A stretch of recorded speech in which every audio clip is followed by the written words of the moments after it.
Simon & Schuster Audio presents The Running Man by Stephen King, writing as Richard Bachman. Read by Kevin Kennerly. The Importance of Being Bachman by Stephen King. This is my second introduction to the so-called Bachman books, a phrase which has come to mean, in my mind at least, the first few novels published with the Richard Bachman name, the ones which appeared as unheralded paperback originals under the Signet imprint. My first introduction wasn't very good. To me, it reads like a textbook case of author obfuscation, but that is not surprising. When it was written, Bachman's alter ego, me, in other words, wasn't in what I call a contemplative or analytical mood. I was, in fact, feeling robbed. Bachman was never created as a short-term alias. He was supposed to be there for the long haul, and when my name came out in connection with his, I was surprised, upset, and pissed off. That's not a state conducive to good essay writing. This time, I may do a little better. Probably the most important thing I can say about Richard Bachman is that he became real. But not entirely, of course, he said with a nervous smile. I'm not writing this in a delusive state, except, well, maybe I am. Delusion is, after all, something writers of fiction try to encourage in their readers, at least during the time that the book or story is open before them, and the writer's hardly immune from this state of, what shall I call it? How does directed delusion sound?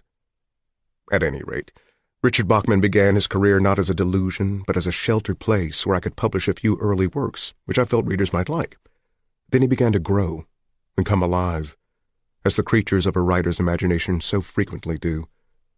I began to imagine his life as a dairy farmer, his wife, the beautiful Claudia Inez Bachman, his solitary New Hampshire mornings spent milking the cows, getting in the wood, and thinking about his stories. His evenings spent writing, always with a glass of whiskey beside his Olivetti typewriter. I once knew a writer who would say his current story or novel was putting on weight, if it was going well. In much the same way, my pen name began to put on weight. Then, when his cover was blown, Richard Bachman died. I made light of this in the few interviews I felt required to give on the subject, saying that he died of cancer of the pseudonym, but it was actually shock that killed him. The realization that sometimes people just won't let you alone. To put it in more fulsome, but not at all inaccurate terms, Bachman was the vampire side of my existence, killed by the sunlight of disclosure. My feelings about all this were confused enough, and fertile enough, to bring on a book. A Stephen King book, that is, The Dark Half. It was about a writer whose pseudonym, George Stark, actually comes to life. It's a novel my wife has always detested. Perhaps because, for Thad Beaumont, the dream of being a writer overwhelms the reality of being a man. For Thad, delusive thinking overtakes rationality completely, with horrific consequences. I didn't have that problem, though. Really. I put Bachman aside, and although I was sorry that he had to die, I would be lying if I didn't say I felt some relief as well. The books in this omnibus were written by a young man who was angry, energetic, and deeply infatuated with the art and craft of writing. They weren't written as Bachman books per se. Bachman hadn't been invented yet, after all, but in a Bachman state of mind. Low rage, sexual frustration, crazy good humor, and simmering despair. Ben Richards, the scrawny, pre-tubercular protagonist of The Running Man, he is about as far from the Arnold Schwarzenegger character in the movie as you can get, crashes his hijacked plane into the network game skyscraper, killing himself, but taking hundreds, maybe thousands of freebie executives with him. This is the Richard Bachman version of a happy ending. The conclusions of the other Bachman novels are even more grim. Stephen King has always understood that the good guys don't always win. See Cujo, Pet Sematary, and perhaps Christine, but he has also understood that mostly they do. Every day, in real life, the good guys win. Mostly these victories go unheralded. Man arrives home safe from work yet again, wouldn't sell many papers. But they are nonetheless real for all that, and fiction should reflect reality. And yet, in the first draft of The Dark Half, I had Thad Beaumont quote Donald E. Westlake, a very funny writer who's penned a series of very grim crime novels under the name Richard Stark. Once asked to explain the dichotomy between Westlake and Stark, the writer in question said, "I write Westlake stories on sunny days." I don't think that made it into the final version of The Dark Half, but I've always loved it, and related to it, as it has become fashionable to say. Bachman, a fictional creation who became more real to me with each published book which bore his byline, was a rainy day sort of guy if ever there was one. The good folks mostly win. Courage usually triumphs over fear. The family dog hardly ever contracts rabies. These are things I knew at 25, and things I still know now, at the age of 25 times 2. But I know something else as well. There's a place in most of us where the rain is pretty much constant, the shadows are always long, and the woods are full of monsters. It is good to have a voice in which the terrors of such a place can be articulated, and its geography partially described, without denying the sunshine and clarity that fill so much of our ordinary lives. In Thinner, Bachman spoke for the first time on his own. It was the only one of the early Bachman novels that had his name on the first draft instead of mine. And it struck me as really unfair that, just as he was starting to talk with his own voice, he should have been mistaken for me. And a mistake was just what it felt like, because by then Bachman had become a kind of id for me. He said the things I couldn't, and the thought of him out there on his New Hampshire dairy farm, not a best-selling writer who gets his name in some stupid Forbes list of entertainers too rich for their own good, or his face on the Today Show, or doing cameos in movies, quietly writing his books gave him permission to think in ways I could not think, and speak in ways I could not speak. And then these news stories came out saying Bachman is really king, and there was no one, not even me, to defend the dead man, or to point out the obvious, that King was also really Bachman, at least some of the time. Unfair, I thought then, and unfair I think now, but sometimes life bites you a little, that's all. I determined to put Bachman out of my thoughts and my life, and so I did, for a number of years. Then, while I was writing a novel, a Stephen King novel called Desperation, Richard Bachman suddenly appeared in my life again. I was working on a Wang-dedicated word processor at that time. It looked like the Visiphone in an old Flash Gordon serial. This was paired with a marginally more state-of-art laser printer, and from time to time, when an idea occurred to me, I would write down a phrase or a putative title on a scrap of paper and scotch tape it to the side of the printer.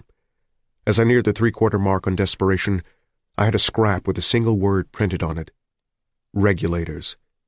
I had had a great idea for a novel, something that had to do with toys, guns, TV, and suburbia.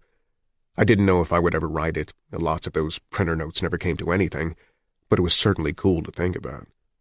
Then, one rainy day, a Richard Stark sort of day, as I was pulling into my driveway, I had an idea. I don't know where it came from. It was totally unconnected to any of the trivia tumbling through my head at the time. The idea was to take the characters from Desperation and put them into the regulators. In some cases, I thought, they could play the same people. In others, they would change. In neither case would they do the same things or react in the same ways, because the different stories would dictate different courses of action. It would be, I thought, like the members of a repertory company acting in 2 different plays. Then an even more exciting idea struck me. If I could use the rep company concept with the characters, I could use it with the plot itself as well. I could stack a good many of the desperation elements in a brand new configuration and create a kind of mirror world. I knew, even before setting out, that plenty of critics would call this twinning a stunt. And they would not be wrong, exactly. But, I thought, it could be a good stunt. Maybe even an illuminating stunt. One which showcased the muscularity and versatility of a story, its all but limitless ability to adapt a few basic elements into endlessly pleasing variations, its prankish charm. But the 2 books couldn't sound exactly the same, and they couldn't mean the same, any more than an Edward Albee play and one by William Inge can sound and mean the same, even if they are performed on successive nights by the same company of actors. How could I possibly create a different voice? At first, I thought I couldn't, and that it would be best to consign the idea to the Rube Goldberg bin I keep in the bottom of my mind, the one marked interesting but unworkable contraptions. Then it occurred to me that I had had the answer all along. Richard Bachman could write the regulators. His voice sounded superficially the same as mine, but underneath there was a world of difference, all the difference between sunshine and rain, let's say, and his view of people was always different from mine, simultaneously funnier and more cold-hearted. Bart Dawes in Roadwork, my favorite of the early Bachman books, is an excellent example. Of course, Bachman was dead. I'd announced that myself, but death is actually a minor problem for a novelist. Just ask Paul Sheldon, who brought Misery Chastain back for Annie Wilkes. Or Arthur Conan Doyle, who brought Sherlock Holmes back from Reichenbach Falls when fans all over the British Empire clamored for him. I didn't actually bring Richard Bachman back from the dead anyway. I just visualized a box of neglected manuscripts in his basement with the regulators on top. Then I transcribed the book Bachman had already written. That transcription was a little tougher, but it was also immensely exhilarating. It was wonderful to hear Bachman's voice again. And what I had hoped might happen did happen. A book rolled out that was a kind of fraternal twin to the one I had written under my own name. And the two books were quite literally written back to back. The King book finished on one day, and the Bachman book commenced on the very next. They were no more alike than King and Bachman themselves. Desperation is about God. The Regulators is about TV. I guess that makes them both about higher powers, but very different ones just the same. The importance of being Bachman was always the importance of finding a good voice and a valid point of view that were a little different from my own. Not really different. I'm not schizo enough to believe that. But I do believe that there are tricks all of us use to change our perspectives and our perceptions, to see ourselves new by dressing up in different clothes and doing our hair in different styles, and that such tricks can be very useful by way of revitalizing and refreshing old strategies for living life, observing life, and creating art. None of these comments are intended to suggest that I've done anything great in the Bachman books, and they're surely not made as arguments for artistic merit. But I love what I do too much to want to go stale, if I can help it. Bachman has been one way in which I've tried to refresh my craft, and to keep from being too comfy and well-padded. These early books show more progression of the Bachman persona, I hope, and I hope they also show the essence of that persona. Dark-toned, despairing even when he's laughing, despairing most when he's laughing, in fact. Richard Bachman isn't a fellow I'd want to be all the time, even if he were still alive. But it's good to have that option, that window on the world, polarized though it may be. Still, as the reader works his or her way through these stories, she may discover that Dick Bachman has one thing in common with Thad Beaumont's alter ego, George Stark. He's not a very nice guy. And I wonder if there are any other good manuscripts at or near completion in that box found by the widowed Mrs. Bachman in the cellar of their New Hampshire farmhouse. Sometimes I wonder about that a lot. Stephen King, Lavelle, Maine, April 16th, 1996. The Running Man. -100 and counting. She was squinting at the thermometer in the white light, coming through the window. Beyond her, in the drizzle, the other high-rises in Co-op City rose like the gray turrets of a penitentiary. Below, in the air shaft, clotheslines flapped with ragged wash. Rats and plump alley cats circulated through the garbage. She looked at her husband. He was seated at the table, staring up at the free V with steady, vacant concentration. He'd been watching it for weeks now. It wasn't like him. He hated it. Always had. Of course, every development department had one. It was the law, but it was still legal to turn them off. The compulsory benefit bill of 2021 had failed to get the required two-thirds majority by 6 votes. Ordinarily, they never watched it, but ever since Kathy had gotten sick, he'd been watching the big money giveaways. It filled her with sick fear. Behind the compulsive shrieking of the halftime announcer narrating the latest newsy flick, Kathy's flu-hoarsened wailing went on and on. "How bad is it?" Richards asked. "Not so bad." "Don't shit me." "It's 104. He brought both fists down on the table. A plastic dish jumped into the air and clattered down. "We'll get a doctor. Try not to worry so much. Listen." She began to babble frantically to distract him. He had turned around and was watching the freebie again. Halftime was over, and the game was on again. This wasn't one of the big ones, of course, just a cheap daytime come-on called treadmill to bucks. They accepted only chronic heart, liver, or lung patients, sometimes throwing in a crip for comic relief. Every minute the contestant could stay on the treadmill, keeping up a steady flow of chatter with the MC, he won $10. Every 2 minutes, the MC asked a bonus question in the contestant's category.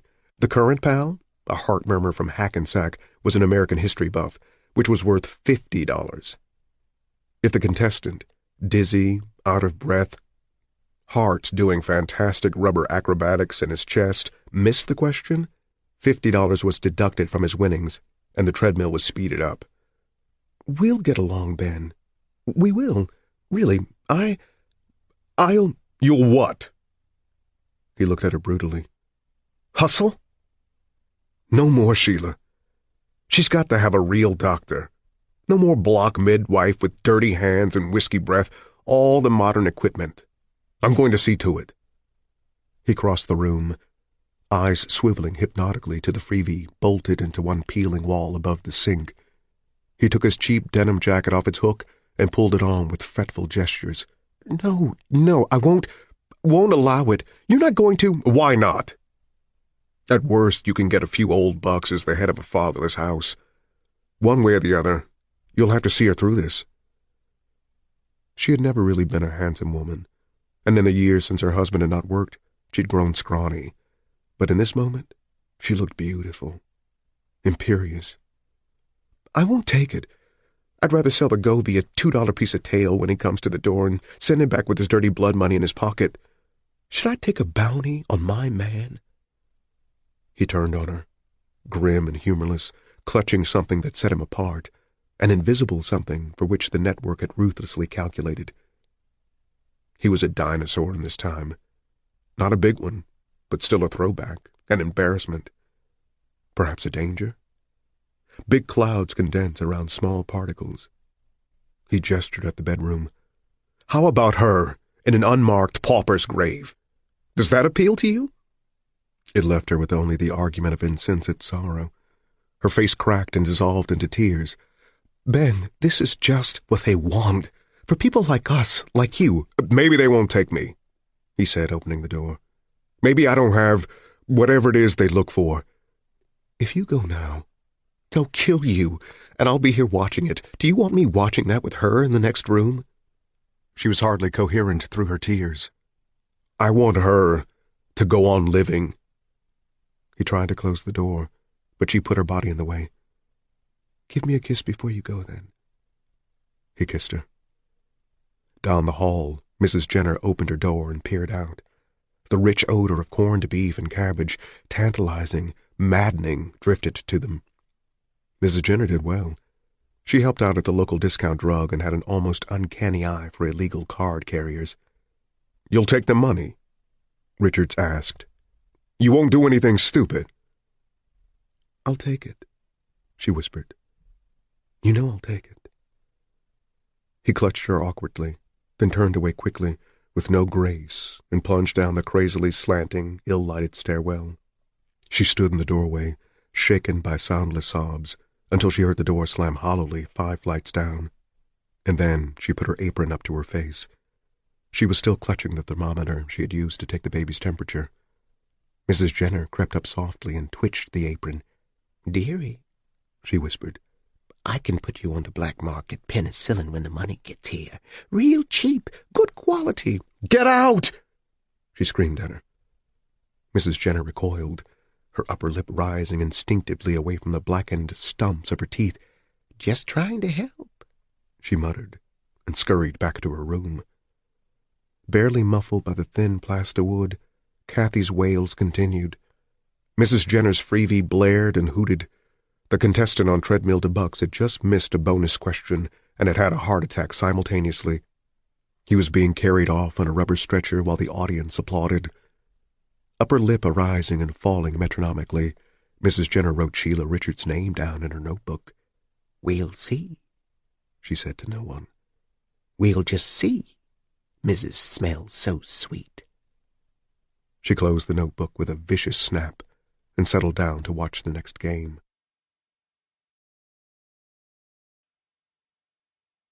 -99 and counting. The drizzle had deepened into a steady rain by the time Richards hit the street. The big smoke dokes for hallucinogenic jokes thermometer across the street stood at 51 degrees. Just the right temp to stoke up a doke, high to the nth degree. That might make it 60 in their apartment. And Kathy had the flu. A rat trotted lazily, lousily across the cracked and blistered cement of the street. Across the way, the ancient and rusted skeleton of a 2013 Hummer stood on decayed axles. It had been completely stripped, even to the wheel bearings and motor mounts, but the cops didn't take it away. The cops rarely ventured south of the canal anymore. Co-op City stood in a radiating rat warren of parking lots, deserted shops, urban centers, and paved playgrounds. The cycle gangs were the law here, and all those newsy items about the intrepid block police of South City were nothing but a pile of warm crap. The streets were ghostly, silent. If you went out, you took the pneumo bus or you carried a gas cylinder. He walked fast, not looking around, not thinking. The air was sulphurous and thick. 4 cycles roared past and someone threw a ragged hunk of asphalt paving. Richard stuck easily. 2 pneumo buses passed him, buffeting him with air, but he did not flag them. The week's $20 unemployment allotment, old bucks, had been spent. There was no money to buy a token. He supposed the roving packs could sense his poverty. He was not molested. High-rises, developments, chain-link fences, parking lots empty except for stripped derelicts, obscenity scrawled on the pavement in soft chalk, and now blurring with the rain, crashed-out windows, rats, wet bags of garbage splashed over the sidewalks and into the gutters, graffiti written jaggedly on crumbling gray walls, "Honky, don't let the sun set on you here. Home folks blow dokes. Your mommy itches. Skin your banana. Tommy's pushing. Hitler was cool. Mary, Sid, kill all kikes." The old GA sodium lights put up in the 70s, busted with rocks and hunks of paving. No Technico was going to replace them down here. They were on the new credit dollar. Technicos stay uptown, baby. Uptown's cool.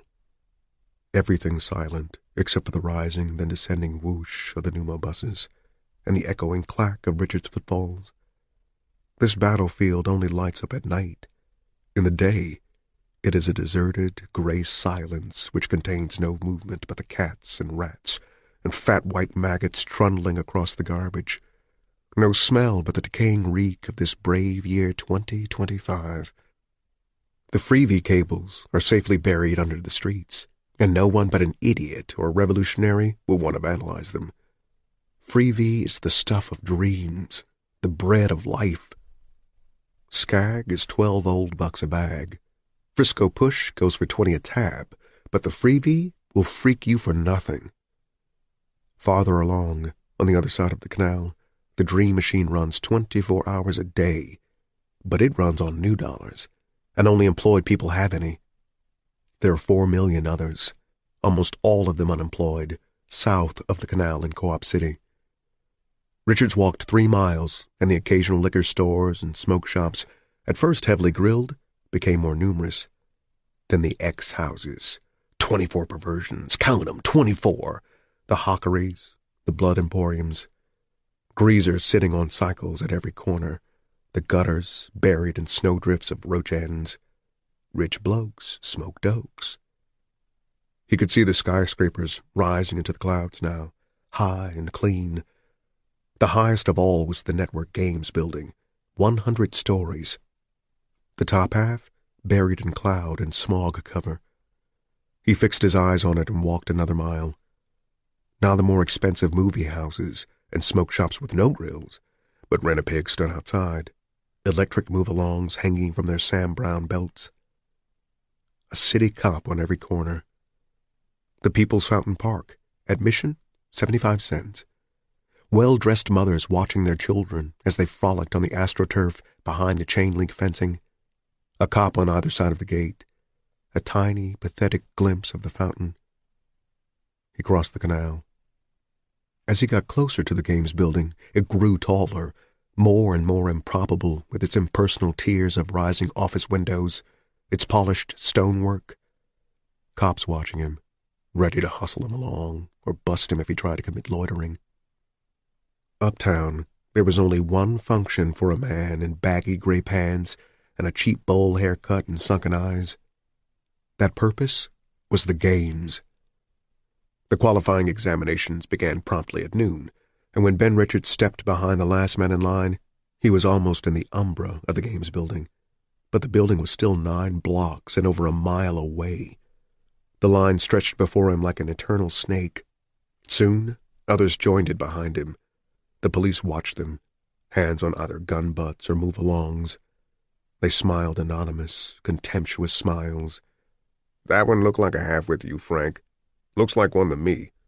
Guy down there asked me if there was a place where he could go to the bathroom. Can you imagine it? Sons of bitches ain't. Kill their own mothers for a... Smelled like he didn't have a bath for... Ain't nothing like a freak show, I always..."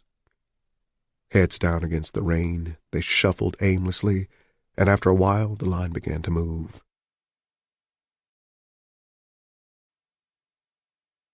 -98 and counting. It was after 4 when Ben Richards got to the main desk and was routed to desk 9, Q through R. The woman sitting at the rumbling plastipunch looked tired and cruel and impersonal. She looked at him and saw no one.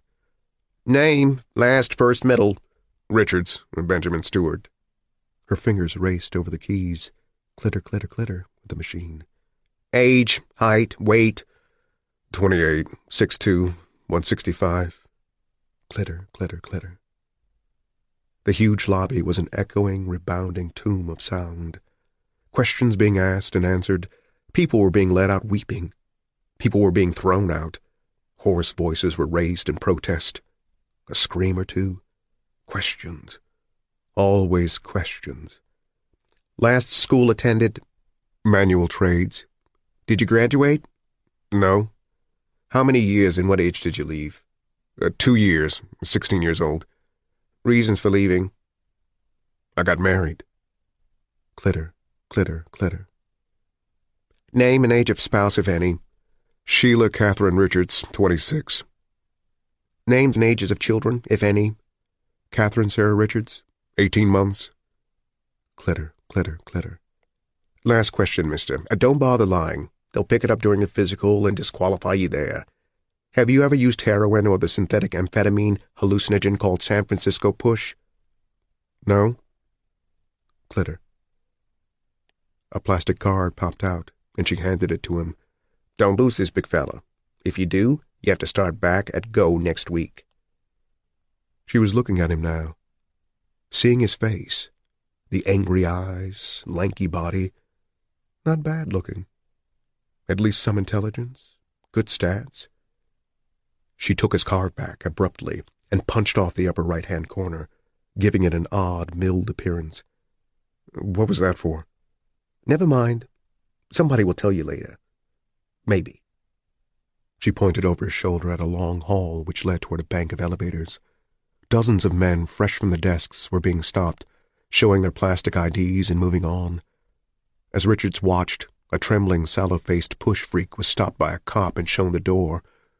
The freak began to cry, but he went. "Tough old world, big fella," the woman behind the desk said without sympathy. "Move along." Richards moved along. Behind him, the litany was already beginning again.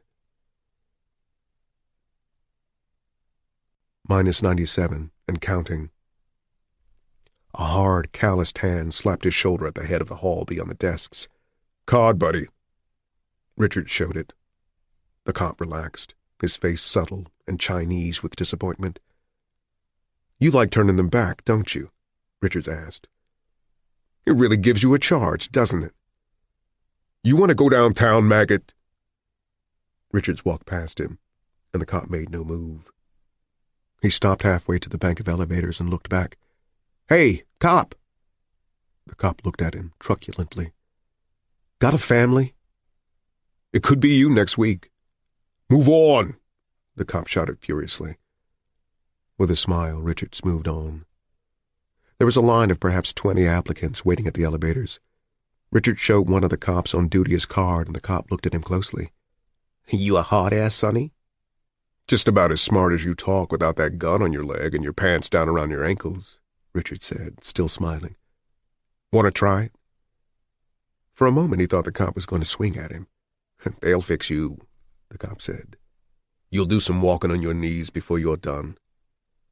The cop swaggered over to 3 new arrivals and demanded to see their cards. The man ahead of Richards turned around. He had a nervous, unhappy face and curly hair that came down in a widow's peak. "Say, you don't want to antagonize them, fella. They've got a grapevine." "Is that so?" Richards asked, looking at him mildly. The man turned away. Abruptly, the elevator doors snapped open. A black cop with a huge gut stood protecting the bank of push-buttons.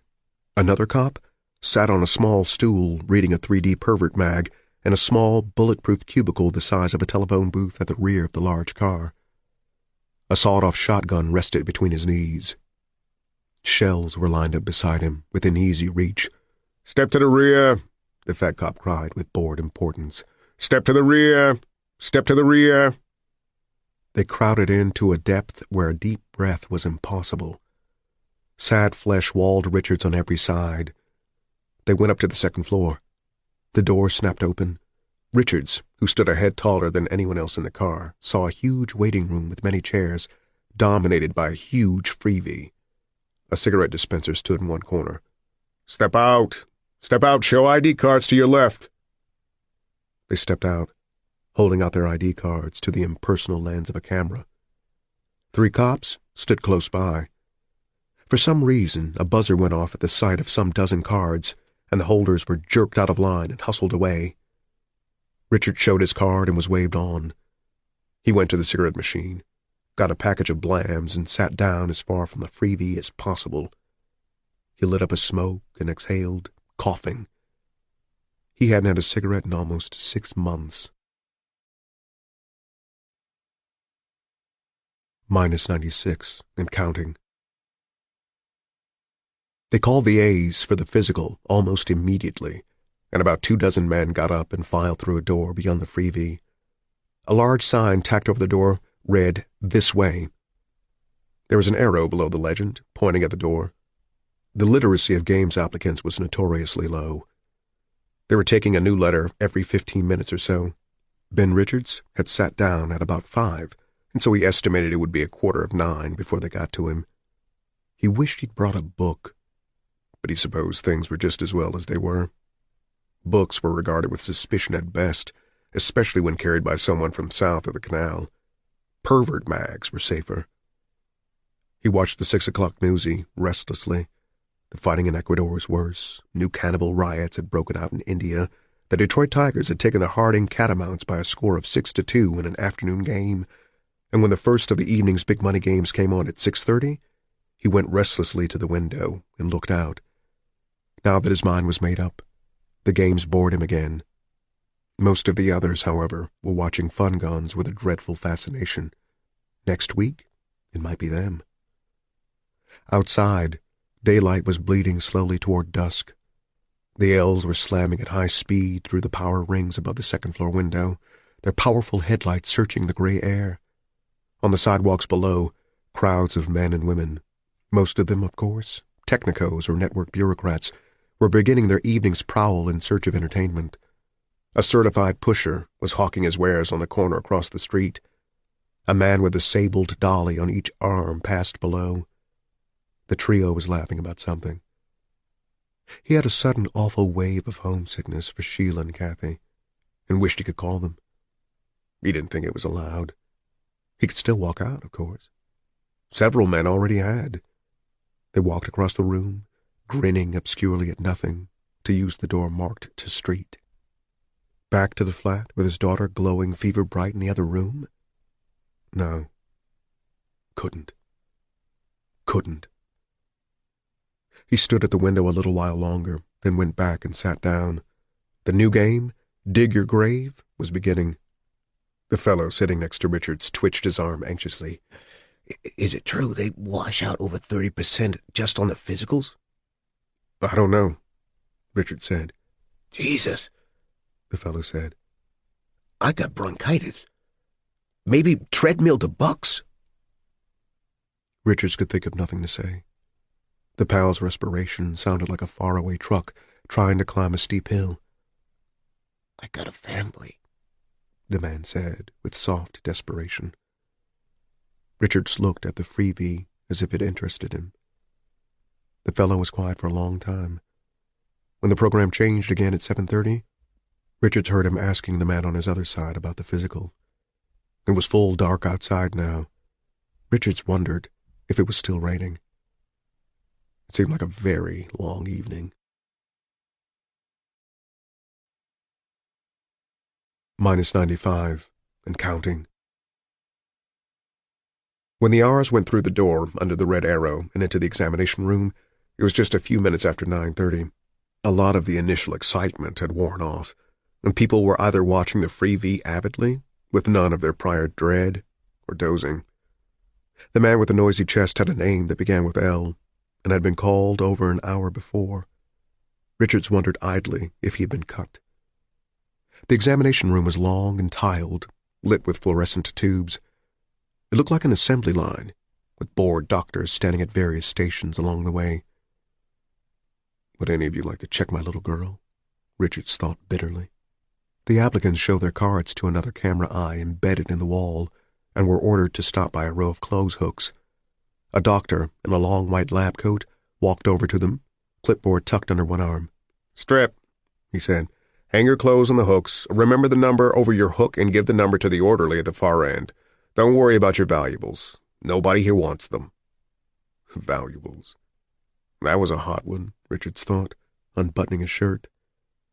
He had an empty wallet with a few pictures of Sheila and Kathy, a receipt for a shoe sole he had had replaced at the local cobbler's 6 months ago, a key ring with no keys on it except for the door key, a baby sock that he did not remember putting in there, and the package of blams he'd gotten from the machine. He was wearing tattered skivvies because Sheila was too stubborn to let him go without, but many of the men were buck under their pants. Soon they all stood stripped and anonymous, penises dangling between their legs like forgotten war clubs. Everyone held his card in one hand. Some shuffled their feet as if the floor were cold, although it was not. The faint, impersonally nostalgic odor of alcohol drifted through. "Stand line," the doctor with the clipboard was instructing. "Always show your card. Follow instructions." The line moved forward. Richard saw there was a cop with each doctor along the way. He dropped his eyes and waited passively. "Card." He gave his card over. The first doctor noted the number, then said, "Open your mouth." Richards opened it. His tongue was depressed. The next doctor peered into his pupils with a tiny bright light, and then stared in his ears. The next placed the cold circle of a stethoscope on his chest. "Cough." Richards coughed. Down the line, a man was being hauled away. He needed the money. They couldn't do it. He'd get his lawyer on them. The doctor moved his stethoscope. "Cough." Richards coughed. The doctor turned him around and put the stethoscope on his back. "Take a deep breath and hold it." The stethoscope moved. "Exhale." Richards exhaled. "Move along." His blood pressure was taken by a grinning doctor with an eye patch. He was given a short-arm inspection by a bald medico who had several large brown freckles like liver spots on his pate.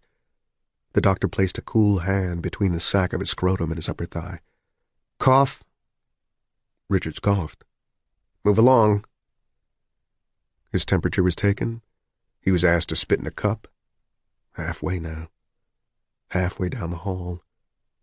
2 or 3 men had already finished up, and an orderly with a pasty face and rabbit teeth was bringing them their clothes in wire baskets. 6 more had been pulled out of the line and shown the stairs. "Bend over and spread your cheeks." Richards bent and spread. A finger coated with plastic invaded his rectal channel, explored, and retreated. "Move along." He stepped into a booth with curtains on 3 sides, like the old voting booths. Voting booths had been done away with by computer election 11 years ago, and urinated in a blue beaker. The doctor took it and put it in a wire rack. At the next stop, he looked at an eye chart. "Read," the doctor said. "E, A, L, D, M, F, SPMZ, KLACD, US, GA. That's enough. Move along. He entered another pseudo-voting booth and put earphones over his head. He was told to push the white button when he heard something, and the red button when he didn't hear it anymore. The sound was very high and faint, like a dog whistle that had been pitched lower into just audible human range. Richards pushed buttons until he was told to stop. He was weighed. His arches were examined. He stood in front of a fluoroscope and put on a lead apron. A doctor, chewing gum and singing something tunelessly under his breath, took several pictures and noted his card number. Richards had come in with a group of about 30. 12 had made it to the far end of the room. Some were dressed and waiting for the elevator. About a dozen more had been hauled out of line. One of them had tried to attack the doctor that had cut him and was felled by a policeman wielding a move-along at full charge. The pal fell as if poleaxed. Richard stood at a low table and was asked if he had some 50 different diseases. Most of them were respiratory in nature. The doctor looked up sharply when Richard said there was a case of influenza in the family. Wife? No, my daughter. Age? 1.5 years. Have you been immunized? Don't try to lie. The doctor shouted suddenly, as if Richards had already tried to lie. We'll check your health stats. Immunized July 2023. Booster September 2023. Block Health Clinic. Move along. Richards had a sudden urge to reach over the table and pop the maggot's neck. Instead, he moved along. At the last stop, a severe-looking woman doctor with close-cropped hair and an electric juicer plugged into one ear asked him if he was a homosexual. No. Have you ever been arrested on a felony charge? No. Do you have any severe phobias? By that I mean, no. You better listen to the definition, she said, with a faint touch of condescension. I mean, do I have any unusual and compulsive fears such as acrophobia or claustrophobia? I don't. Her lips pressed tightly together, and for a moment she seemed on the verge of a sharp comment. Do you use or have you used any hallucinogenic or addictive drugs? No. Do you have any relatives who've been arrested on charges of crimes against the government, or against the government, or against the network? No. Sign this loyalty oath and this Games Commission release form, Mr. Richards. He scratched his signature. Show the orderly your card and tell him the number. He left her in mid-sentence and gestured at the buck-toothed orderly with his thumb. Number 26, Bugs. The orderly brought his things. Richards dressed slowly and went over by the elevator. His anus felt hot and embarrassed, violated, a little slippery with the lubricant the doctor had used. When they were all bunched together, the elevator door opened. The bulletproof Judas hole was empty this time. The cop was a skinny man with a large wen beside his nose. Step to the rear, he chanted. Please step to the rear. As the door closed, Richards could see the S's coming in at the far end of the hall. The doctor with the clipboard was approaching them. Then the doors clicked together, cutting off the view.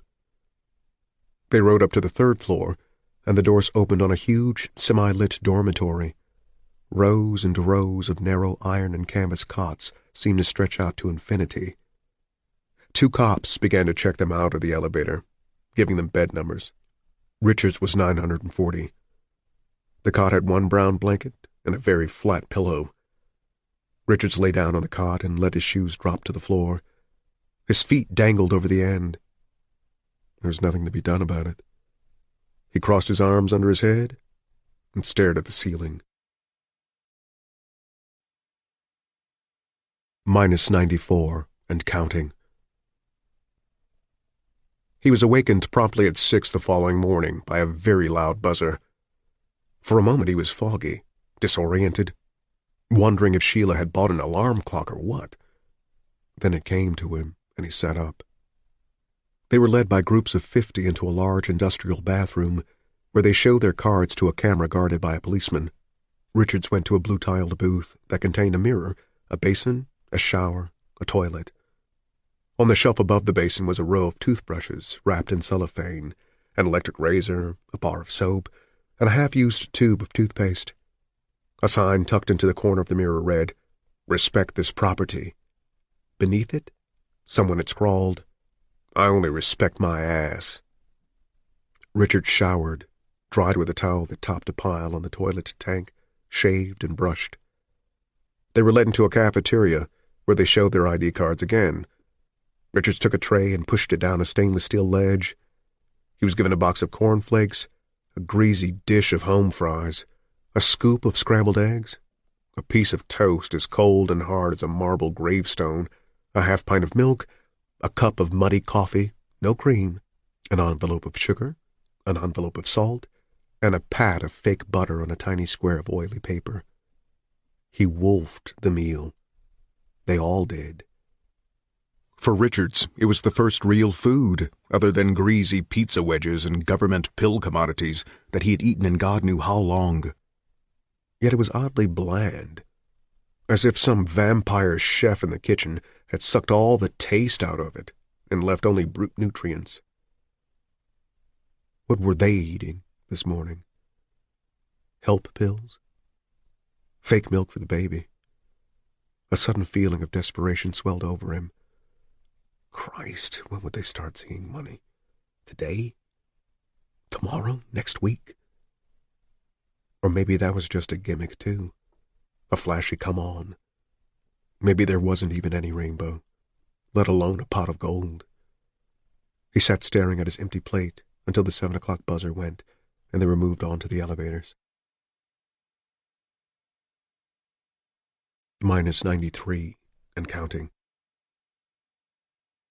On the 4th floor, Richard's group of 50 was herded first into a large, furnitureless room ringed with what looked like letter slots.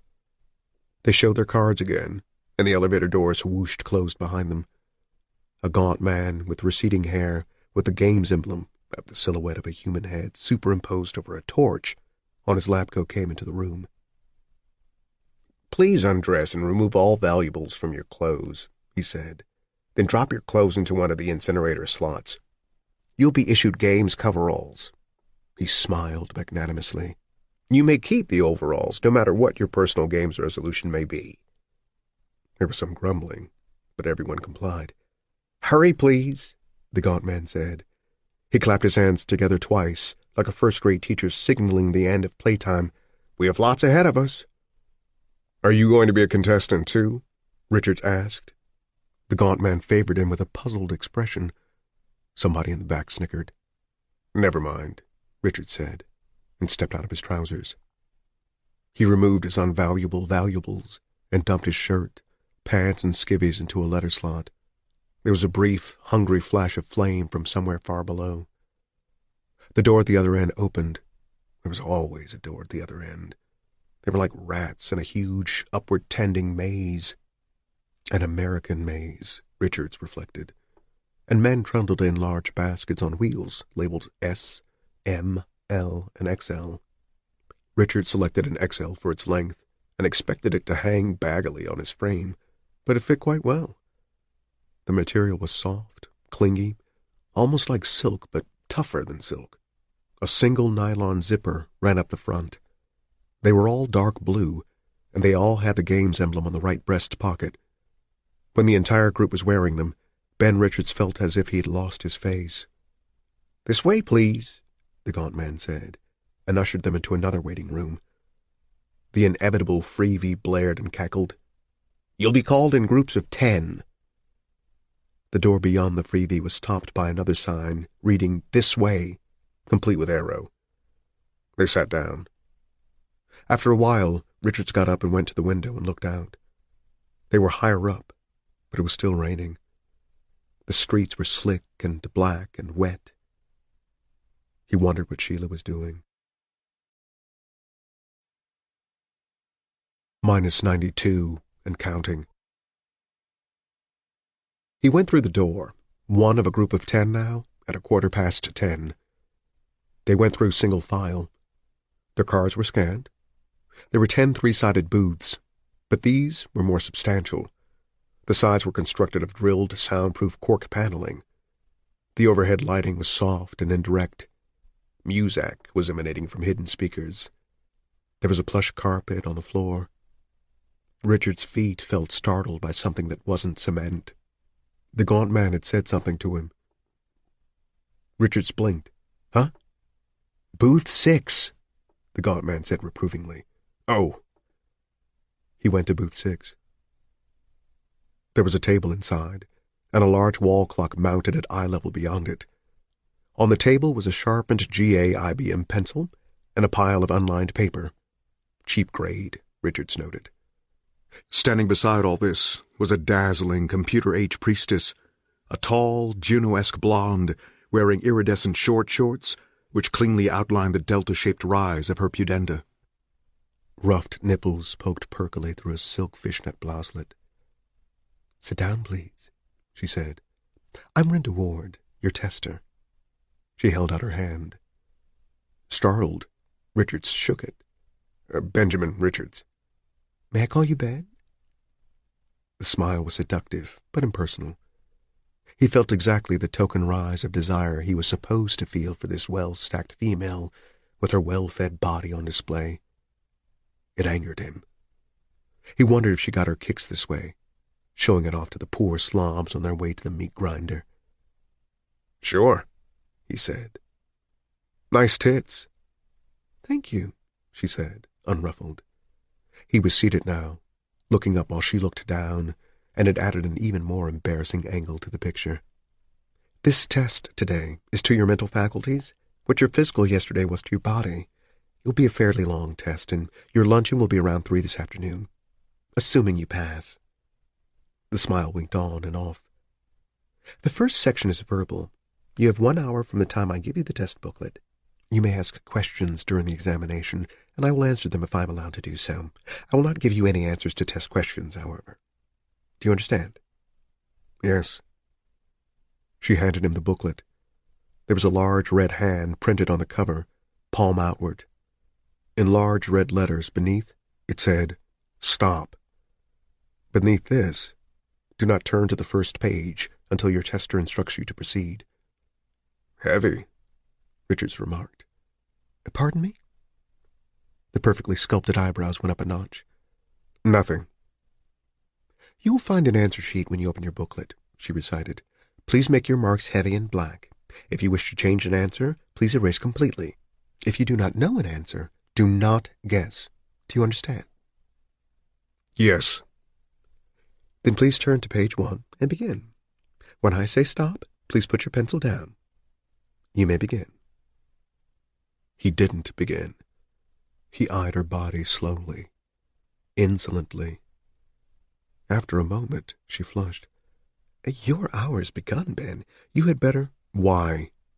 he asked. "Does everybody assume that when they're dealing with someone from south of the canal, they're dealing with a horny mental incompetent?" She was completely flustered now. I never—" "No, you never." He smiled and picked up his pencil. "My Christ, you people are dumb." He bent to the test while she was trying to find an answer or even a reason for his attack. She probably really didn't understand. The first section required him to mark the letter of the correct fill-in-the-blank answer. Question 1. 1 blank does not make a summer. Letter A, thought.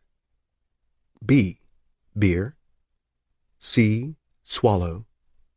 D, crime. E, none of these. He filled in his answer sheet rapidly, rarely stopping to deliberate or consider an answer twice. Fill-ins were followed by vocabulary, then by word contrasts. When he finished, the hour allotted still had 15 minutes to run. She made him keep his exam. Legally, he couldn't give it to her until the hour was up, so Richards leaned back and wordlessly ogled her nearly naked body. The silence grew thick and oppressive, charged. He could see her wishing for an overcoat, and it pleased him. When the time was up, she gave him a second exam.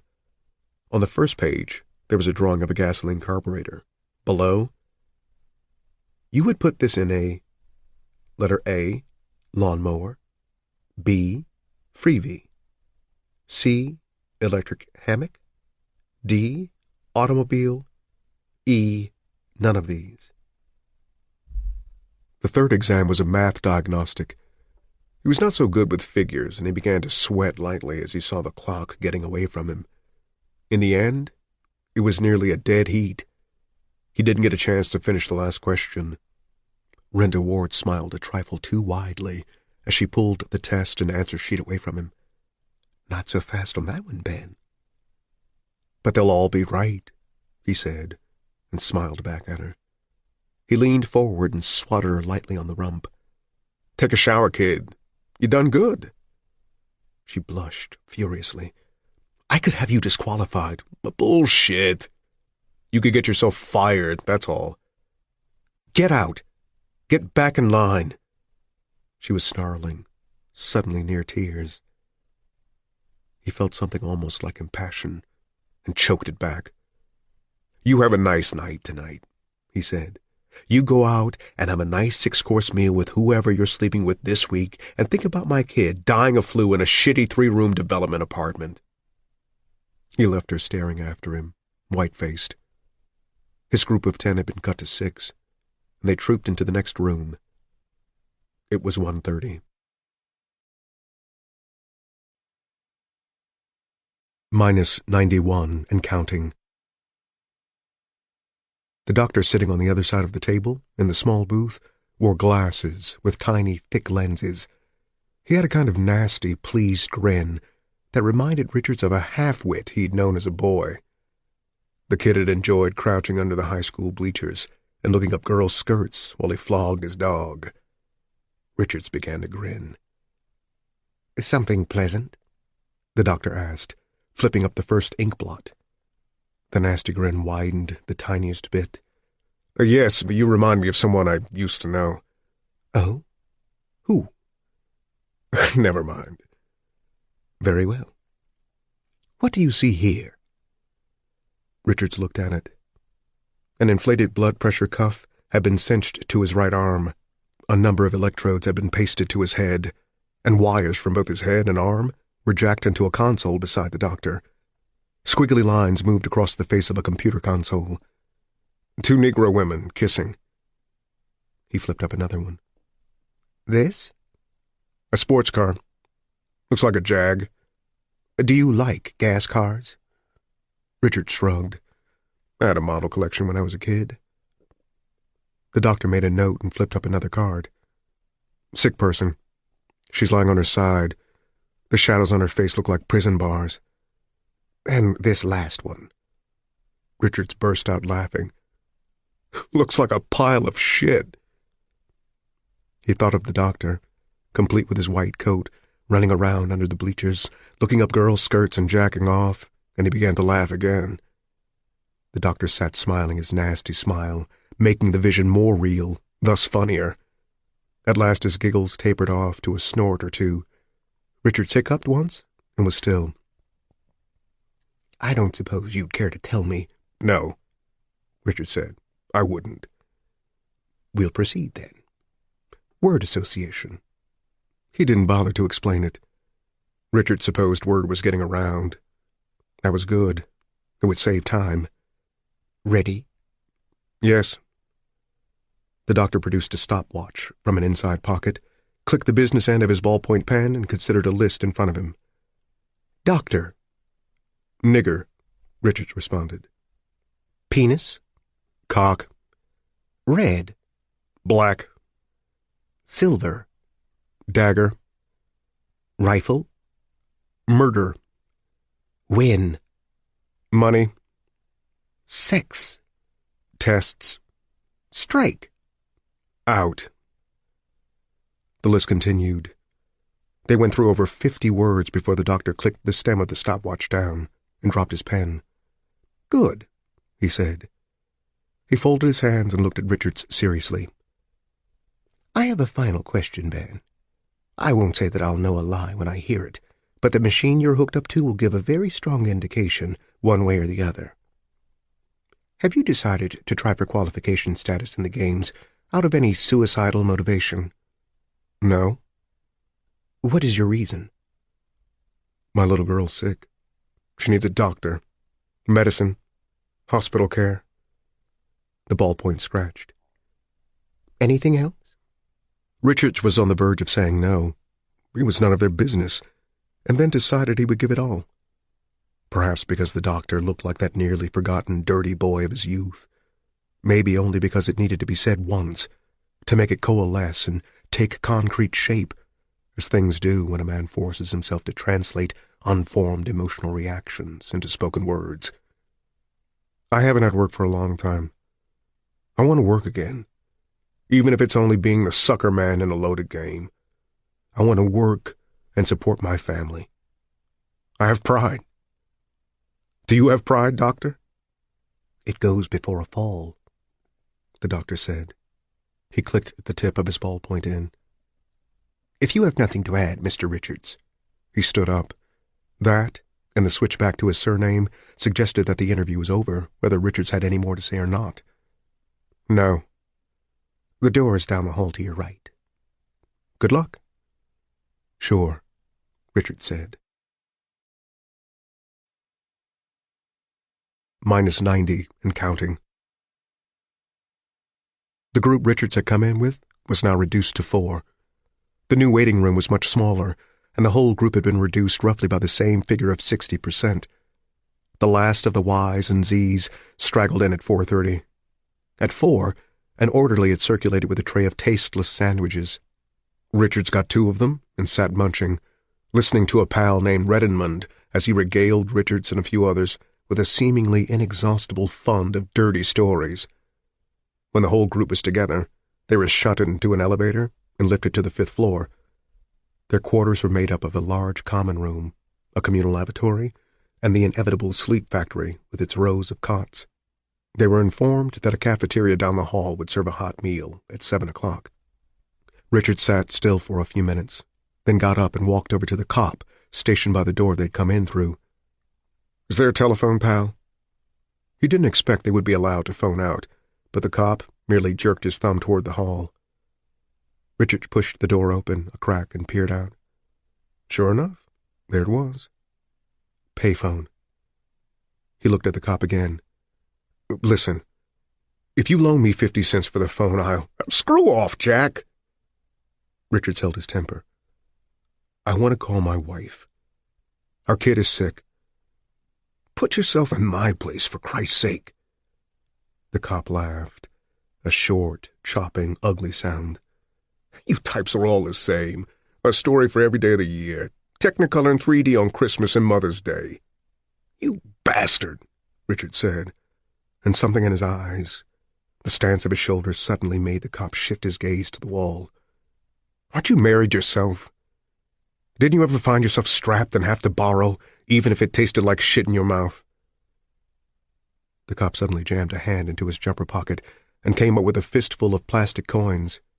He thrust 2 new quarters at Richards, stuffed the rest of the money back in his pocket, and grabbed a handful of Richards' tunic. "If you send anybody else over here because Charlie Grady is a soft touch, I'll beat your son of a bitchin' brains out, maggot." "Thank you," Richard said steadily, "for the loan." Charlie Grady laughed and let him go. Richards went out into the hall, picked up the phone and dropped his money into the horn. It banged hollowly, and for a moment, nothing happened. Oh, Jesus, all for nothing. But then the dial tone came. He punched the number of the 5th floor hall phone slowly, hoping the Jenner bitch down the hall wouldn't answer. She'd just as soon yell wrong number when she recognized his voice, and he would lose his money. It rang 6 times, and then an unfamiliar voice said, "Hello? I want to talk to Sheila Richards in 5C. I think she went out," the voice said. It grew insinuating. "As she walks up and down the block, you know. They got a sick kid. The man there is shiftless."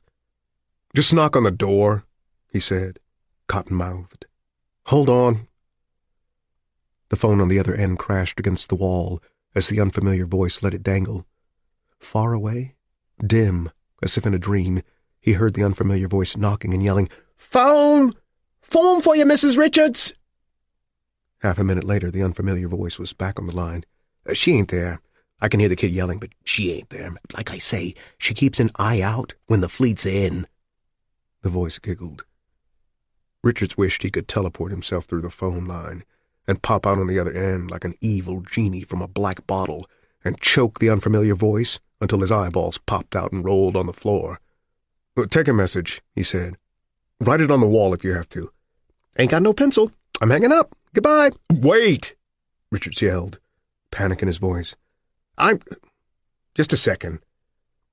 Grudgingly, the voice said, "She's coming up the stairs now." Richards collapsed sweatily against the wall.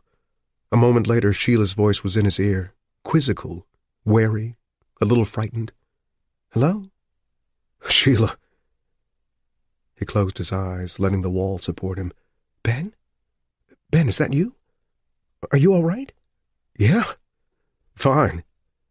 Kathy, is she—" "The same. The fever isn't so bad, but she sounds so croupy. Ben, I think there's water in her lungs. What if she has pneumonia?" "It'll be all right. It'll be all right." She paused. A long pause. "I hate to leave her, but I had to. Ben, I turned 2 tricks this morning. I'm sorry, but I got her some medicine at the drug. Some good medicine." Her voice had taken on a zealous, evangelical lilt. "That stuff is shit," he said. "Listen, no more, Sheila. Please. I think I'm in here. Really. They can't cut many more guys because there's too many shows. There's got to be enough cannon fodder to go around. And they give advances, I think. Mrs. Upshaw?" "She looked awful in black," Sheila broke in, tonelessly. "Never mind that. You stay with Kathy, Sheila. No more tricks." "All right. I won't go out again." But he didn't believe her voice. "Fingers crossed, Sheila." "I love you, Ben. And I love—" "3 minutes are up," the operator broke in. "If you wish to continue, please deposit 1 new quarter or 3 old quarters." "Wait a second!" Richards yelled. "Get off the goddamn line, bitch! You—" The empty hum of a broken connection. He threw the receiver. It flew the length of its silver cord, then rebounded, striking the wall and then penduluming slowly back and forth, like some strange snake that had bitten once and then died. Somebody has to pay, Richards thought numbly as he walked back. Somebody has to.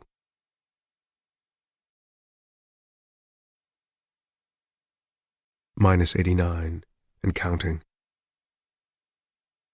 They were quartered on the 5th floor until 10 o'clock the following day, and Richards was nearly out of his mind with anger, worry, and frustration when a young and slightly faggoty-looking pal in a skin-tight games uniform asked them to please step into the elevator.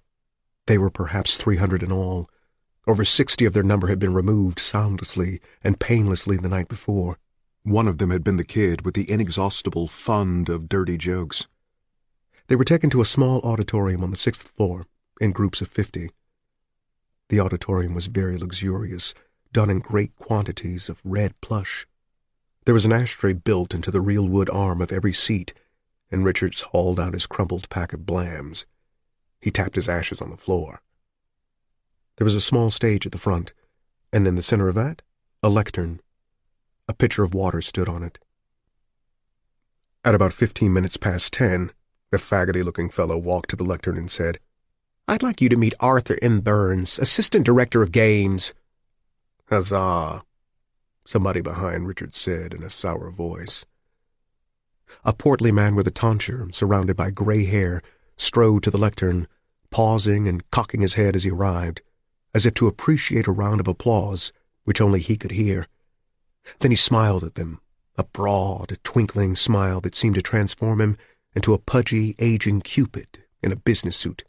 "Congratulations," he said. "You've made it." There was a huge collective sigh, followed by some laughter and backslapping. More cigarettes were lit up. "Huzzah," the sour voice repeated. "Shortly, your program assignments and 7th floor room numbers will be passed out. The executive producers of your particular programs will explain further exactly what is expected of you. But before that happens, I just want to repeat my congratulations and tell you that I find you to be a courageous, resourceful group. refusing to live on the public dole when you have means at your disposal to acquit yourselves as men, and may I add personally, as true heroes of our time." "Bullshit," the sour voice remarked. "Furthermore, I speak for the entire network when I wish you good luck and Godspeed." Arthur M. Burns chuckled porkily and rubbed his hands together. "Well, I know you're anxious to get those assignments, so I'll spare you any more of my jabber." A side door popped open, and a dozen games ushers wearing red tunics came into the auditorium. They began to call out names. White envelopes were passed out, and soon they littered the floor like confetti. Plastic assignment cards were read, exchanged with new acquaintances. There were muffled groans, cheers, catcalls. Arthur M. Burns presided over it all from his podium, smiling benevolently. "Christly, how hot can you take it? Jesus, I hate the heat. The shows are goddamn too bitter. Comes on right after the flick tunes, for God's sake. Treadmill to Bucks? Gosh, I didn't know my heart was—" "I was hoping I'd get it, but I didn't really think— Hey, Jake, you ever seen this Swim the Crocodiles? I thought—" "Nothing like I expected. I don't think you can." "Miserable goddamn." "This run for your guns. Benjamin Richards. Ben Richards? Here." He was handed a plain white envelope and tore it open. His fingers were shaking slightly, and it took him 2 tries to get the small plastic card out. He frowned down at it, not understanding. No program assignment was punched on it. The card read simply, Elevator 6. He put the card in his breast pocket with his ID and left the auditorium. The first 5 elevators at the end of the hall were doing a brisk business as they ferried the following week's contestants up to the 7th floor. There were 4 others standing by the closed doors of Elevator 6, and Richards recognized one of them as the owner of the sour voice. "What's this?" Richards asked. "Are we getting the gate?" The man with the sour voice was about 25, not bad-looking. One arm was withered, probably by polio, which had come back strong in 2005. It had done especially well in co-op. "No such luck," he said, and laughed emptily. "I think we're getting the big money assignments. The ones where they do more than just land you in a hospital with a stroke, or put out an eye, or cut off an arm or 2. The ones where they kill you. Prime time, baby." They were joined by a 6th pal, a good-looking kid who was blinking at everything in a surprised way. "Hello, sucker," the man with the sour voice said. At 11 o'clock, after all the others had been taken away, the doors of Elevator 6 popped open. There was a cop riding in the Judas hole again. "See?" the man with the sour voice said. "We're dangerous characters. Public enemies. They're gonna rub us out." He made a tough gangster face and sprayed the bulletproof compartment with an imaginary Sten gun. The cop stared at him, woodenly. -88 and counting. The waiting room on the 8th floor was very small, very plush, very intimate, very private. Richards had it all to himself. At the end of the elevator ride, 3 of them had been promptly whisked away down a plushly carpeted corridor by 3 cops: Richards, the man with the sour voice, and the kid who blinked a lot had been taken here. A receptionist who vaguely reminded Richards of one of the old TV sex stars, Liz Kelly, Grace Taylor, he had watched as a kid, smiled at the 3 of them when they came in. She was sitting at a desk in an alcove, surrounded by so many potted plants that she might have been in an Ecuadorian foxhole. "Mr. Jansky," she said with a blinding smile, "go right in." The kid who blinked a lot went into the inner sanctum. Richards and the man with the sour voice, whose name was Jimmy Laughlin, made wary conversation. Richards discovered that Laughlin lived only 3 blocks away from him, on Dock Street. He had held a part-time job until the year before as an engine wiper for General Atomics, and had then been fired for taking part in a sit-down strike, protesting leaky radiation shields. "Well, I'm alive, anyway," he said. "According to those maggots, that's all that counts. I'm sterile, of course. That don't matter. That's one of the little risks you run for the princely sum of $7 a day. When G.A. had shown him the door, the withered arm had made it even tougher to get a job. His wife had come down with bad asthma 2 years before, was now bedridden. Finally, I decided to go for the big brass ring, Laughlin said with a bitter smile. Maybe I'll get a chance to push a few creeps out a high window before McCone's boys get me. Do you think it really is? The Running Man? Bet your sweet ass. Give me one of those cruddy cigarettes, pal. Richards gave him one. The door opened, and the kid who blinked a lot came out on the arm of a beautiful dolly, wearing 2 handkerchiefs and a prayer. The kid gave them a small, nervous smile as they went by. "Mr. Laughlin, would you go in, please?" So Richards was alone, unless you counted the receptionist, who had disappeared into her foxhole again. He got up and went over to the free cigarette machine in the corner. Laughlin must be right, he reflected. The cigarette machine dispensed dokes. They must have hit the big leagues. He got a package of Blams, sat down, and lit one up. About 20 minutes later, Laughlin came out with an ash blonde on his arm. "A friend of mine from the carpool," he said to Richards, and pointed at the blonde. She dimpled dutifully.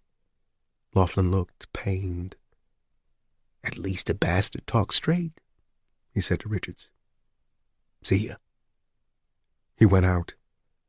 The receptionist poked her head out of her foxhole. "Mr. Richards, would you step in, please?" He went in. -87, and counting. The inner office looked big enough to play kill ball in. It was dominated by a huge one-wall picture window that looked west over the homes of the middle class, the dockside warehouses and oil tanks, and Harding Lake itself. Both sky and water were pearl gray. It was still raining. A large tanker far out was chugging from right to left. The man behind the desk was of middle height and very black. So black, in fact, that for a moment Richards was struck with unreality. He might have stepped out of a minstrel show. "Mr. Richards?" He rose and extended his hand over the desk. When Richards did not shake it, he did not seem particularly flustered. He merely took his hand back to himself and sat down. A sling chair was next to the desk. Richards sat down and buttered his smoke in an ashtray with the game's emblem embossed on it. "I'm Dan Killian, Mr. Richards. And by now you've probably guessed why you've been brought here. Our records and your test scores both say you're a bright boy."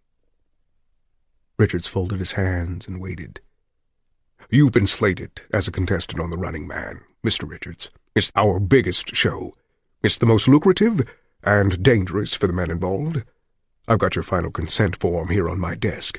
I've no doubt that you'll sign it, but first I want to tell you why you've been selected, and I want you to understand fully what you're getting into." Richard said nothing. Killian pulled a dossier onto the virgin surface of his desk blotter. Richard saw that it had his name typed on the front. Killian flipped it open. "Benjamin Stewart Richards, age 28, born August 8, 1997, city of Harding. Attended South City Manual Trades from September of 2011 until December of 2013. Suspended twice for failure to respect authority. I believe you kicked the assistant principal in the upper thigh once while his back was turned." "Crap," Richard said. "I kicked him in the ass." Killian nodded. "However you say, Mr. Richards. You married Sheila Richards, née Gordon, at the age of 16. Old-style lifetime contract. A rebel all the way, huh? No union affiliation due to your refusal to sign the union oath of fealty and the wage control articles? I believe that you refer to Area Governor Johnsbury as a corn-holing son of a bitch." "Yes," Richard said. "Your work record has been spotty, and you've been fired. Let's see, a total of 6 times for such things as insubordination, insulting superiors, and abusive criticism of authority." Richard shrugged. "In short, you are regarded as anti-authoritarian and antisocial. You're a deviant who's been intelligent enough to stay out of prison and serious trouble with the government, and you're not hooked on anything. A staff psychologist reports you saw lesbians, excrement, and a pollutive gas vehicle in various ink blots. He also reports a high, unexplained degree of hilarity. He reminded me of a kid I used to know. He liked to hide under the bleachers at school and whack off. At the kid, I mean. I don't know what your doctor likes to do. I see. Killian smiled briefly, white teeth glittering in all that darkness, and went back to his folder. You held racial responses outlawed by the Racial Act of 2004. You made several rather violent responses during the word association test. I'm here on violent business, Richard said. To be sure. And yet and here I speak in a larger sense than the game's authority. I speak in the national sense. View these responses with extreme disquiet. Afraid someone might tape a stick of Irish to your ignition system some night? Richards asked, grinning. Killian wet his thumb reflectively and turned to the next sheet. Fortunately, for us, you've given a hostage to fortune, Mr. Richards. You have a daughter named Catherine, 18 months. Was that a mistake? He smiled frostily. Planned, Richards said without rancor. I was working for GA then. Somehow, some of my sperm lived through it.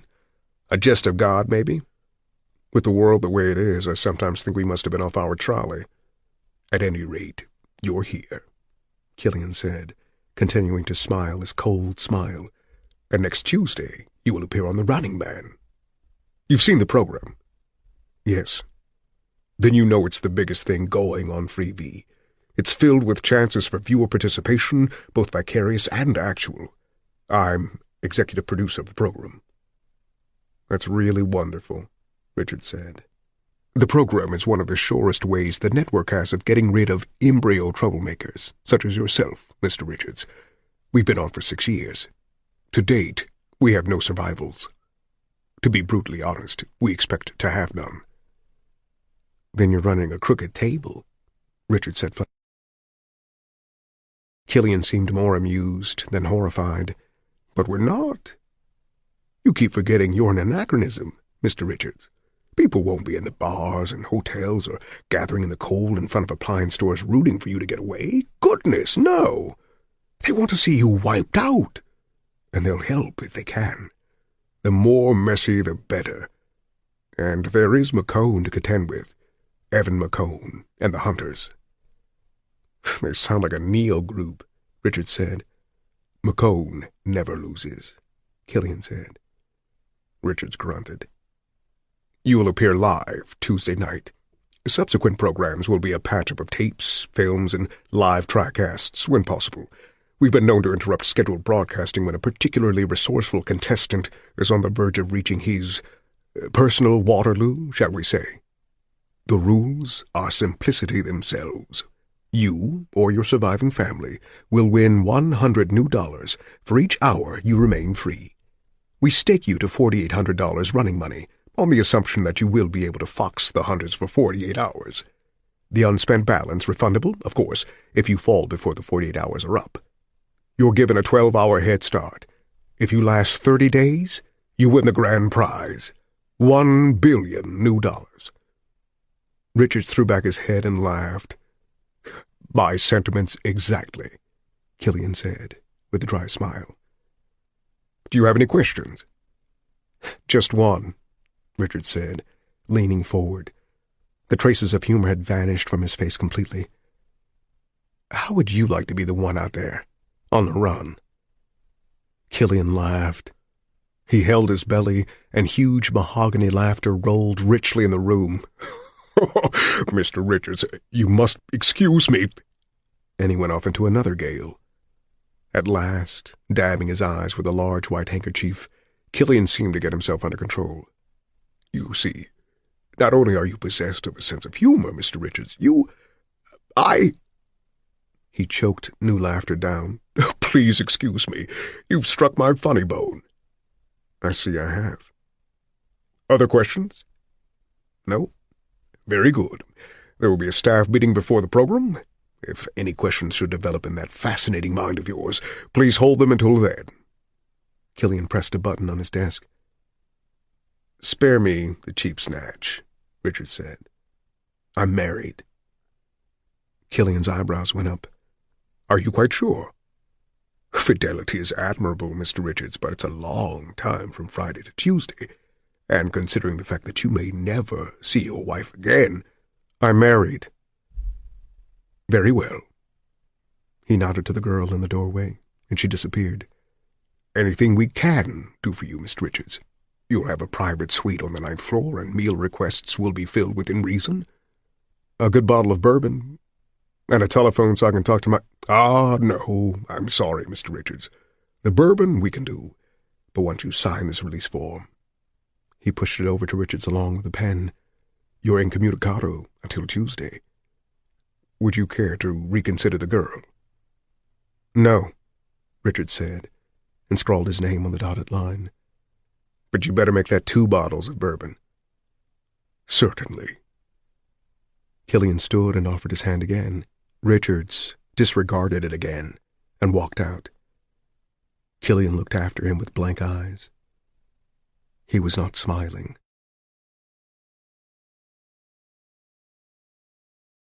-86, and counting. The receptionist popped promptly out of her foxhole as Richards walked through and handed him an envelope. On the front, Mr. Richards, I suspect one of the things that you will not mention during our interview is the fact that you need money badly, right now. Is it not true? Despite rumors to the contrary, Games Authority does not give advances. You must not look upon yourself as a contestant with all the glitter that word entails. You are not a free V-star, but only a working Joe who is being paid extremely well for undertaking a dangerous job. However, Games Authority has no rule which forbids me from extending you a personal loan. Inside you will find 10% of your advance salary, not in new dollars, I should caution you, but in game certificates redeemable $4. Should you decide to send these certificates to your wife, as I suspect you will, she will find they have one advantage over new dollars. A reputable doctor will accept them as legal tender, while a quack will not. Sincerely, Dan Killian. Richards opened the envelope and pulled out a thick book of coupons with the game symbol on the vellum cover. Inside were 48 coupons with a face value of $10 new each. Richards felt an absurd wave of gratitude toward Killian sweep him, and crushed it. He had no doubt that Killian would attach $480 of its advance money, and besides that, $480 was a pretty goddamn cheap price to pay for insurance on the big show, the continued happiness of the client, and Killian's own big money job. Shit, he said. The receptionist poked attentively out of her foxhole. Did you say something, Mr. Richards? No. Which way to the elevators? -85, and counting. The suite was sumptuous. Wall-to-wall carpeting almost deep enough to breaststroke in covered the floors of all 3 rooms, living room, bedroom, and bath. The freebie was turned off. Blessed silence prevailed. There were flowers in the vases, and on the wall, next to the door, was a button discreetly marked Service. The service would be fast, too, Richards thought cynically. There were 2 cops stationed outside his 9th floor suite, just to make sure he didn't go wandering. He pushed the service button, and the door opened. Yes, Mr. Richards, one of the cops said. Richards fancied he could see how sour that mister tasted in his mouth. The bourbon you asked for will be... It's not that, Richards said. He showed the cop the book of coupons Killian had left for him. I want you to take this somewhere. Just write the name and the address, Mr. Richards, and I'll see that it's delivered. Richards found the cobbler's receipt and wrote his address and Sheila's name on the back of it. He gave the tattered paper and the coupon book to the cop. He was turning away when a new thought struck Richards. Hey, just a second. The cop turned back, and Richards plucked the coupon book out of his hand. He opened it to the first coupon and tore 1/10 of it along the perforated line. Equivalent value? $1 new. Do you know a cop named Charlie Grady? Charlie? The cop looked at him warily. Yeah, I know Charlie. He's got 5th floor duty. Give him this.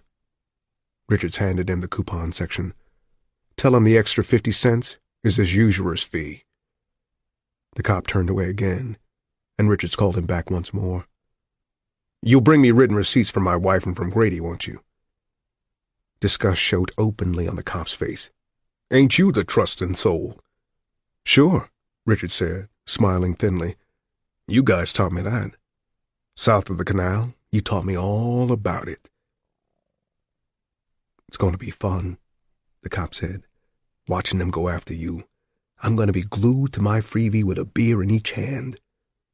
"Just bring me the receipts," Richard said, and closed the door gently in the cop's face. The bourbon came 20 minutes later, and Richards told the surprised delivery man that he would like a couple of thick novels sent up. "Novels?" "Books. You know, read. Words, movable press." Richards pantomimed, flipping pages. Yes, sir," he said doubtfully. "Do you have a dinner order?" Oh, Christ, the shit was getting thick. He was drowning in it. Richard saw a sudden fantasy cartoon. Man falls into outhouse hole and drowns in pink shit that smells like Chanel No. 5. The kicker? It still tastes like shit. Steak, peas, mashed potatoes. God, what was Sheila sitting down to? A protein pill and a cup of fake coffee? Milk, apple cobbler with cream. Got it? Yes, sir. Would you like— No, Richard said, suddenly distraught. No. Get out. He had no appetite. Absolutely none.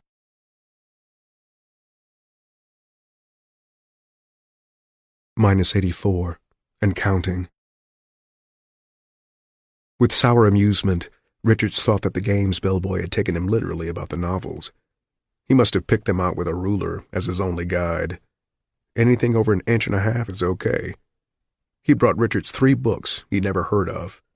2 golden oldies titled God is an Englishman and Not is a Stranger, and a huge tome written 3 years ago called The Pleasure of Serving. Richards peeked into that one first and wrinkled his nose. Poor boy makes good in General Atomics, rises from engine wiper to gear tradesman, takes night courses. On what, Richards wondered, Monopoly money? Falls in love with beautiful girl, apparently syphilis hadn't rotted her nose off yet, at a block orgy. Promoted to junior technico following dazzling aptitude scores.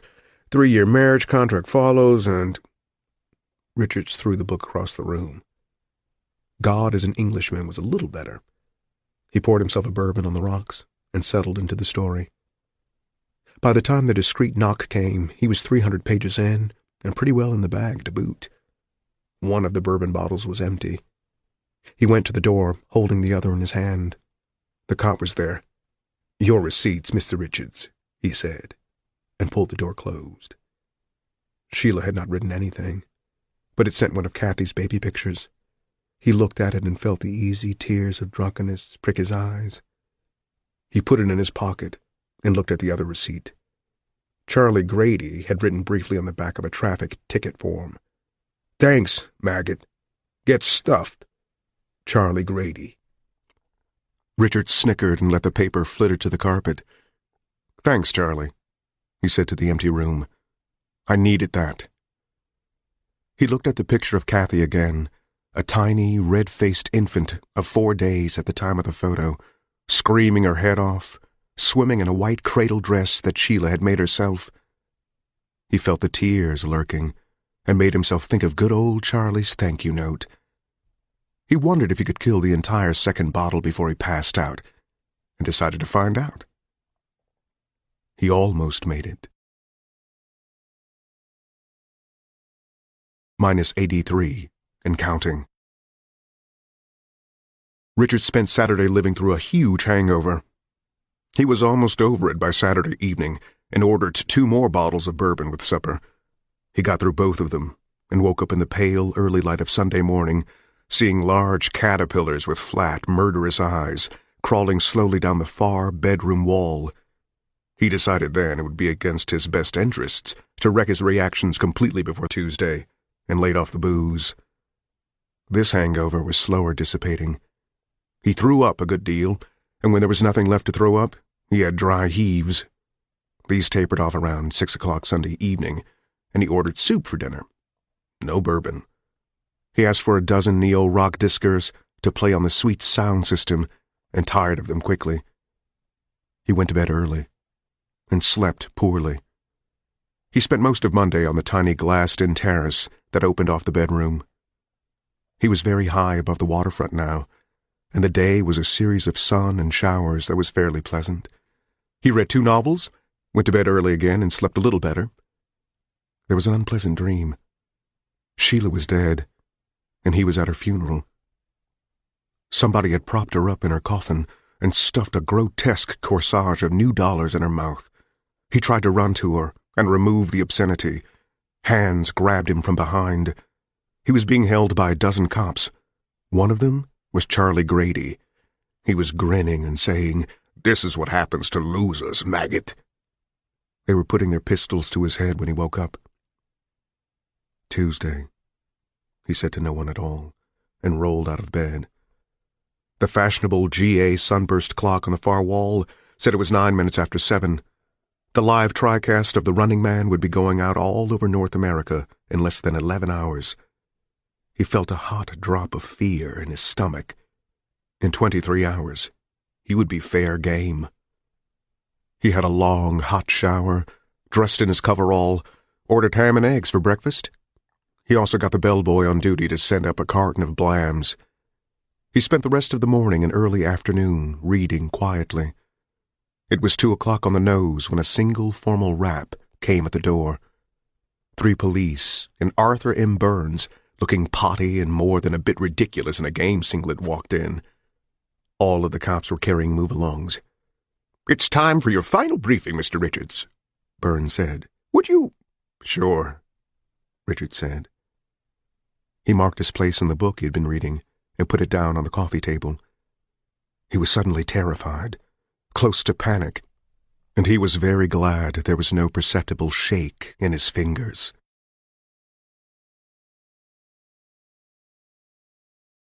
-82, and counting. The 10th floor of the games building was a great deal different from the ones below, and Richards knew that he was meant to go no higher. The fiction of upward mobility, which started in the grimy street-level lobby, ended here on the 10th floor. This was the broadcast facility. The hallways were wide, white, and stark. Bright yellow go-karts powered by GA solar cell motors pottered here and there, carrying loads of freebie technicos to studios and control rooms. A cart was waiting for them when the elevator stopped, and the 5 of them, Richards, Burns, and cops, climbed aboard. Necks craned, and Richards was pointed out several times as they made the trip. One woman, in a yellow game shorts and halter outfit, winked and blew Richards a kiss. He gave her the finger. They seemed to travel miles, through dozens of interconnecting corridors. Richards caught glimpses into at least a dozen studios, one of them containing the infamous treadmill seen on Treadmill to Bucks. A tour group from uptown was trying it out and giggling. At last, they came to a stop before a door which read, "The Running Man, absolutely no admittance." Burns waved to the guard in the bulletproof booth beside the door, and then looked at Richards. "Put your ID in the slot between the guard booth and the door," Burns said. Richards did it. His card disappeared into the slot, and a small light went on in the guard booth. The guard pushed a button, and the door slid open. Richards got back into the cart, and they were trundled into the room beyond. "Where's my card?" Richards asked. "You don't need it anymore." They were in a control room. The consoles section was empty except for a bald technico who was sitting in front of a blank monitor screen, reading numbers into a microphone. Across to the left, Dan Killian and 2 men Richards hadn't met were sitting around a table with frosty glasses. One of them was vaguely familiar, too pretty to be a technico. "Hello, Mr. Richards. Hello, Arthur. Would you care for a soft drink, Mr. Richards?" Richards found he was thirsty. It was quite warm on 10, in spite of the many air-conditioning units he had seen. "I'll have a Rudy Toot," he said. Killian rose, went to a cold cabinet, and snapped the lid from a plastic squeeze bottle. Richards sat down and took the bottle with a nod. "Mr. Richards, this gentleman on my right is Fred Victor, the director of The Running Man. This other fellow, as I'm sure you know, is Bobby Thompson. Thompson, of course. Host and MC of The Running Man. He wore a natty green tunic, slightly iridescent, and sported a mane of hair that was silvery attractive enough to be suspect. "Do you diet?" Richards asked. Thompson's impeccable eyebrows went up. "I beg pardon?" "Never mind," Richards said. "You'll have to make allowances for Mr. Richards," Killian said, smiling. "He seems afflicted with an extreme case of the rudes." "Quite understandable," Thompson said, and lit a cigarette. Richards felt a wave of unreality surge over him. Under the circumstances. "Come over here, Mr. Richards, if you please," Victor said, taking charge. He led Richards to the bank of screens on the other side of the room. The Technico had finished with his numbers and had left the room. Victor punched 2 buttons, and left-right views of the Running Man set sprang into view. We don't do a run-through here," Victor said. "We think it detracts from spontaneity. Bobby just wings it, and he does a pretty damn good job. We go on at 6 o'clock, Harding time. Bobby is center stage on that raised blue dais. He does the lead-in, giving a rundown on you. The monitor will flash a couple of still pictures. You'll be in the wings at stage right, flanked by 2 games guards. They'll come on with you, armed with riot guns. Move-alongs would be more practical if you decide to give trouble, but the riot guns are good theater." "Sure," Richard said. "There would be a lot of booing from the audience. We pack it that way because it's good theater. Just like the kill ball matches." "Are they going to shoot me with fake bullets?" Richards asked. "You could put a few blood bags on me to spatter on cue. That would be good theater, too." "Pay attention, please," Victor said. "You and the guards go on when your name is called. Bobby will, interview you. Feel free to express yourself as colorfully as you please.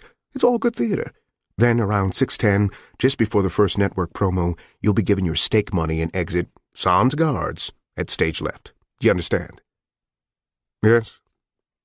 "What about Laughlin?" Victor frowned and lit a cigarette. "He comes on after you at 6:15. We run 2 contests simultaneously because often one of the contestants is, an adept at staying ahead of the hunters." "With the kid as a backup?" "Mr. Jansky? Yes.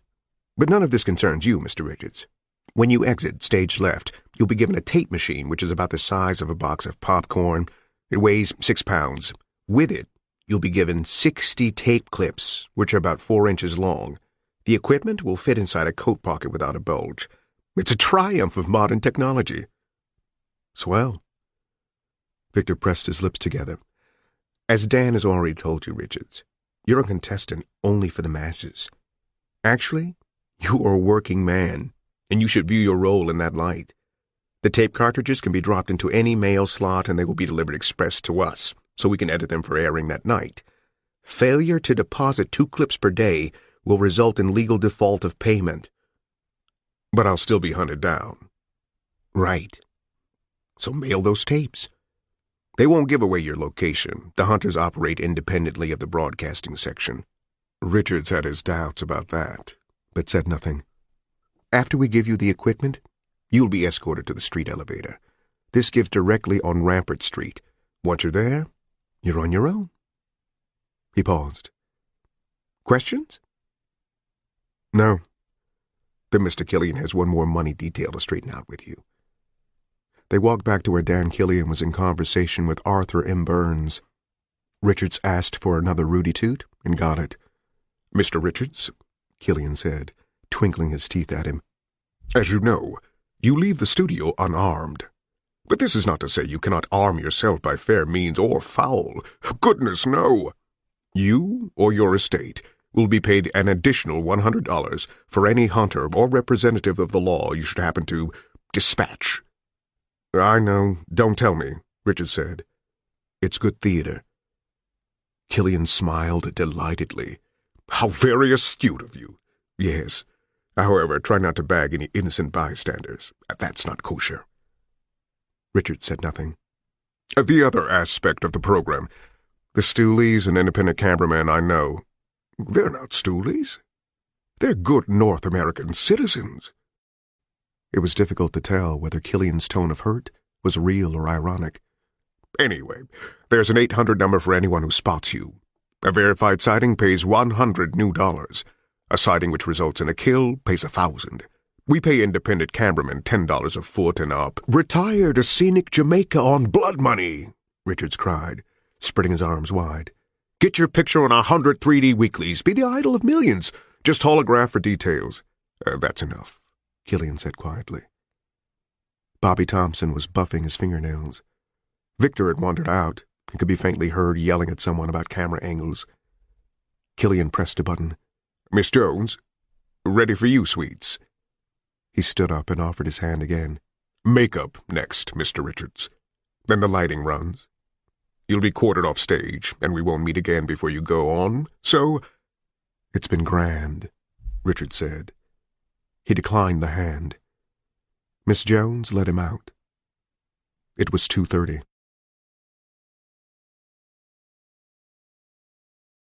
-81, and counting.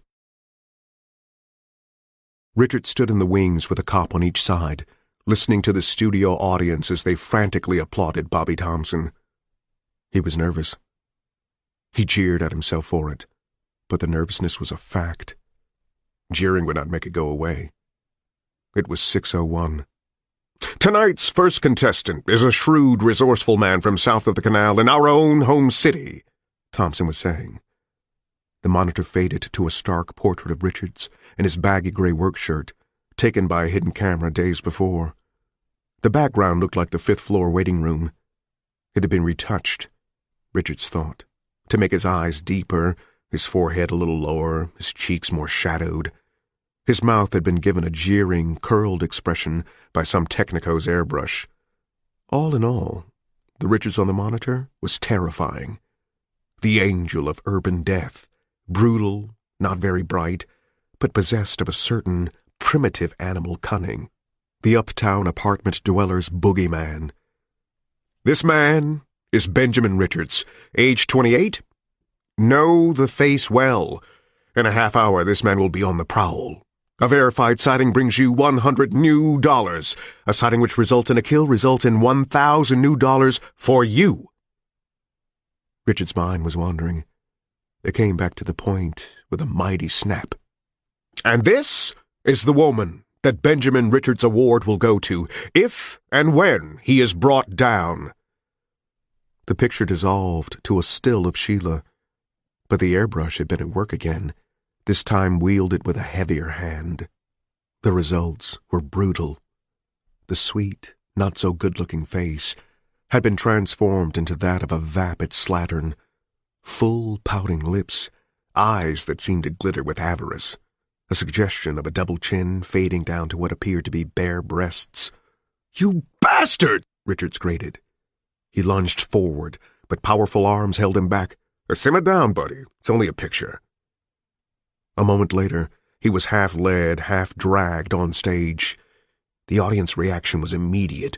The studio was filled with screamed cries of, "Boo! Cycle bum! Get out, you creep! Kill him! Kill the bastard! You eat it! Get out! Get out!" Bobby Thompson held his arms up and shouted good-naturedly for quiet. "Let's hear what he's got to say." The audience quieted, but reluctantly.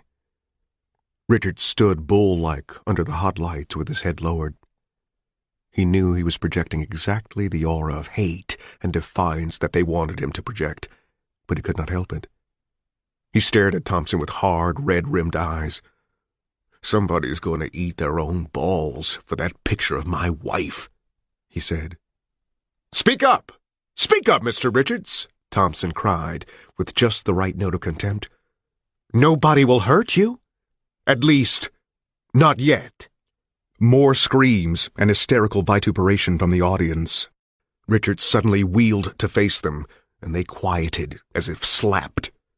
Women stared at him with frightened, half-sexual expressions. Men grinned up at him with blood-hate in their eyes. "You bastards!" he cried. "If you want to see somebody die so bad, why don't you kill each other?"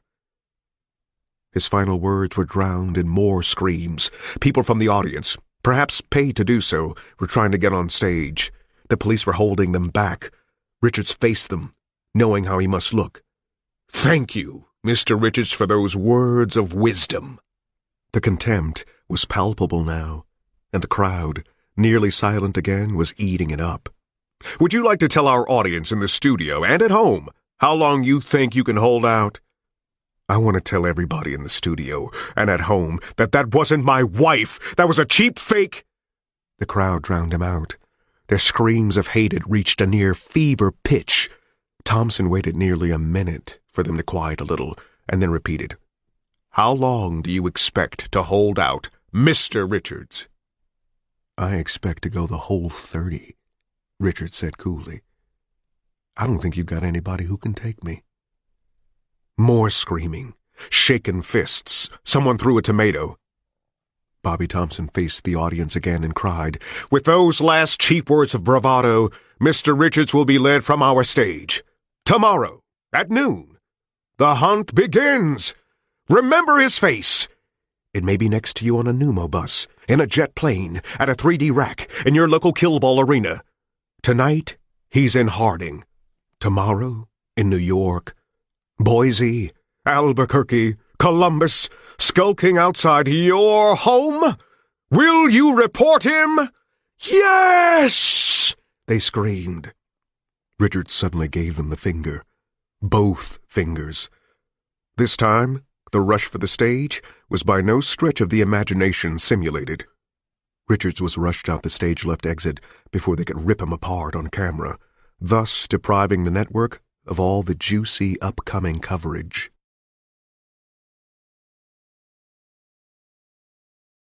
-80, and counting. Killian was in the wings and convulsed with amusement. "Fine performance, Mr. Richards, fine! God, I wish I could give you a bonus. Those fingers? Superb!" "We aim to please," Richards said. The monitors were dissolving to a promo. "Give me the goddamn camera and go fuck yourself." "That's generically impossible," Killian said, still grinning. "But here's the camera." He took it from the Technico who had been cradling it. "Fully loaded and ready to go. And here are the clips." He handed Richards a small, surprisingly heavy, oblong box wrapped in oilcloth. Richards dropped the camera into one coat pocket, the clips into the other. "Okay, where's the elevator?" "Not so fast," Killian said. "You got a minute. 12 of them, actually. Your 12 hours leeway doesn't start officially until 6:30. The screams of rage had begun again. Looking over his shoulder, Richards saw that Laughlin was on. His heart went out to him. "I like you, Richards, and I think you'll do well," Killian said. "You have a certain crude style that I enjoy immensely. I'm a collector, you know. Cave art and Egyptian artifacts are my areas of specialization. You are more analogous to the cave art than to my Egyptian urns, but no matter. I wish you could be preserved. Collected, if you please, just as my Asian cave paintings have been collected and preserved." "Grab a recording of my brainwaves, you bastard. They're on record." So I'd like to give you a piece of advice," Killian said, ignoring him. "You don't really have a chance. Nobody does, with a whole nation in on the manhunt and with the incredibly sophisticated equipment and training that the hunters have. But if you stay low, you'll last longer. Use your legs instead of any weapons you happen to pick up, and stay close to your own people." He leveled a finger at Richards in emphasis. "Not these good middle-class folks out there. They hate your guts. You symbolize all the fears of this dark and broken time. It wasn't all show and audience packing out there, Richards. They hate your guts. Could you feel it?" "Yes," Richards said. "I felt it. I hate them too." Killian smiled. "That's why they're killing you." He took Richards' arm. His grip was surprisingly strong. "This way." Behind them, Laughlin was being ragged by Bobby Thompson to the audience's satisfaction. Down a white corridor, their footfalls echoing hollowly, alone, all alone. One elevator at the end. "This is where you and I part company," Killian said. Express to the street. 9 seconds. He offered his hand for the 4th time, and Richards refused it again. Yet he lingered a moment. "What if I could go up?" he asked, and gestured with his head toward the ceiling and the 80 stories above the ceiling. "Who could I kill up there?" "Who could I kill if I went right to the top?" Killian laughed softly and punched the button beside the elevator. The doors popped open. "That's what I like about you, Richards. You think big." Richards stepped into the elevator. The doors slid toward each other. "Stay low," Killian repeated. And then Richards was alone. The bottom dropped out of his stomach as the elevator sank toward the street.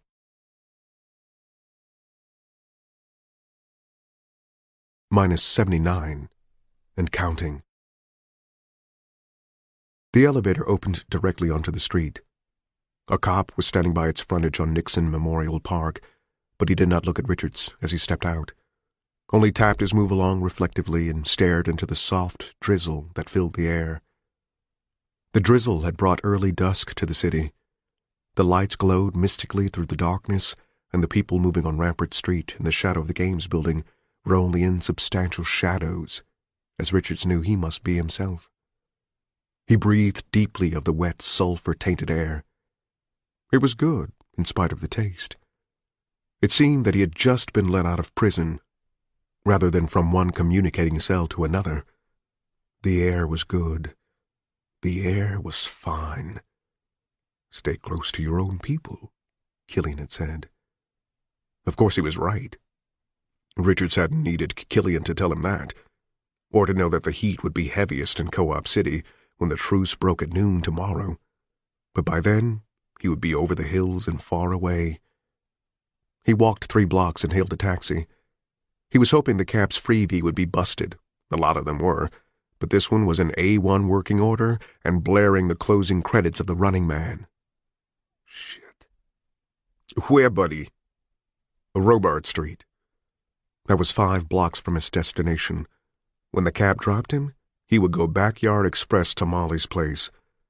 The cab accelerated, ancient gas-powered engine, a discordant symphony of pounding pistons and manifold noise.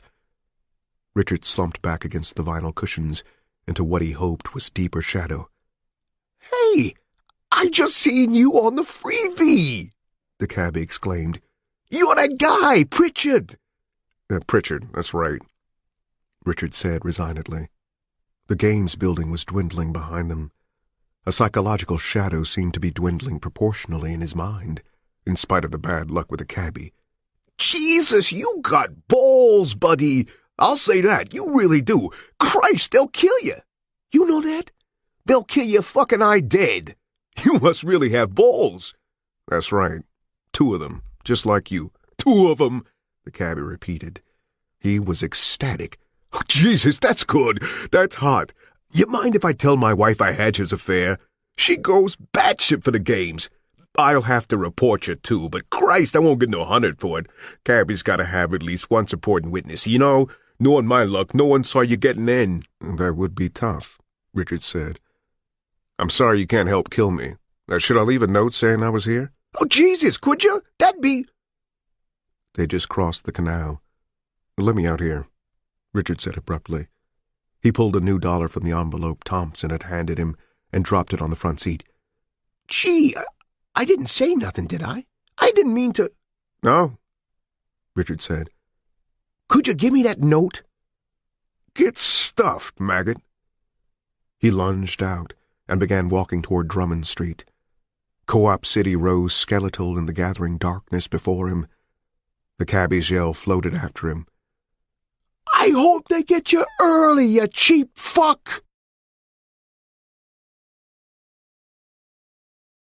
-78, and counting.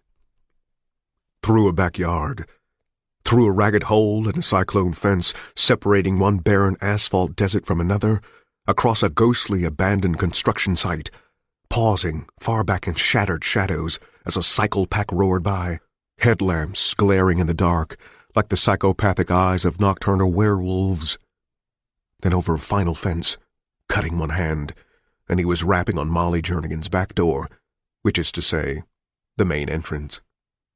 Molly ran a Dock Street hock shop, where a fellow with enough bucks to spread around could buy a police special move-along, a full-choke riot gun, a submachine gun, heroin, push, cocaine, drag disguises, a Styroflex pseudo-woman, a real whore if you were too strapped to afford Styroflex, the current address of one of 3 floating crap games, the current address of a swinging perverto club, or 100 other illegal items. If Molly didn't have what you wanted, he would order it for you, including false papers. When he opened the peephole and saw who was there, he offered a kindly smile and said, "Why don't you go away, pal? I never saw you." "New dollars," Richards remarked, as if to the air itself. There was a pause. Richards studied the cuff of his shirt, as if he had never seen it before. Then the bolts and locks were opened, quickly, as if Molly were afraid Richards would change his mind. Richards came in. They were in Molly's place behind the store, which was a rat warren of old newsies, stolen musical instruments, stolen cameras, and boxes of black market groceries. Molly was by necessity something of a Robin Hood. A pawnbroker south of the canal did not remain in business long if he became too greedy. Molly took the rich uptown maggots as heavily as he could and sold in the neighborhood at close to cost, something lower than cost if some pal was being squeezed hard. Thus his reputation in Co-op City was excellent, his protection superb. If a cop asked a South City stoolie, and there were hundreds of them, about Molly Jernigan, the informant let it be known that Molly was a slightly senile old-timer who took a little graft and sold a little black market. Any number of uptown swells with strange sexual tendencies could have told the police differently, but there were no vice busts anymore. Everyone knew vice was bad for any real revolutionary climate. The fact that Molly also ran a moderately profitable trade in forged documents, strictly for local customers, was unknown uptown. Still, Richards knew tooling papers for someone as hot as he was would be extremely dangerous. "What papers?" Molly asked, sighing deeply and turning on an ancient gooseneck lamp that flooded the working area of his desk with bright white light. He was an old man, approaching 75, and in the close glow of the light his hair looked like spun silver. "A driver's license, a military service card, street identicard, actual charge card, social retirement card. Easy. A $60 job for anyone but you, Benny." "You'll do it?" "For your wife, I'll do it. For you, no. I don't put my head in the noose for any crazy-ass bastard like Benny Richards." "How long, Molly?" Molly's eyes flashed sardonically. "Knowing your situation as I do, I'll hurry it. An hour for each." "Christ, 5 hours? Can I go?" "No, you can't." "Are you nuts, Benny? A cop comes pulling up to your development last week. He's got an envelope for your old lady. He came in a black wagon with about 6 buddies. Flapper Donegan was standing on the corner pitching nicks with Gary Hanrahan when it transpired. Flapper tells me everything. The boy's soft, you know." "I know Flapper's soft," Richard said impatiently. "I sent the money. Is she—" "Who knows? Who sees?" Molly shrugged and rolled his eyes as he put pens and blank forms in the center of the pool of light thrown by the lamp. "They're 4 deep around your building, Benny. Anyone who sent to offer their condolences would end up in a cellar talking to a bunch of rubber clubs. Even good friends don't need that scam, not even with your old lady flush. You got a name you want special on these?" "Doesn't matter, as long as it's Anglo." "Jesus, Molly, she must have come out for groceries, and the doctor—" "She sent Budgio Sanchez's kid. What's his name?" "Walt. Yeah, that's it. I can't keep the goddamn spics and mix straight no more. I'm getting senile, Benny. Blowing my cool." He glared up at Richard suddenly. "I remember when Mick Jagger was a big name. You don't even know who he was, do you?" "I know who he was," Richard said, distraught. He turned to Molly's sidewalk level window, frightened. It was worse than he thought. Sheila and Kathy were in the cage, too. At least until— "They're okay, Benny," Molly said softly. "Just stay away. You're poison to them now. Can you dig it?" "Yes," Richard said. He was suddenly overwhelmed with despair, black and awful. "I'm homesick," he thought, amazed. But it was more. It was worse. Everything seemed out of whack, surreal. The very fabric of existence bulging at the seams, faces whirling, Laughlin, Burns, Killian, Jansky, Molly, Kathy, Sheila. He looked out into the blackness, trembling. Molly had gone to work, crooning some old song from his vacant past, something about having Betty Davis eyes. Who the hell was that? "He was a drummer," Richard said suddenly. "With that English group, the Beatles. Mick McCartney." "Yeah, you kids," Molly said, bent over his work. "That's all you kids know."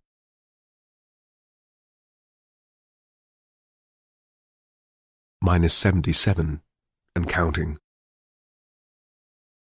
He left Molly's at 10 past midnight, $1,200 new lighter. The pawnbroker had also sold him a limited but fairly effective disguise: gray hair, spectacles, mouth wadding, plastic buck teeth, which suddenly transfigured his lip line. "Give yourself a little lamp, too," Molly advised. "Not a big attention-getter, just a little one. Remember, you have the power to cloud men's minds if you use it." Don't remember that line, do you? Richards didn't.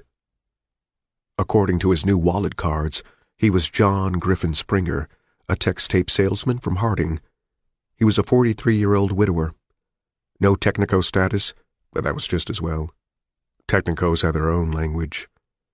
Richards reemerged on Robart Street at 12:30, a good hour to get rolled, mugged, or killed, but a bad hour to make any kind of unnoticed getaway. Still, he had lived south of the canal all his life. He crossed the canal 2 miles farther west, almost on the edge of the lake. He saw a party of drunken winos huddled around a furtive fire, several rats, but no cops. By 1:15 a.m., he was cutting across the far edge of the no-man's land of warehouses, cheap beaneries, and shipping offices on the north side of the canal. At 1:30, he was surrounded by enough uptowners hopping from one sleazy dive to the next to safely hail a cab. This time the driver didn't give him a second look. "Jetport," Richard said. "I'm your man, pal." The air thrusters shoved them up into traffic. They were at the airport by 1:50. Richards limped past several cops and security guards who showed no interest in him. He bought a ticket to New York because it came naturally to mind. The ID check was routine and uneventful. He was on the 2:20 speed shuttle to New York. There were only 40 or so passengers, most of them snoozing businessmen and students. The cop in the Judas hole dozed through the entire trip. After a while, Richards dozed too. They touched down at 3:06, and Richards deplaned and left the airport without incident. At 3:15, the cab was spiraling down the Lindsay Overway. They crossed Central Park on a diagonal, and at 3:20, Ben Richards disappeared into the largest city on the face of the earth. -76, and counting. He went to Earth in the Brant Hotel, a so-so establishment on the east side. That part of the city had been gradually entering a new cycle of chic. Yet the Brant was less than a mile from Manhattan's own blighted inner city, also the largest in the world. As he checked in, he again thought of Dan Killian's parting words: "Stay close to your own people." After leaving the taxi, he had walked to Times Square, not wanting to check into any hotel during the small morning hours. He spent the 5.5 hours from 3:30 to 9 in an all-night Perverto show. He had wanted desperately to sleep, but both times he had dozed off, he had been snapped awake by the feel of light fingers crawling up his inner thigh. "How long will you be staying, sir?" the desk clerk asked, glancing at Richard's registration as John G. Springer. "Don't know," Richard said, trying for meek affability. "All depends on the clients, you understand?" He paid $60 new, holding the room for 2 days, and took the elevator up to the 23rd floor. The room offered a somber view of the squalid East River. It was raining in New York, too. The room was clean, but sterile. There was a connecting bathroom, and the toilet made constant, ominous noises that Richards could not rectify even by wiggling the ball in the tank. He had breakfast sent up, a poached egg on toast, orange drink, coffee. When the boy appeared with the tray, he tipped lightly and forgettably. With breakfast out of the way, he took out the video camera and looked at it. A small metal plate labeled Instructions was set just below the viewfinder. Richards read, "Number 1. Push tape cartridge into slot marked A until it clicks home. Number 2. Set viewfinder by means of crosshairs within the sight. Number 3. Push button marked B to record sound with video. Number 4. When the bell sounds, tape cartridge will pop out automatically. Recording time, 10 minutes. Good, Richard thought. They can watch me sleep. He set the camera on the bureau next to the Gideon Bible and sighted the crosshairs on the bed. The wall behind was blank and nondescript. He didn't see how anyone could pinpoint his location from either the bed or the background. Street noise from this height was negligible, but he would leave the shower running just in case. Even with forethought, he nearly pressed the button and stepped into the camera's field of vision with his naked disguise hanging out. Some of it could have been removed, but the gray hair had to stay. He put the pillow slip over his head. Then he pressed the button, walked over to the bed, and sat down facing the lens. Peekaboo, Ben Richards said hollowly to his immense listening and viewing audience that would watch this tape later tonight with horrified interest. You can't see it, but I'm laughing at you shit-eaters. He lay back, closed his eyes, and tried to think of nothing at all. When the tape clip popped open 10 minutes later, he was fast asleep.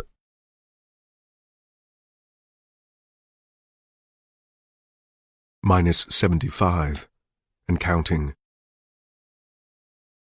When he woke up, it was just after 4 p.m. The hunt was on then. Had been for 3 hours, figuring for the time difference. The thought sent a chill through his middle. He put a new tape in the camera, took down the Gideon Bible and read the 10 Commandments over and over for 10 minutes with the pillow slip on his head. There were envelopes in the desk drawer, but the name and address of the hotel was on them. He hesitated, and knew it made no difference. He would have to take Killian's word that his location, as revealed by postmarks or return addresses, would not be revealed to McCone and his bird dogs by the game's authority. He had to use the postal service. They had supplied it with no carrier pigeons. There was a mail drop by the elevators, and Richards dropped the clips into the out-of-town slot with huge misgivings. Although postal authorities were not eligible for any games money for reporting the whereabouts of contestants, it still seemed like a horribly risky thing to do. But the only other thing was default, and he couldn't do that either. He went back to his room, shut off the shower — the bathroom was as steamy as a tropical jungle — and lay down on the bed to think. How to run? What was the best thing to do? He tried to put himself in the place of an average contestant. The first impulse, of course, was pure animal instinct. Go to Earth. Make a den and cower in there. And so he had done. The Brant Hotel. Would the hunters expect that? Yes. They would not be looking for a running man at all. They would be looking for a hiding man. Could they find him in his den? He wanted very badly to answer no, but he could not. His disguise was good, but hastily put together. Not many people are observant, but there are always some. Perhaps he'd been tabbed already. The desk clerk, the bellboy who had brought his breakfast, perhaps even by one of the faceless men in the Perfurdo show on 42nd Street. Not likely, but possible. And what about his real protection? The false ID Molly had provided. Good for how long? Well, the taxi driver who had taken him from the games building could put him in South City, and the hunters were fearfully, dreadfully good. They would be leaning hard on everyone he knew, from Jack Krager to that bitch Eileen Jenner down the hall. Heavy heat. How long until somebody, maybe a head softy like Flapper Donegan, let it slip that he had forged papers on occasion? And if they found Molly, he was blown. The pawnbroker would hold out long enough to take a belting around. He was canny enough to want a few visible battle scars to sport around the neighborhood, just so his place didn't have a bad case of spontaneous combustion some night. Then, a simple check of Harding's 3 jet ports would uncover John G. Springer's midnight jaunt to Freak City. If they found Molly. You assume they will. You have to assume they will. Then run. Where? He didn't know. He had spent his entire life in Harding, in the Midwest. He didn't know the East Coast. There was no place here he could run to and feel that he was on familiar turf. So where? Where? His teased and unhappy mind drifted into a morbid daydream. They had found Molly with no trouble at all, pried the Springer name out of him in an easy 5 minutes after pulling 2 fingernails, filling his navel with lighter fluid and threatening to strike a match. They had gotten Richard's flight number with 1 quick call.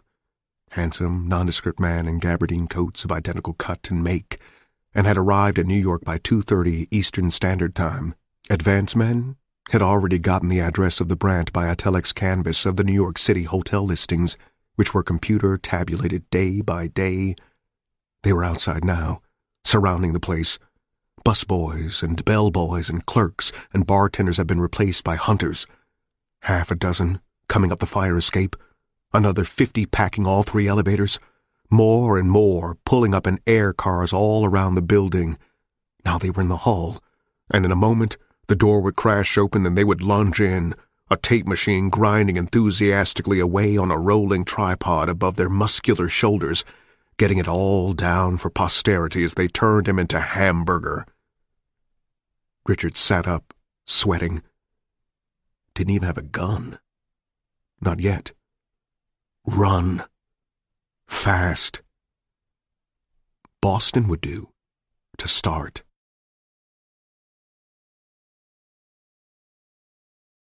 -74, and counting. He left his room at 5 p.m. and went down to the lobby. The desk clerk smiled brightly, probably looking forward to his evening relief. "Afternoon, Mr. Springer." Richard smiled back. "I seem to have struck oil, my man. 3 clients who seem receptive. I'll be occupying your excellent facility for an additional 2 days. May I pay in advance?" "Certainly, sir." Dollars changed hands. Still beaming, Richards went back up to his room. The hall was empty. Richards hung the Do Not Disturb sign on the doorknob and went quickly to the fire stairs. Luck was with him, and he met no one. He went all the way to the ground floor and slipped out the side entrance, unobserved. The rain had stopped, but the clouds still hung and lowered over Manhattan. The air smelled like a rancid battery. Richards walked briskly, discarding the limp, to the Port Authority electric bus terminal. A man could still buy a ticket on a Greyhound without signing his name. "Boston," he said to the bearded ticket vendor. $23, pal. Bus pulls out at 6:15 sharp. He passed over the money. It left him with something less than 3,000 new dollars. He had an hour to kill, and the terminal was chock full of people. Many of them Vol Army, with their blue berets and blank, boyish, brutal faces. He bought a pervert mag, sat down, and propped it in front of his face. For the next hour, he stared at it, turning a page occasionally to try and avoid looking like a statue. When the bus rolled up to the pier, he shuffled toward the open doors with the rest of the nondescript assortment. "Hey! Hey, you!" Richard stared around. A security cop was approaching on the run. He froze, unable to take flight. A distant part of his brain was screaming that he was about to be cut down right here in this shitty bus terminal with wads of gum on the floor and casual obscenities scrawled on the dirt-caked walls. he was going to be some dumb flatfoot's fluke trophy. "Stop him! Stop that guy!" The cop was veering. It wasn't him at all. Richard saw. It was a scruffy-looking kid who was running for the stairs, swinging a lady's purse in one hand and bowling bystanders this way and that like 10 pens. He and his pursuer disappeared from sight, taking the stairs 3 by 3 in huge leaps. The knot of embarkers, debarkers, and greeters watched them with vague interest for a moment, and then picked up the threads of what they'd been doing, as if nothing had happened. Richard stood in line, trembling and cold. He collapsed into a seat near the back of the coach, and a few minutes later, the bus hummed smoothly up the ramp, paused, and joined the flow of traffic. The cop and his quarry had disappeared into the general mob of humanity. If I'd had a gun, I would have burned him where he stood, Richards thought. Christ. Oh, Christ. And on the heels of that, next time it won't be a purse snatcher. It'll be you. He would get a gun in Boston anyway. Somehow. He remembered Laughlin saying that he would push a few of them out a high window before they took him. The bus rolled north in the gathering darkness.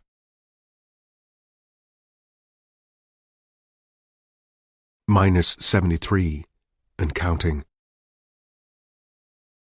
The Boston YMCA stood on Upper Huntington Avenue. It was huge, black with years, old-fashioned and boxy. It stood in what used to be one of Boston's better areas, in the middle of the last century.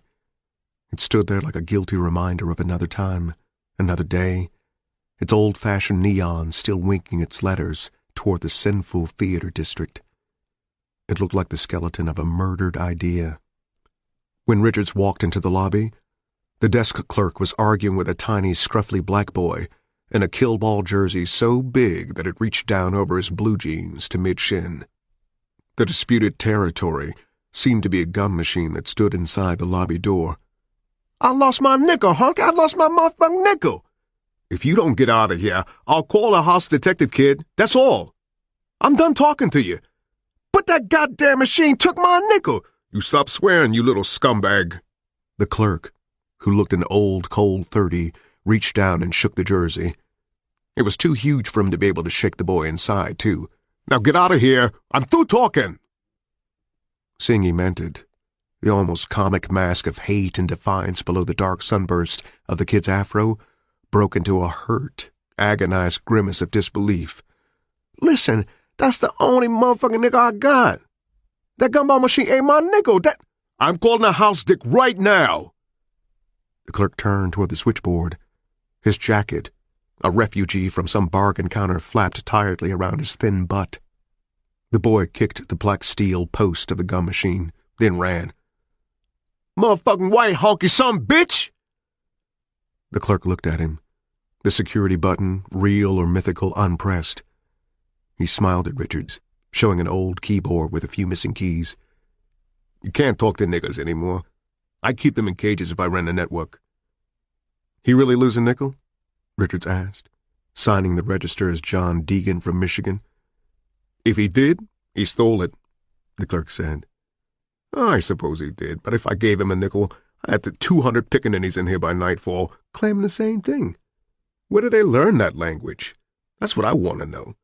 Don't their folks care what they do?" "How long will you be staying, Mr. Deegan?" "I don't know. I'm in town on business." He tried on a greasy smile, and when it felt right, he widened it.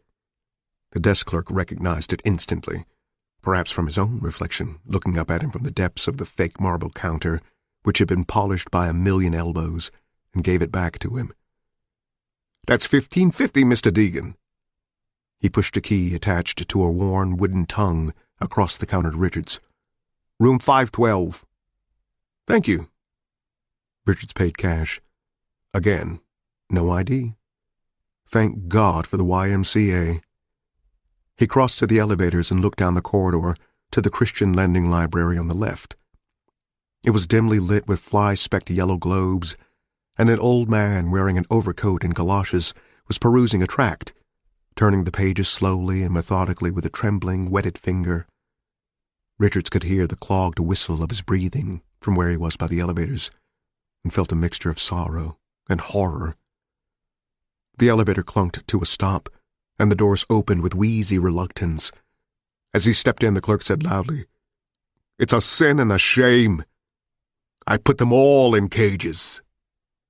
Richards glanced up, thinking the clerk was speaking to him, but the clerk was not looking at anything. The lobby was very empty and very silent.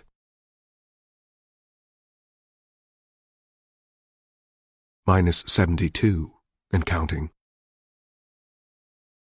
The fifth-floor hall stank of pee. The corridor was narrow enough to make Richards feel claustrophobic, and the carpet, which might have been red, had worn away in the middle to random strings. The doors were industrial gray, and several of them showed the marks of fresh kicks, smashes, or attempts to jimmy. Signs at every 20 paces advised that there would be no smoking in this hall by order of fire marshal. There was a communal bathroom in the center, and the urine stench became suddenly sharp. It was a smell Richards associated automatically with despair. People moved restlessly behind the gray doors, like animals in cages, animals too awful, too frightening to be seen. Someone was chanting what might have been the Hail Mary over and over in a drunken voice. Strange gobbling noises came from behind another door. A country western tune from behind another. "I ain't got a buck for the phone, and I'm so alone." Shuffling noises. The solitary squeak of bed springs that might mean a man in his own hand. Sobbing. Laughter. The hysterical grunts of a drunken argument, and from behind these, silence. And silence. A man with a hideously sunken chest walked past Richards without looking at him, carrying a bar of soap and a towel in one hand, wearing gray pajama bottoms tied with string. He wore paper slippers on his feet. Richards unlocked his room and stepped in. There was a police bar on the inside, and he used it. There was a bed with almost white sheets and an army surplus blanket. There was a bureau, from which the second drawer was missing. There was a picture of Jesus on one wall. There was a steel rod with 2 coat hangers, kitty-cornered in the right angle of 2 walls. There was nothing else but the window, which looked out on blackness. It was 10:15. Richards hung up his jacket, slipped off his shoes, and lay down on the bed. He realized how miserable and unknown and vulnerable he was in the world. The universe seemed to shriek and clatter and roar around him like a huge, indifferent jalopy rushing down a hill and toward the lip of a bottomless chasm. His lips began to tremble, and then he cried a little. He didn't put it on tape. He lay looking at the ceiling, which was cracked into a million crazy scrawls like a bad potter's glaze. They'd been after him for over 8 hours now. He had earned $800 of his stake money. Christ, not even out of the hole yet. And he'd missed himself on Freebie. Christ, yes. The bag over the head spectacular. Where were they? Still in Harding? New York? Or on their way to Boston? No, they couldn't be on their way here, could they? The bus had not passed through any roadblocks. He'd left the biggest city in the world anonymously, and he was here under an assumed name. They couldn't be onto him. No way. The Boston Y might be safe for as long as 2 days. After that, he could move north toward New Hampshire and Vermont, or south toward Hartford or Philadelphia, or even Atlanta. Further east was the ocean, and beyond it was Britain and Europe. It was an intriguing idea, but probably out of reach. Passage by plane required ID, what with France under martial law, and while stowing away might be possible, discovery would mean a quick and final end to the whole thing. And West was out. West was where the heat was the hottest. If you can't stand the heat, get out of the kitchen. Who had said that? Molly would know. He snickered a little and felt better. The disembodied sound of a radio came to his ears. It would be good to get the gun now, tonight, but he was too tired. The ride had tired him. Being a fugitive tired him. And he knew, in an animal way, that went deeper than the rational, that very soon he might be sleeping in an October cold culvert or in a weed and cinder-choked gully. The gun tomorrow night. He turned off the light and went to bed. -71 and counting. It was showtime again. Richard stood with his buttocks toward the video recorder, humming the theme music to The Running Man. A YMCA pillow slip was over his head, turned inside out so the name stamped on its hem wouldn't show. The camera had inspired Richards to a kind of creative humor that he never would have believed he possessed. The self-image he'd always held was that of a rather dour man, with little or no humor in his outlook. The prospect of his approaching death had uncovered a solitary comedian hiding inside. When the clip popped out, he decided to save the second for afternoon. The solitary room was boring, and perhaps something else would occur to him. He dressed slowly and then went to the window and looked out. Thursday morning traffic hustled busily up and down Huntington Avenue. Both sidewalks were crowded with slowly moving pedestrians. Some of them were scanning bright yellow help wanted facts. Most of them just walked. There was a cop, it seemed, on every corner. Richards could hear them in his mind. "Move along. Ain't you got someplace to go? Pick it up, maggot." So you moved on to the next corner, which was just like the last corner, and were moved along again. You could try to get mad about it, but mostly your feet hurt too much. Richards debated the risk of going down the hall and showering. He finally decided it would be okay. He went down with a towel over his shoulder, met no one, and walked into the bathroom. Essence of urine, shit, puke, and disinfectant mingled. All the crapper doors had been yanked off, of course. Someone had scrawled "fuck the network" in foot-high letters above the urinal. It looked as though he might have been angry when he did it. There was a pile of feces in one of the urinals. Someone must have been really drunk, Richards thought. A few sluggish autumn flies were crawling over it. He was not disgusted. The sight was too common. But he was matter-of-factly glad he'd worn his shoes. He also had the shower room to himself. The floor was cracked porcelain, the walls gouged tile, with thick runnels of decay near the bottoms. He turned on a rust-clogged showerhead, full hot, and waited patiently for 5 minutes until the water ran tepid, and then showered quickly. He used a scrap of soap he found on the floor. The Y had either neglected to supply it, or the chambermaid had walked off with his. On his way back to his room, a man with a hairlip gave him a tract. Richards tucked his shirt in, sat on his bed, and lit a cigarette. He was hungry, but would wait until dusk to go out and eat. Boredom drove him to the window again. He counted different makes of cars: Fords, Chevys, Wents, VWs, Plymouths, Studebakers, Rambler Supremes. First one to 100 wins. A dull game, but better than no game. Further up Huntington Avenue was Northeastern University, and directly across the street from the Y was a large automated bookshop. While he counted cars, Richards watched the students come and go. They were in sharp contrast to the wanted fax idlers. Their hair was shorter, and they all seemed to be wearing tartan jumpers, which were this year's campus craze. They walked through the milling ruck and inside to make their purchases with an air of uncomfortable patronization and hail fellow that left a curdled amusement in Richard's mouth. The 5-minute spaces in front of the store filled and emptied with sporty, flashy cars, often of exotic make. Most of them had college decals in the back windows: Northeastern, MIT, Boston College, Harvard.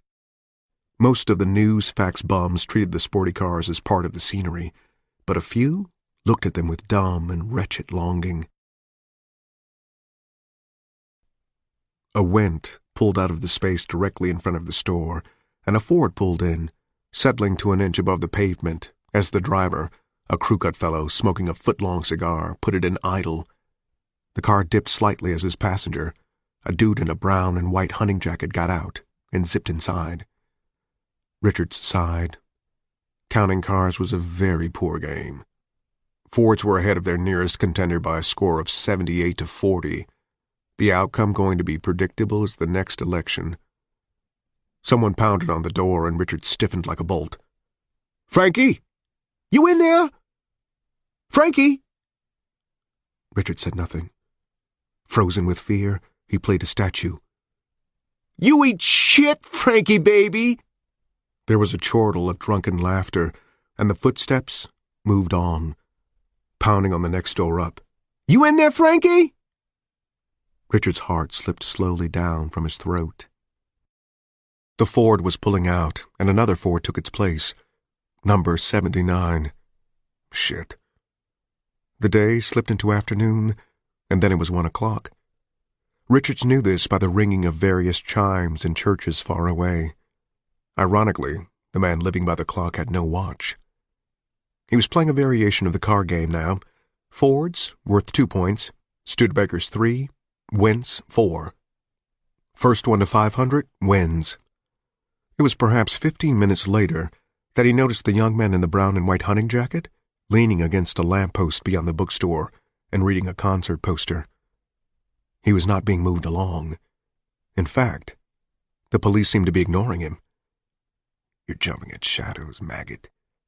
Next you'll see them in the corners."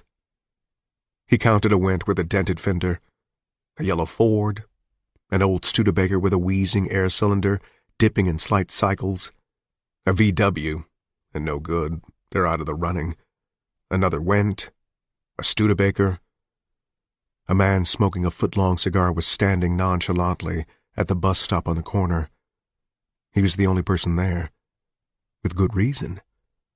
Richards had seen the buses come and go, and knew there wouldn't be another one along for 45 minutes. Richards felt a coolness creep into his testicles. An old man in a threadbare black overcoat sauntered down the side of the street and leaned casually against the building. 2 fellows in tartan jumpers got out of a taxi, talking animatedly, and began to study the menu in the window of the Stockholm restaurant. A cop walked over and conversed with the man at the bus stop. Then the cop walked away again. Richards noted, with a numb, distant terror, that a good many of the newspaper bums were idling along much more slowly. Their clothes and styles of walking seemed oddly familiar, as if they had been around a great many times before, and Richards was just becoming aware of it.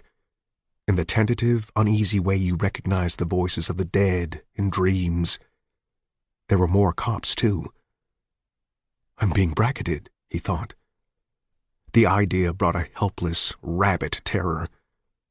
"No," his mind corrected. "You've already been bracketed." -70, and counting. Richards walked rapidly to the bathroom, being calm, ignoring his terror the way a man on a high ledge ignores the drop. If he was going to get out of this, it would be by keeping his head. If he panicked, he would die quickly. Someone was in the shower, singing a popular song in a cracked and pitchless voice. No one was at the urinals or the wash stands. The trick had popped effortlessly into his mind as he stood by the window, watching them gather in their offhand, sinister way. If it hadn't occurred to him, he thought it would be there yet, like Aladdin, watching smoke from the lamp coalesce into an omnipotent djinn. They had used the trick as boys to steal newspapers from development basements. Molly bought them. 2 cents a pound. He took one of the wire toothbrush holders off the wall with a hard snap of his wrist. It was a little rusted, but that wouldn't matter.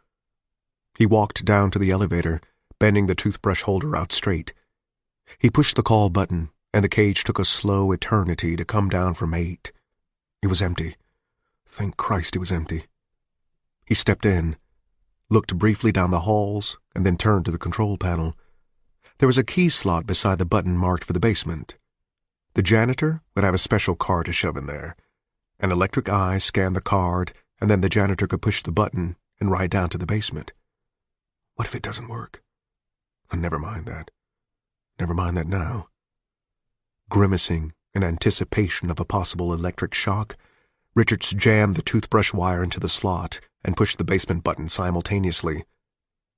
There was a noise from inside the control panel that sounded like a brief electronic curse. There was a light, tingling jolt up his arm. For a moment, nothing else. Then the folding brass gate slid across, the doors closed, and the elevator lurched unhappily downward. A small tendril of blue smoke curled out of the slot in the panel. Richard stood away from the elevator door and watched the numbers flash backwards. When the L lit, the motor high above made a grinding sound, and the car seemed about to stop. Then, after a moment, perhaps after it thought it had scared Richards enough, it descended again.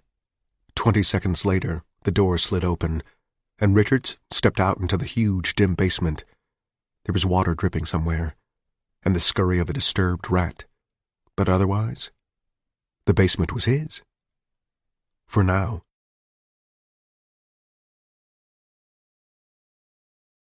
-69 and counting. Huge, rusted heating pipes, festooned with cobwebs, crawled crazily all over the ceiling. When the furnace kicked on suddenly, Richards almost screamed in terror. The surge of adrenaline to his limbs and heart was painful, for a moment almost incapacitating. There were newspapers here, too, Richard saw. Thousands of them, stacked up and tied with string. The rats had nested in them by the thousands. Whole families stared out at the interloper with ruby, distrustful eyes. He began to walk away from the elevator, pausing halfway across the cracked cement floor. There was a large fuse box bolted to a supporting post, and behind it, leaning against the other side, a litter of tools. Richards took the crowbar and continued to walk, keeping his eyes on the floor. Near the far wall, he spied the main storm drain to his left. He walked over and looked at it, wondering in the back of his mind if they knew he was down here yet. The storm drain was constructed of vented steel. It was about 3 feet across, and on the far side there was a slot for the crowbar. Richard slipped it in, levered up the cover, and then put one foot on the crowbar to hold it. He got his hands under the lip of the cover and pushed it over. It fell to the cement with a clang that made the rats squeak with dismay. The pipe beneath slanted down at a 45-degree angle, and Richards guessed that its bore could be no more than 2.5 feet. It was very dark. Claustrophobia suddenly filled his mouth with flannel. Too small to maneuver in, almost too small to breathe in. But it had to be. He turned the storm drain cover back over and edged it toward the pipe entrance, just enough so he could grip it from beneath once he was down there. Then he walked over to the fuse box, hammered the padlock off with a crowbar, and shoved it open. He was about to begin pulling fuses when another idea occurred to him. He walked over to the newspapers, which lay in dirty yellow drifts against the whole eastern length of the cellar. Then he ferreted out the folded and dog-eared book of matches he'd been lighting his smokes with. There were 3 left. He yanked out a sheet of paper and formed it into a spill, held it under his arm like a dunce cap, and lit a match. The first one guttered out in a draft. The second fell out of his trembling hand and hissed out on the damp concrete. The third stayed alight. He held it to his paper spill, and yellow flame bloomed. A rat, perhaps sensing what was to come, ran across his foot and into the darkness. A terrible sense of urgency filled him now, and yet he waited until the spill was flaming a foot high. He had no more matches. Carefully, he tucked it into a fissure in the chest-high paper wall and waited until he saw that the fire was spreading. The huge oil tank which serviced the Y was built into the adjoining wall. Perhaps it would blow. Richards thought it would. Trotting now, he went back to the fuse box and began ripping out the long tubular fuses. He got most of them before the basement lights went out. He felt his way across to the storm drain, aided by the growing, flickering light of the burning papers. He sat down with his feet dangling and then slowly eased in. When his head was below the level of the floor, he pressed his knees against the sides of the pipe to hold himself steady and worked his arms up above his head. It was slow work. There was very little room to move. The light of the fire was brilliant yellow now, and the crackling sound of burning filled his ears. Then his groping fingers found the lip of the drain and he slid them up until they gripped the vented cover. He yanked it forward slowly, supporting more and more of the weight with the muscles of his back and neck.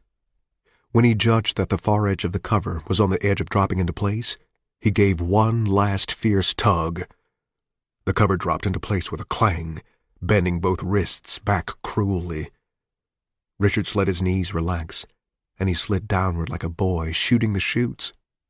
The pipe was coated with slime, and he slid effortlessly about 12 feet to where the pipe elbow bent into a straight line. His feet struck smartly, and he stood there like a drunk leaning against a lamppost, but he couldn't get into the horizontal pipe. The elbow bend was too sharp. The taste of claustrophobia became huge, gagging. Trapped, his mind babbled. Trapped in here, trapped, trapped. A steel scream rose in his throat, and he choked it down. Calm down. Sure, it's very hackneyed, very trite, but we must be very calm down here. Very calm. Because we are at the bottom of this pipe, and we can't get up, and we can't get down, and if the fucking oil tank goes boom, we are going to be fricasseed very neatly, and... Slowly he began to wiggle around until his chest was against the pipe instead of his back. The slime coating acted as a lubricant, helping his movement. It was very bright in the pipe now, and getting warmer. The vented cover threw prison bar shadows on his struggling face. Once leaning against his chest and belly and groin, with his knees bending the right way, he could slip down further, letting his calves and feet slide into the horizontal pipe until he was in the praying position. Still no good. His buttocks were pushing against the solid ceramic facing above the entrance to the horizontal pipe. Faintly, it seemed that he could hear shouted commands above the heavy crackle of the fire, but it might have been his imagination, which was now strained and fevered beyond the point of trust. He began to flex the muscles of his thighs and calves in a tiring seesaw rhythm, and little by little his knees began to slide out from under him. He worked his hands up over his head again to give himself more room, and now his face lay solidly against the slime of the pipe. He was very close to fitting now. He swayed his back as much as he could and began to push with his arms and head, the only things left in any position to give him leverage. When he had begun to think there was not enough room, that he was going to simply hang here, unable to move either way, his hips and buttocks suddenly popped through the horizontal pipe's opening like a champagne cork from a tight bottleneck. The small of his back scraped excruciatingly as his knees slid out from under him, and his shirt rucked up to his shoulder blades. Then he was in the horizontal pipe, except for his head and arms, which were bent back at a joint-twisting angle. He wriggled the rest of the way in, and then paused there, panting, his face streaked with slime and rat droppings, the skin of his lower back abraded and oozing blood. This pipe was narrower still. His shoulders scraped lightly on both sides each time his chest rose in respiration. Thank God I'm underfed. Panting, he began to back into the unknown darkness of the pipe. -68, and counting. He made slow, mole-like progress for about 50 yards through the horizontal pipe, backing up blindly. Then the oil tank in the Y's basement suddenly blew with a roar that set up enough sympathetic vibrations in the pipes to nearly rupture his eardrums. There was a yellow-white flash, as if a pile of phosphorus had ignited. It faded to a rosy, shifting glow. A few moments later, a blast of thermal air struck him in the face, making him grin painfully. The tape camera in his jacket pocket swung and bounced as he tried to back up faster. The pipe was picking up heat from the fierce explosion and fire that was raging somewhere above him, the way the handle of a skillet picks up heat from a gas ring. Richards had no urge to be baked down here like a potato in a Dutch oven. Sweat rolled down his face, mixing with the black streaks of ordure already there, making him look, in the waxing and waning glow of the reflected fire, like an Indian painted for war. The sides of the pipe were hot to the touch now. Lobster-like, Richards humped backwards on his knees and forearms, his buttocks rising to smack the top of the pipe at every movement. His breath came in sharp, dog-like gasps. The air was hot, full of the slick taste of oil, uncomfortable to breathe. A headache surfaced within his skull and began to push daggers into the backs of his eyes. I'm going to fry in here. I'm going to fry. Then his feet were suddenly dangling in the air. Richards tried to peer through his legs and see what was there, but it was too dark behind, and his eyes were too dazzled by the light in front. He would have to take his chance. He backed up until his knees were on the edge of the pipe's ending, and then slid them cautiously over. His shoes were suddenly in water, cold and shocking after the heat of the pipe. The new pipe ran at right angles to the one Richards had just come through, and it was much larger, big enough to stand in, bent over. The thick, slowly moving water came up over his ankles. He paused for just a moment to stare back into the tiny pipe with its soft circle of reflected fire glow. The fact that he could see any glow at all from this distance meant that it must have been a very big bang indeed. Richards reluctantly forced himself to know it would be their job to assume him alive rather than dead in the inferno of the YMCA basement. But perhaps they would not discover the way he had taken until the fire was under control. That seemed a safe assumption. But it had seemed safe to assume that they could not trace him to Boston, too. Maybe they didn't. After all, what did you really see? No, it had been them. He knew it. The hunters. They'd even carried the odor of evil. It had wafted up to his fifth-floor room on invisible psychic thermals. A rat dog-paddled past him, pausing to look up briefly with glittering eyes. Richard splashed clumsily off after it in the direction the water was flowing. -67, and counting. Richard stood by the ladder, looking up, dumbfounded by the light. No regular traffic, which was something, but light. The light was surprising, because it had seemed that he'd been walking in the sewers for hours, piled upon hours. In the darkness, with no visual input and no sound but the gurgle of water, the occasional soft splash of a rat, and the ghostly thumpings in other pipes. What happens if someone flushes a John over my head? Richards wondered morbidly. His time sense had been utterly destroyed. Now, looking up at the manhole cover some 15 feet above him, he saw that the light had not yet faded out of the day. There were several circular breather holes in the cover, and pencil-sized rays of light pressed coins of sun on his chest and shoulders. No air cars had passed over the cover since he had gotten here.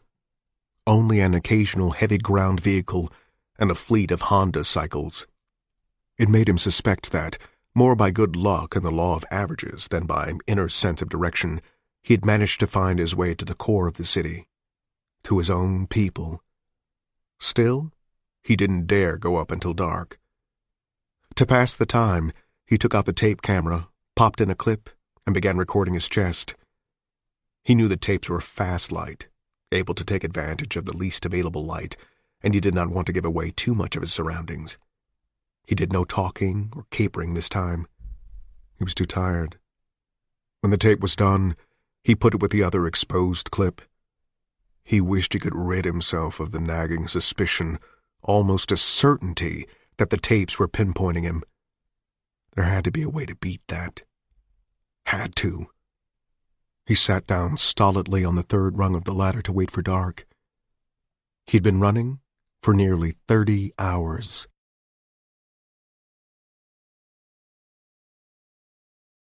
-66, and counting. The boy, 7 years old, black, smoking a cigarette, leaned closer to the mouth of the alley, watching the street.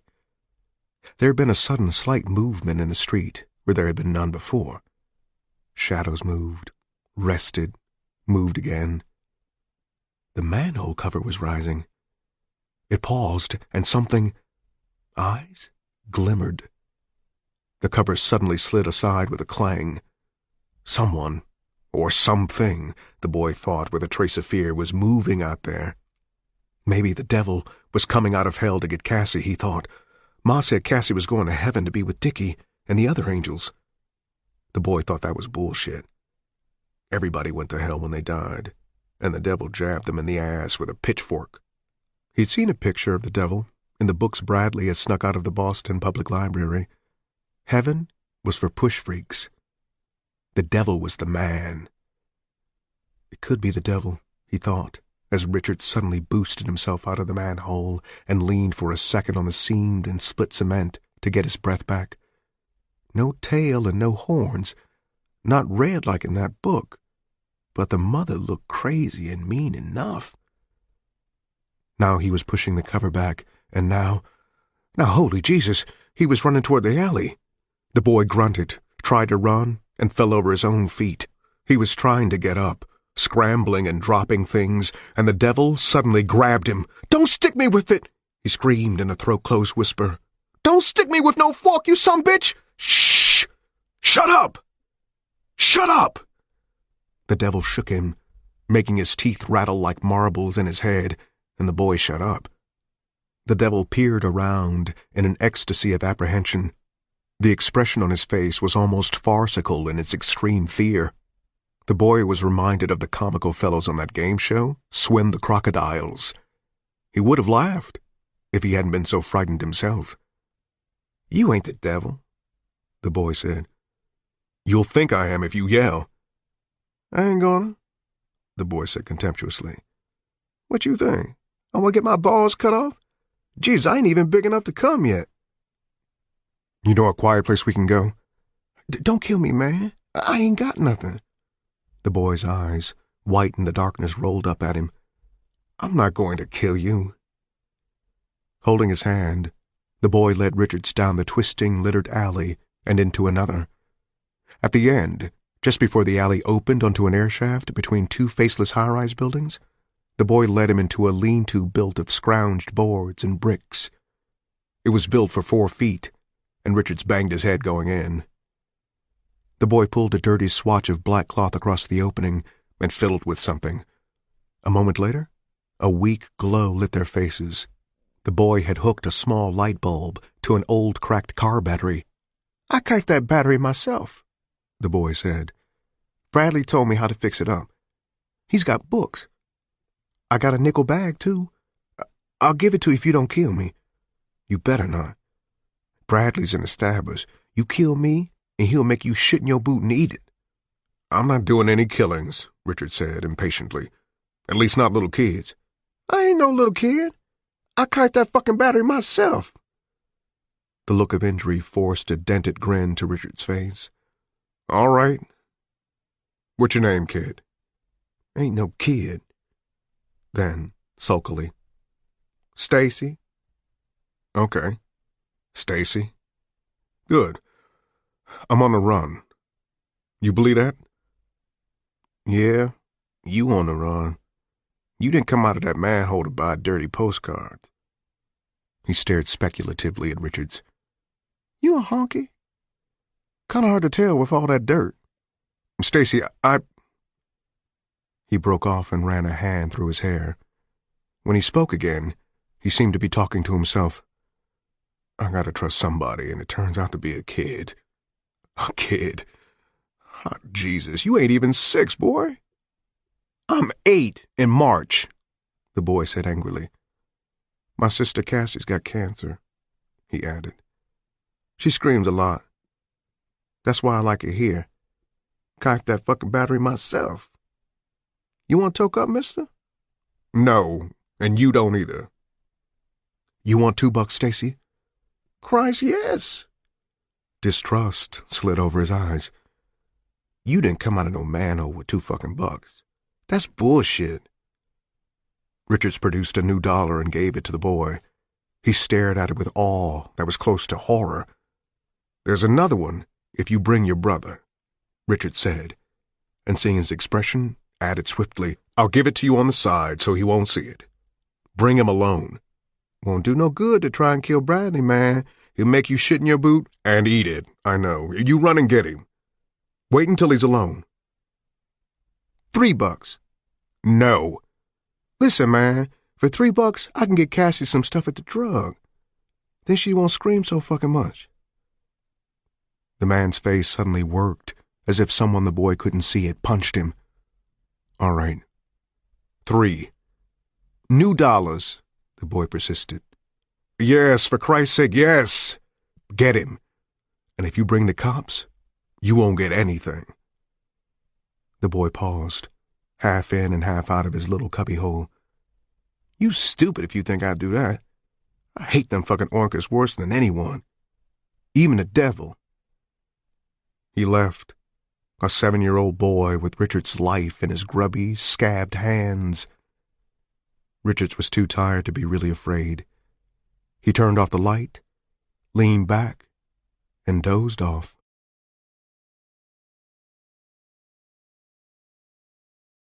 -65, and counting. Dreaming sleep had just begun when his tight-strung senses ripped him back to wakefulness. Confused, in a dark place, the beginning of the nightmare held him for a moment, and he thought that some huge police dog was coming for him, a terrifying organic weapon 7 feet high. He almost cried aloud before Stacy made the real world fall into place by hissing. "If he broke my fucking light, I'm going—" The boy was violently shushed. The cloth across the entrance rippled, and Richards turned on the light. He was looking at Stacy and another black. The new fellow was maybe 18, Richards guessed, wearing a cycle jacket, looking at Richards with a mixture of hate and interest. A switchblade clicked out and glittered in Bradley's hand. "If you're healed, drop down." "I'm not. I don't believe that shit." He broke off, and his eyes widened. "Hey! You're that guy on the Freebie! You offed the YMCA on Huntington Avenue." The lowering blackness of his face was split by an involuntary grin. "They said you fried 5 cops. That probably mean 15. "He come out of the manhole," Stacy said importantly. "I knew it wasn't the devil right away. I knew it was some honky some bitch. You gonna cut him, Bradley? Just shut up and let men talk." Bradley came the rest of the way inside, squatting awkwardly, and sat across from Richards on a splintery orange crate. He looked at the blade in his hand, seemed surprised to see it still there, and closed it up. "You're hotter than the sun, man," he said finally. "That's true." "Where you gonna get to?" "I don't know. I gotta get out of Boston." Bradley sat in silent thought. "You gotta come home with me and Stacy. We gotta talk, and we can't do it here. Too open." "All right," Richard said wearily. "I don't care. We go the back way. The pigs are cruising at night." "Now I know why." When Bradley led the way out, Stacy kicked Richards sharply in the shin. For a moment, Richard stared at him, not understanding, and then remembered.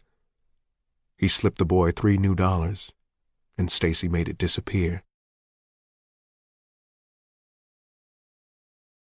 -64, and counting. The woman was very old.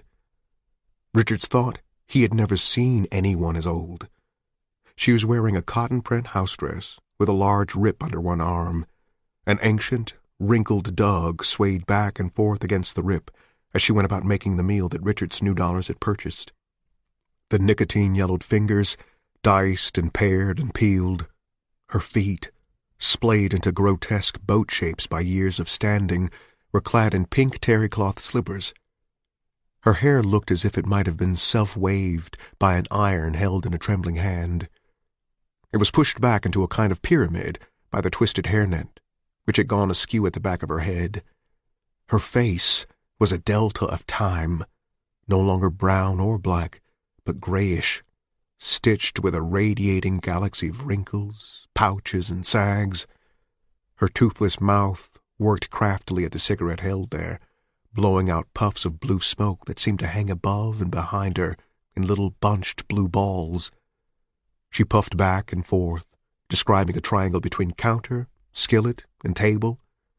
Her cotton stockings were rolled at the knee, and above them and the flapping hem of her dress, varicose veins bunched in clock springs. The apartment was haunted by the ghost of long-departed Cabbage. In the far bedroom, Cassie screamed, whooped, and was silent. Bradley had told Richards with a kind of angry shame that he should not mind her. She had cancer in both lungs, and recently had spread upward into her throat and down into her belly. She was 5. Stacy had gone back out somewhere. As he and Bradley spoke together, the maddening aroma of simmering ground beef, vegetables, and tomato sauce began to fill the room, driving the cabbage back into the corners and making Richards realize how hungry he was. I could turn you in, man. I could kill you and steal all that money. Turn in the body, get 1,000 more bucks and be on Easy Street. I don't think you could do it, Richards said. I know I couldn't. Why you doing it anyway? Bradley asked irritably. Why you being a sucker? You that greedy? My little girl's name is Kathy, Richards said. Younger than Cassie. Pneumonia. She cries all the time, too. Bradley said nothing. She could get better. Not like her in there. Pneumonia's no worse than a cold, but you have to have medicine and a doctor. That costs money. I went for the money the only way I could. You still a sucker, Bradley said with flat and somehow uncanny emphasis. You sucking off half the world and they coming in your mouth every night at 6:30. Your little girl would be better off like Cassie in this world. I don't believe that. Then you ballsier than me, man. I put a guy in the hospital once with a rupture. Some rich guy. Cops chased me 3 days. But you ballsier than me. He took a cigarette and lit it. Maybe you go the whole month. $1 billion. You have to buy a fucking freight train to haul it off. Don't swear. Praise God, the old woman said from across the room where she was slicing carrots. Bradley paid no attention. You and your wife and little girl would be on Easy Street then. You got 2 days already? No, Richard said. The game's rigged. You know those 2 things I gave Stacy to mail when he and your ma went out for groceries? I have to mail 2 of those every day before midnight. He explained to Bradley about the forfeit clause and a suspicion that they had traced him to Boston by postmark. Easy to beat that. How? Never mind. Later. How you gonna get out of Boston? You awful hot. Made 'em mad, blowing up them workers at the YMCA. They had free V on that tonight. That was pretty sharp. Ma, he finished irritably. When's that stuff gonna be ready? We falling away to shadows right before you. She coming on, Ma said. She plopped a cover over the rich, slowly bubbling mass and walked slowly into the bedroom to sit by the girl. I don't know, Richard said. I'll try to get a car, I guess. I've got fake papers, but I don't dare use them. I'll do something, wear dark glasses, and get out of this city. Been thinking about going to Vermont and then crossing over into Canada. Bradley grunted and got up to put plates on the table. Let Anapos. Best pause the words for a moment and give your mind a gentle rest. Coming up is a soothing melody for your relaxation. Take a deep breath, relax your body, and enjoy this peaceful interlude before we continue with our story.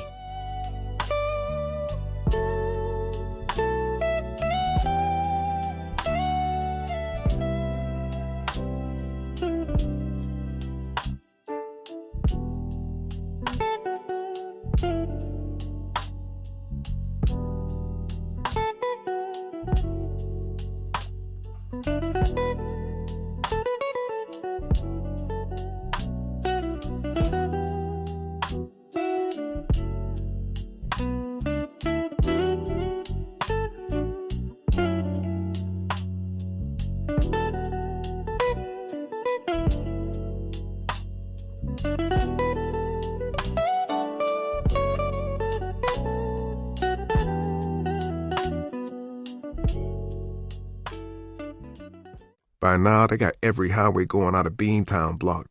A man wearing dark glasses calls attention to himself. They'd turn you into monkey meat before you get 6 miles. Then I don't know, Richard said. If I stay here, they'll get you for an accessory. Bradley began spreading dishes. Suppose we get a car. You got the squeezing green? I got a name that isn't hot. There's a spick on Milk Street that'll sell me a Went for $300. I'll get one of my buddies to drive it up to Manchester. It'll be cool as a fool in Manchester 'cause you're bottled up in Boston. You eating, Ma? Yes, and praise God. She waddled out of the bedroom. Your sister's sleeping a little. Good. He ladled up 3 dishes of hamburger gumbo and then paused. Where's Stacy? Said he was going to the drug, Ma said complacently, shoveling gumbo into her toothless maw at a blinding speed. Said he'd gone to get medicine. If he gets busted, I'll break his ass, Bradley said, sitting heavily. He won't, Richard said. He's got money. Yeah, maybe we don't need no charity money, Gray Meat. Richards laughed and salted his meal. I'd probably be slabbed now if it wasn't for him, he said. I guess it was earned money. Bradley leaned forward, concentrating on his plate. None of them said anything more until the meal was done. Richards and Bradley had 2 helpings. The old woman had 3. As they were lighting cigarettes, a key scratched in the lock and all of them stiffened until Stacy came in, looking guilty, frightened and excited. He was carrying a brown bag in one hand, and he gave Ma a bottle of medicine. That's prime dope, he said. That old man Curry asked me where I got $2.75 to buy prime dope, and I told him to go shit in his boot and eat it. Don't swear or the devil will poke you, Ma said.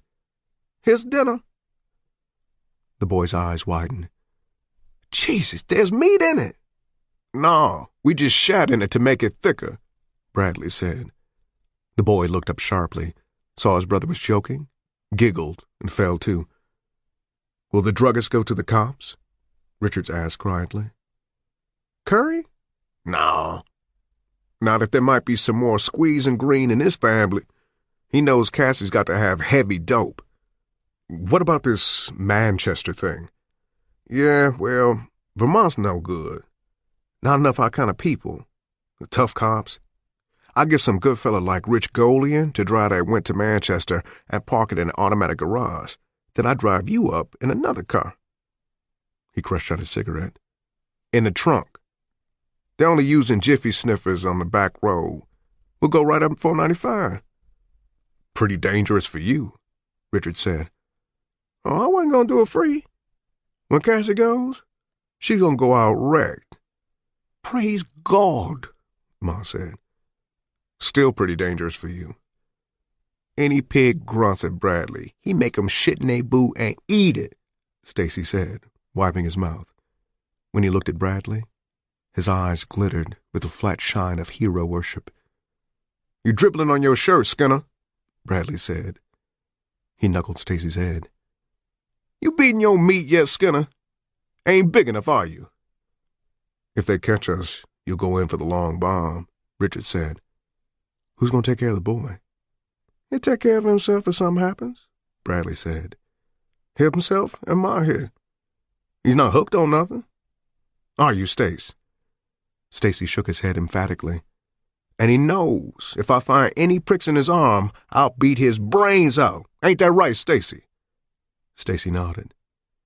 Besides, we can use the money. It's a hurting family. So don't say no more about it. I guess I know what I'm doing. Richards finished his cigarette in silence, while Bradley went in to give Cassie some medicine.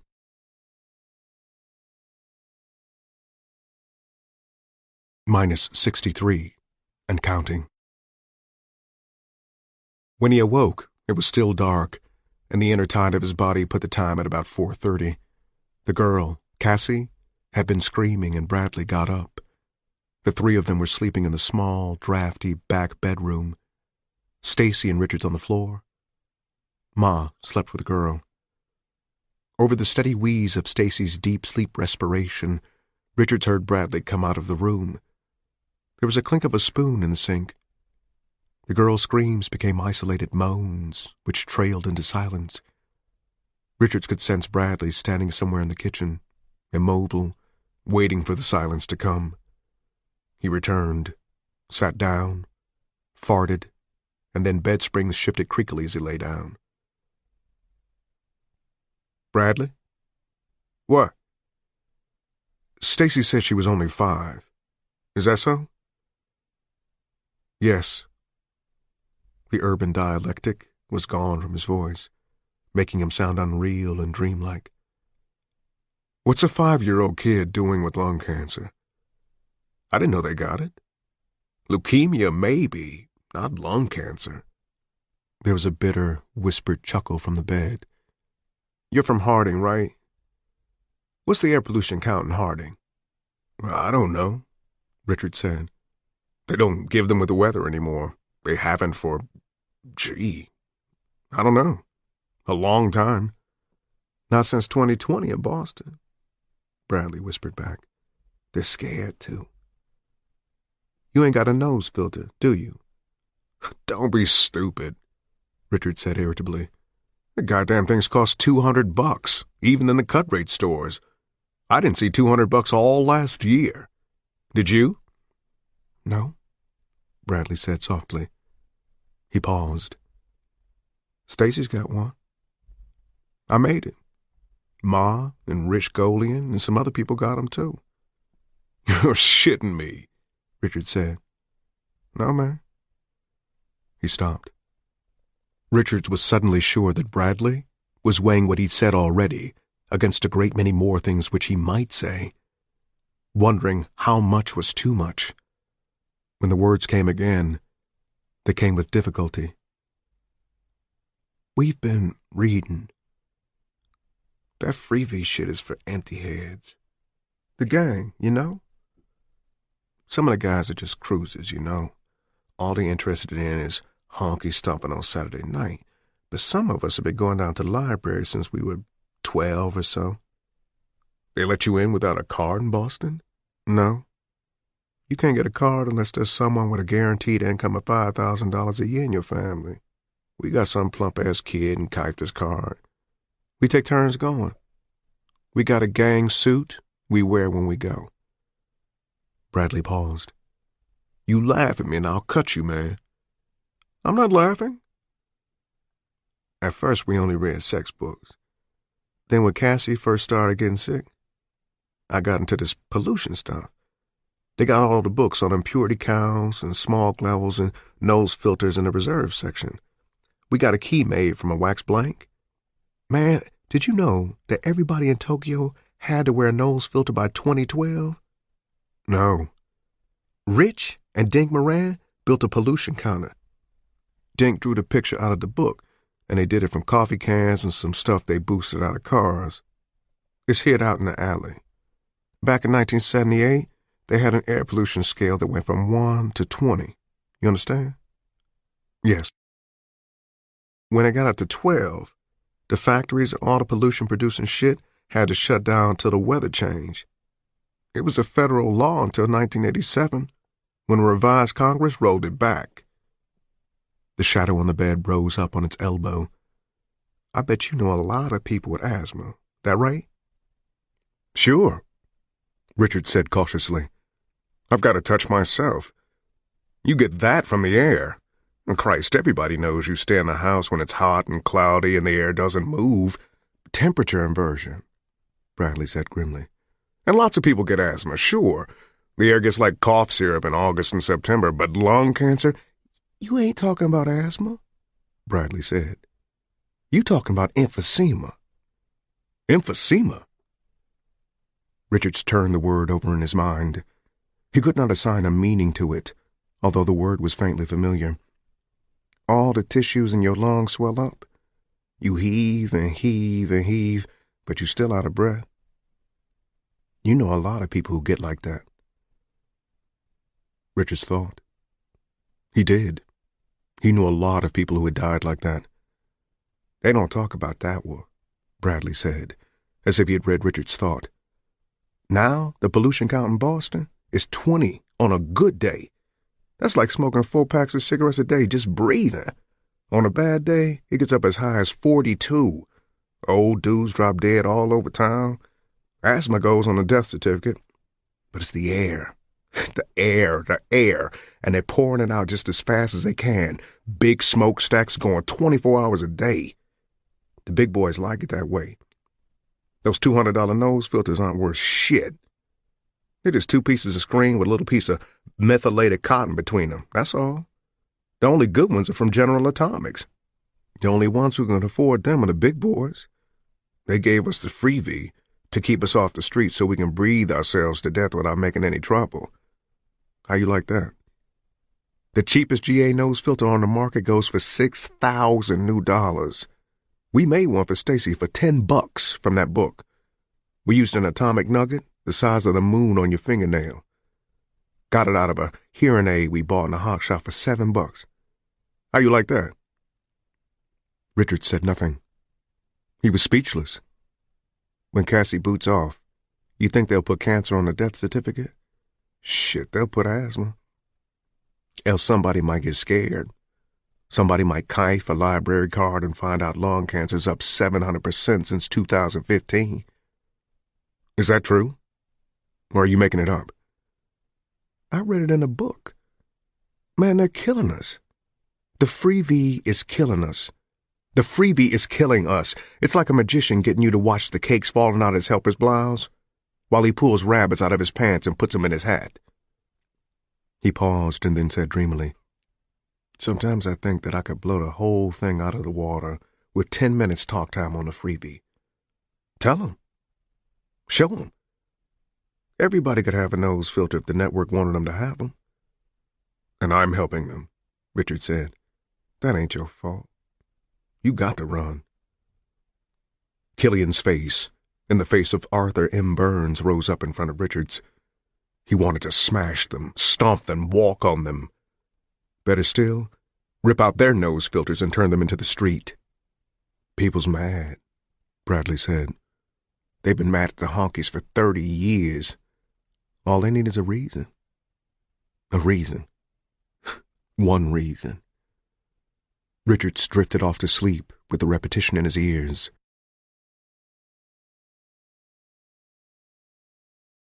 Minus 62 and counting. Richard stayed in all day while Bradley was out seeing about the car and arranging with another member of the gang to drive it to Manchester. Bradley and Stacy came back at 6, and Bradley thumbed on the freebie. All set, man. We go tonight. Now? Bradley smiled humorlessly. Don't you want to see yourself coast to coast? Richards discovered he did, and when the Running Man lead-in came on, he watched, fascinated. Bobby Thompson stared deadpan at the camera from the middle of a brilliant post in a sea of darkness. Watch, he said. This is one of the wolves that walks among you. A huge blow-up of Richard's face appeared on the screen. It held for a moment, then dissolved to a second photo of Richards, this time in the John Griffin Springer disguise. Dissolved back to Thompson, looking grave. I speak particularly to the people of Boston tonight. Yesterday afternoon, 5 policemen went to a blazing, agonized death in the basement of the Boston YMCA at the hands of this wolf, who had set a clever, merciless trap. Who is he tonight? Where is he tonight? Look! Look at him! Thompson faded into the first of the 2 clips which Richards had filmed that morning. Stacy had dropped them in a mailbox on Commonwealth Avenue, across the city. He had let Ma hold the camera in the back bedroom after he had draped the window and all the furniture. All of you watching this, Richard's image said slowly. Not the technicos, not the people in the penthouses. I don't mean you shits. You people in the developments, and the ghettos, and the cheap high-rises. You people in the cycle gangs. You people without jobs. You kids getting busted for dope you don't have and crimes you didn't commit because the network wants to make sure you aren't meeting together and talking together. I want to tell you about a monstrous conspiracy to deprive you of the very breath in you. The audio suddenly became a mixture of squeaks, pops, and gargles. A moment later, It died altogether. Richard's mouth was moving, but no sound was coming out. "We seem to have lost our audio." Bobby Thompson's voice came smoothly. "But we don't need to listen to any more of this murderer's radical ravings to understand what we're dealing with, do we?" "No!" the audience screamed. "What will you do if you see him on your street? Turn him in! And what are we going to do when we find him? Kill him!" Richards pounded his fist against the tired arm of the only easy chair in the apartment's kitchen living room. "Those bastards," he said helplessly. "Did you think they'd let you go on the air with it?" Bradley asked, mockingly. "Oh, no, man. I'm surprised they let you get away with as much as they did." "I didn't think," Richard said sickly. "No, I guess you didn't," Bradley said. The first clip faded into the second. In this one, Richards had asked the people watching to storm the libraries, demand cards, find out the truth. He had read off a list of books dealing with air pollution and water pollution that Bradley had given him. Richard's image opened its mouth. "Fuck every one of you," his image said. The lips seemed to be moving around different words, but how many of the 200 million people watching were going to notice that? "Fuck all pigs. Fuck the Games Commission. I'm gonna kill every pig I see. I'm gonna—" There was more. Enough so that Richards wanted to plug his ears and run out of the room. He couldn't tell if it was the voice of a mimic or a harangue made up of spliced bits of audio tape. The clip faced to a split screen of Thompson's face and the still photo of Richards. "Behold the man," Thompson said. "The man who would kill. The man who would mobilize an army of malcontents like himself to run riot through your streets, raping and burning and overturning. The man would lie, cheat, kill. He has done all these things." "Benjamin Richards!" the voice cried out with a cold, commanding Old Testament anger. "Are you watching? If so, you have been paid your dirty blood money, $100 for each hour, now number 54 that you have remained free, and an extra $500, 100 for each of these 5 men. The faces of young, clear-featured policemen began appearing on the screen. The still had apparently been taken at a police academy graduation exercise. They looked fresh, full of sap and hope, heartbreakingly vulnerable. Softly, a single trumpet began to play taps. And these— Thompson's voice was now low and hoarse with emotion— these were their families. Wives, hopefully smiling. Children that had been coaxed to smile into the camera. A lot of children. Richards, cold and sick and nauseated, lowered his head and pressed the back of his hand over his mouth. Bradley's hand, warm and muscular, pressed his neck. "Hey, no. No, man. That's put on. That's all fake.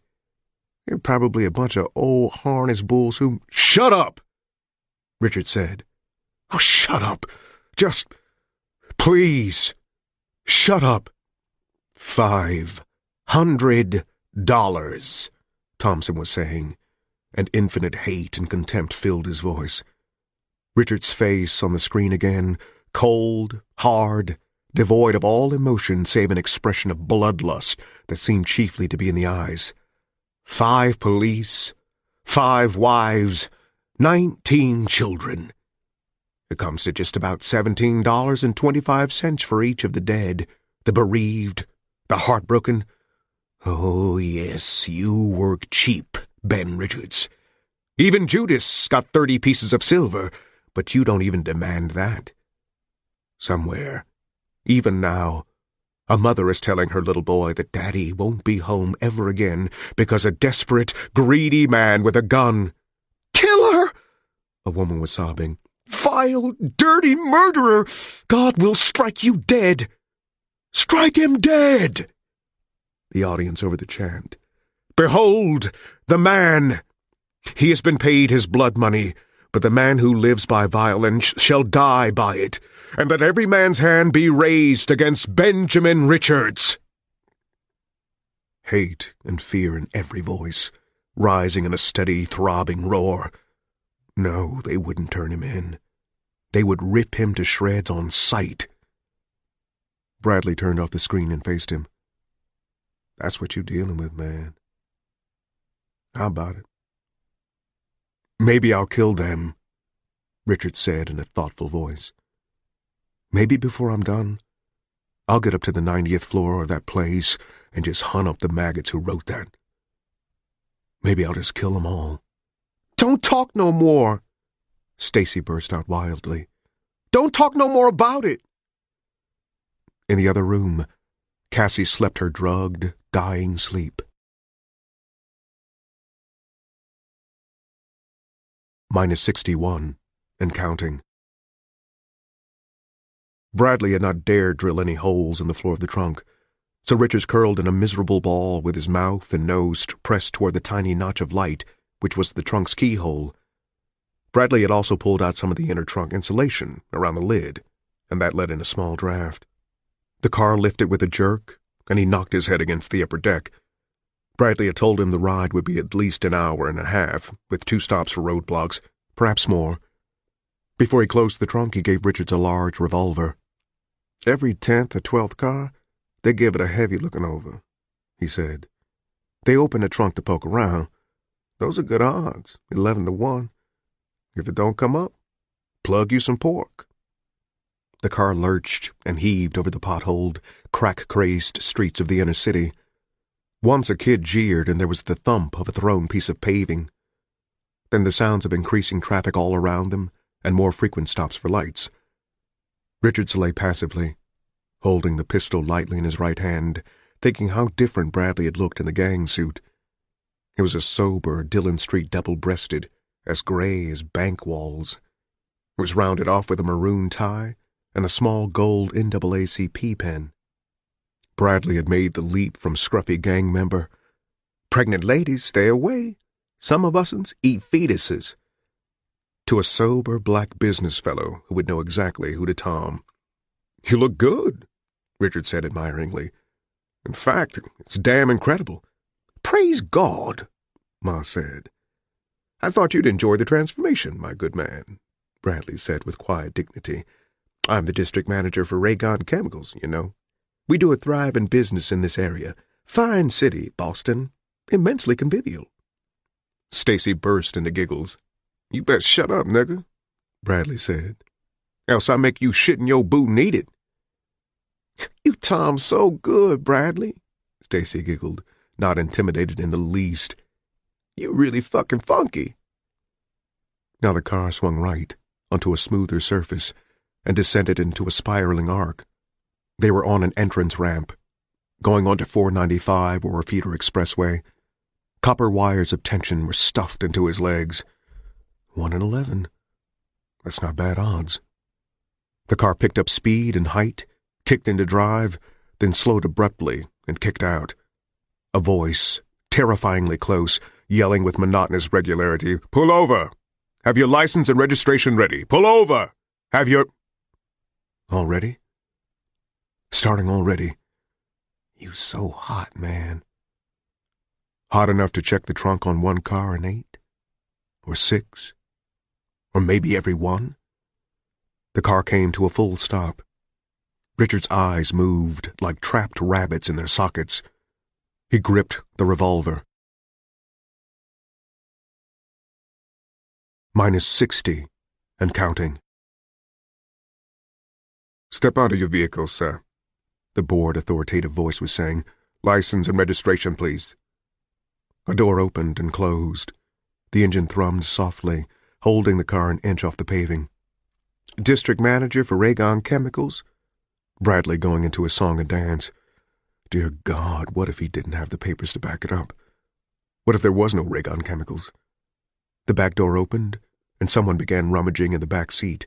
It sounded as if the cop, or was it the government guard that did this, Richards wondered half-coherently, was about to crawl right into the trunk with him.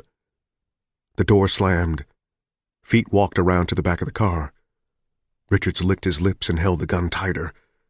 Visions of dead policemen gibbered before him, angelic faces on twisted, porcine bodies. He wondered if the cop would hose him with machine gun bullets when he opened the trunk and saw Richards lying here like a curled-up salamander. He wondered if Bradley would take off, try to run. He was going to piss himself. He hadn't done that since he was a kid, and his brother would tickle him until his bladder let go. Yes, all those muscles down there were loosening.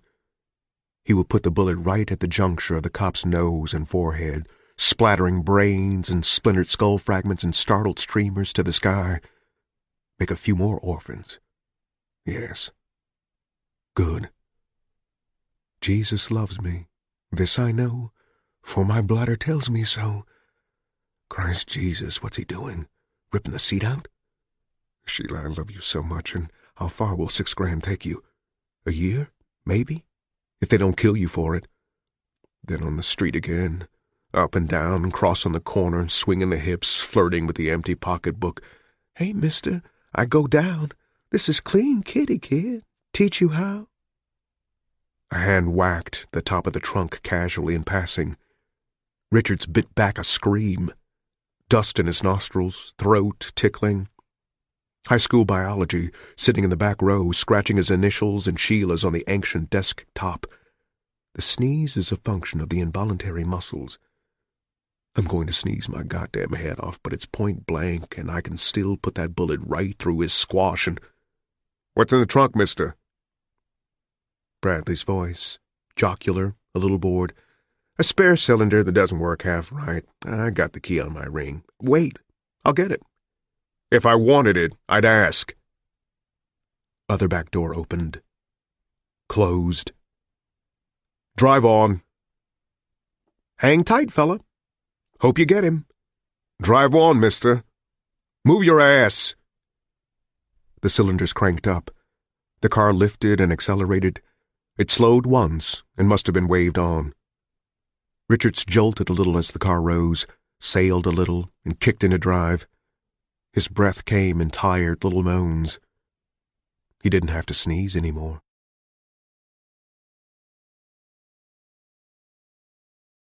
-59, and counting. The ride seemed much longer than an hour and a half, and they were stopped twice more. One of them seemed to be a routine license check. At the next one, a drawling cop with a dull-witted voice talked to Bradley for some time about how the goddamn commie bikers were helping out that guy Richards, and probably the other one too. Laughlin had not killed anyone, but it was rumored that he had raped a woman in Topeka. After that there was nothing but the monotonous whine of the wind and the scream of his own cramped and frozen muscles.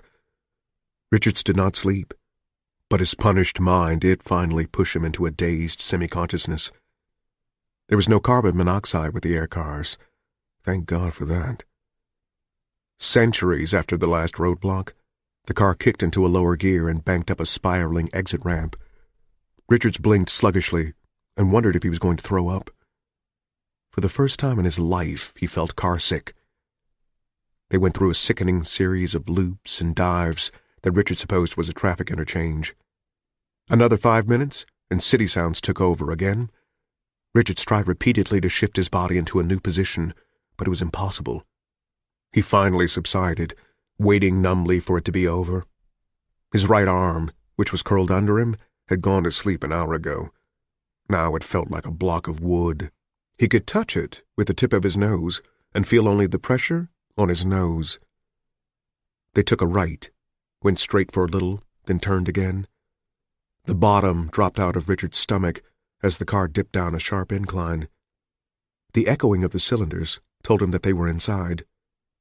They'd gotten to the garage. A little helpless sound of relief escaped him.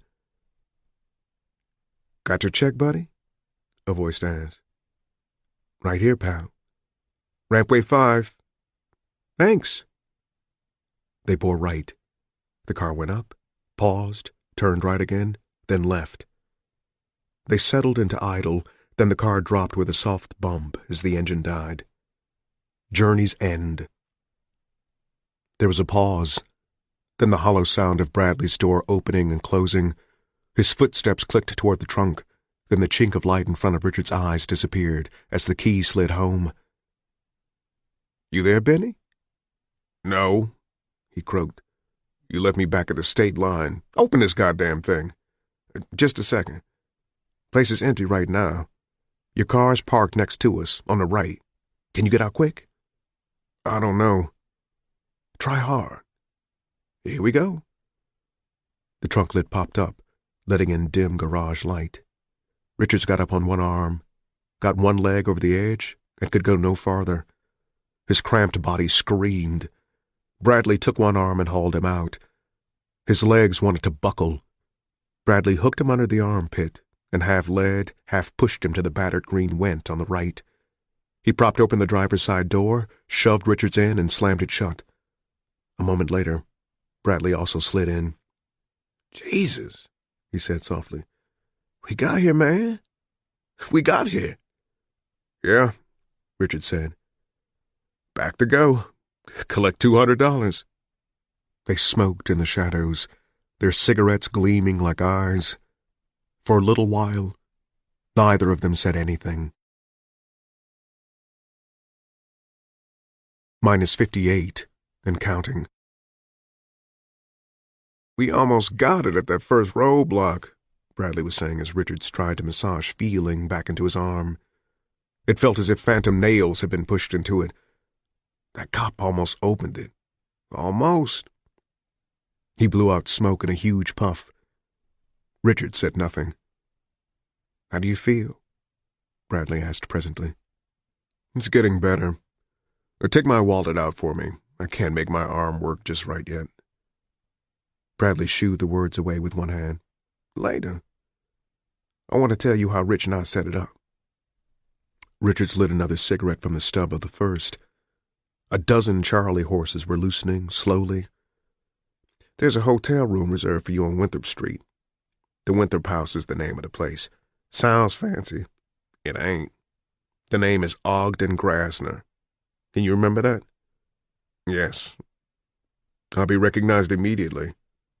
Bradley reached into the back seat, got a box, and dropped it in Richard's lap.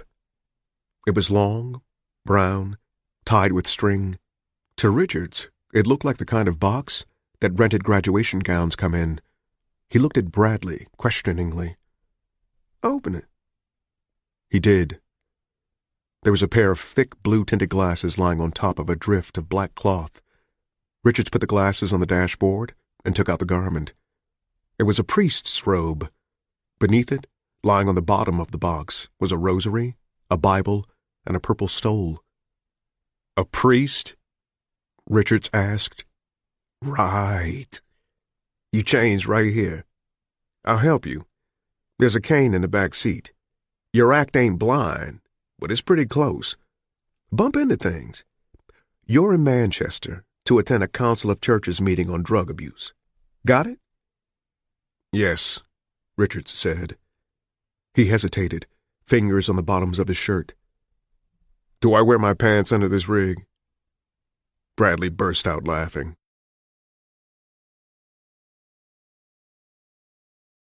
-57, and counting. Bradley talked rapidly as he drove Richards across town. "There's a box of gummed mailing labels in your suitcase," he said. "That's in the trunk. The stickers say, 'After 5 days, return to Brick Hill Manufacturing Company, Manchester, New Hampshire.' Rich and another guy ran 'em off. They got a press at the Stabbers headquarters on Boylston Street. Every day, you send your 2 tapes to me in a box with one of those stickers. I'll mail 'em to Games from Boston. Send me the stuff speed delivery. That's one they'll never figure out." The car cozied up to the curb in front of the Winthrop house. "This car will be back and you park it. Don't try to drive by Manchester unless you change your disguise. You got to be a chameleon, man." "How long do you think it will be safe here?" Richards asked. He thought, "I've put myself in his hands." It didn't seem that he could think rationally for himself anymore. He could smell mental exhaustion on himself like body odor. "Your reservation's for next week. That might be okay. It might not. Play it by ear. There's a name and an address in the suitcase. Fella in Portland, Maine. They'll hide you for a day or 2. It'll cost, but they're safe. I gotta go, man. It's a 5-minute zone. Money time. How much? Richards asked. 600. Bullshit. That doesn't even cover expenses. Yes, it does. With a few bucks left over for the family. Take 1,000. You need your dough, pal. Richards looked at him helplessly. Christ, Bradley, send us more if you make it. Send us $1 million. Put us on easy street. Do you think I will? Bradley smiled a soft, sad smile and said nothing. Then why? Richards asked flatly. Why are you doing so much? I can understand you hiding me out. I'd do that. But you must have busted your club's arm. They didn't mind. They know the score. What score? 0 to 0. That score. If we don't stick out our necks for our own, they got us. No need to wait for the air. We could just as well run a pipe from the stove to the living room, turn on the freebie and wait. Someone will kill you, Richard said. Someone will stool on you and you'll end up on a basement floor with your guts beat out. Or Stacy. Or Ma. Bradley's eyes flashed dimly. A bad day is coming, though. A bad day for the maggots with their guts full of roast beef. I see blood on the moon for them. Guns and torches. A mojo that walks and talks. People have been seeing those things for 2,000 years. The 5-minute buzzer went off, and Richards fumbled for the door handle. Thank you, he said. I don't know how to say it any other way. Go on, Bradley said, before I get a ticket. A strong brown hand clutched the robe. And when they get you, take a few along. Richards opened the rear door and popped the trunk to get the black satchel inside. Bradley handed him a cordovan-colored cane wordlessly. The car pulled out into traffic smoothly. Richard stood on the curb for a moment, watching him go. Watching him myopically, he hoped. The taillights flashed once at the corner, then the car swung out of sight, back to the parking lot where Bradley would leave it and pick up the other to go back to Boston. Richards had a weird sensation of relief and realized that he was feeling empathy for Bradley. How glad he must be to have me off his back. Finally. Richards made himself miss the first step up to the Winthrop house's entrance, and the doorman assisted him. -56, and counting. 2 days passed. Richards played his part well, that is to say, as if his life depended on it. He took dinner at the hotel both nights in his room.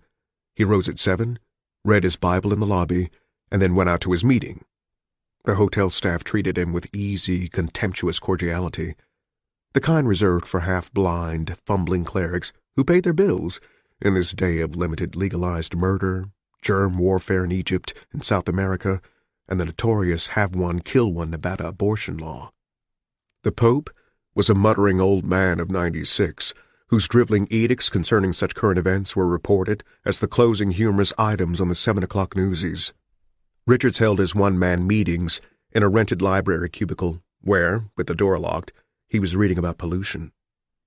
There was very little information later than 2002, and what there was seemed to gel very badly with what had been written before.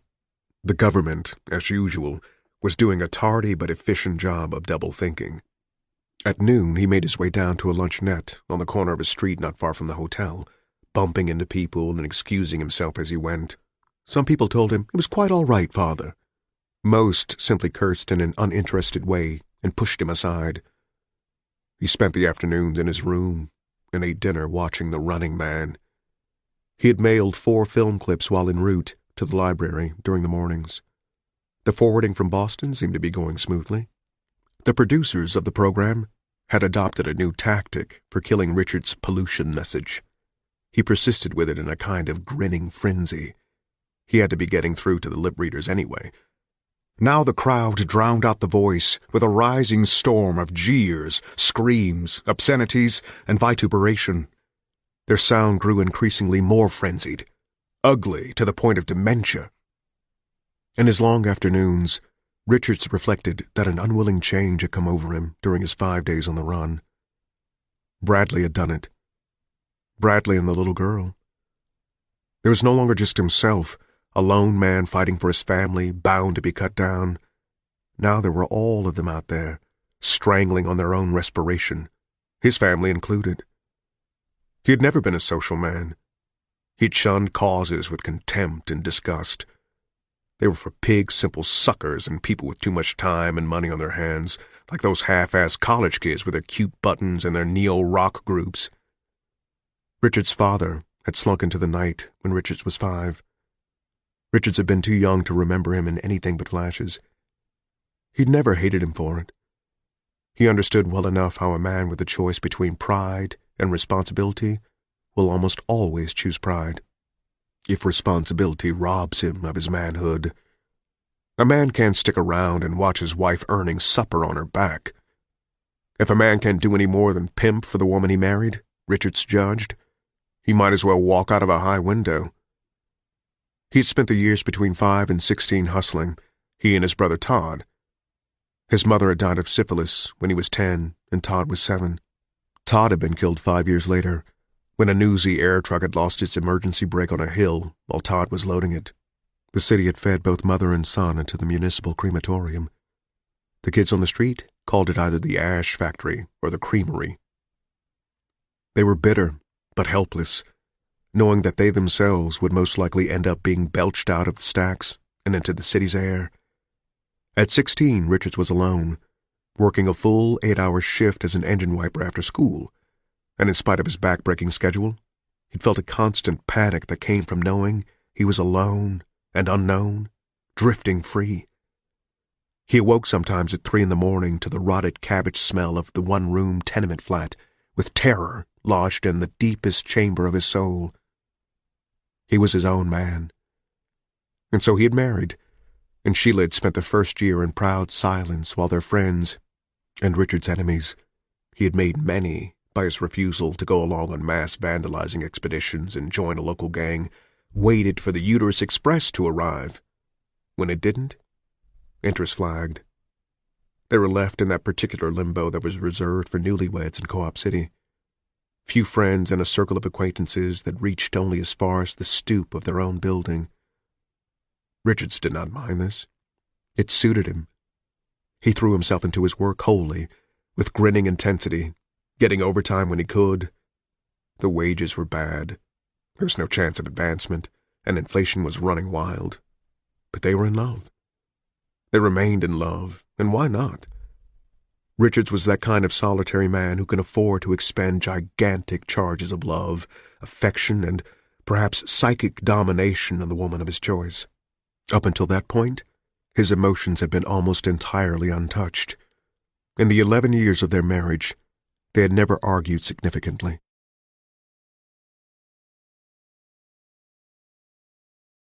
He quit his job in 2018 because the chances of ever having children decreased with every shift he spent behind the leaky GA, old-style lead shield. He might have been all right if he answered the foreman's aggrieved, "Why are you quitting?" with a lie. But Richards had told him, simply and clearly, what he thought of General Atomics, concluding with an invitation to the foreman to take all his gamma shields and perform a reverse bowel movement with them. It ended in a short, savage scuffle. The foreman was brawny and looked tough, but Richards made him scream like a woman. The black ball began to roll. He's dangerous. Steer clear. If you need a man bad, put him on for a week, then get rid of him. In GA parlance, Richards had shown red.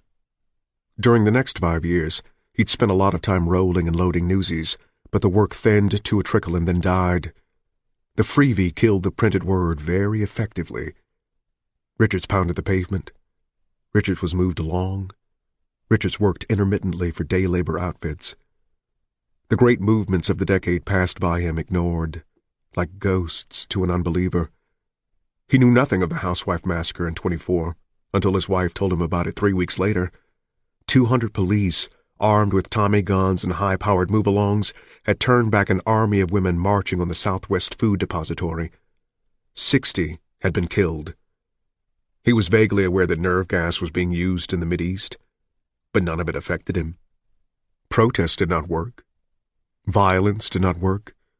The world was what it was, and Ben Richards moved through it like a thin scythe, asking for nothing, looking for work. He ferreted out 100 miserable day and half-day jobs. He worked cleaning jelly-like slime from under piers and in sump ditches when others on the street, who honestly believed they were looking for work, did nothing. Move along, maggot. Get lost. No job. Get out. Put on your boogie shoes. I'll blow your effing head off, Daddy. Move. Then the jobs dried up. Impossible to find anything. A rich man in a silk singlet, drunk, accosted him on the street one evening as Richards shambled home after a fruitless day, and told him he would give Richards $10 new if Richards would pull down his pants so he could see if the street freaks really did have peckers a foot long. Richards knocked him down and ran. It was then, after 9 years of trying, that Sheila conceived. He was a wiper, the people in the building said. Can you believe he was a wiper for 6 years and knocked her up? It'll be a monster, the people in the building said. It'll have 2 heads and no eyes. Radiation, radiation, your children will be monsters. But instead, it was Kathy. Round, perfect, squalling, delivered by a midwife from down the block who took 50 cents and 4 cans of beans. And now, for the first time since his brother had died, he was drifting again. Every pressure, even temporarily the pressure of the chase, had been removed. His mind and his anger turned toward the Games Federation, with their huge and potent communications linked to the whole world. Fat people with nose filters, spending their evenings with dollies and silk underpants. Let the guillotine fall, and fall, and fall. Yet there was no way to get them. They towered above all of them dimly, like the Games building itself. Yet, because he was who he was, and because he was alone and changing, he thought about it. He was unaware, alone in his room, that while he thought about it, he grinned a huge white wolf grin that in itself seemed powerful enough to buckle streets and melt buildings. The same grin he had worn on that almost forgotten day when he had knocked a rich man down and then fled with his pockets empty and his mind burning.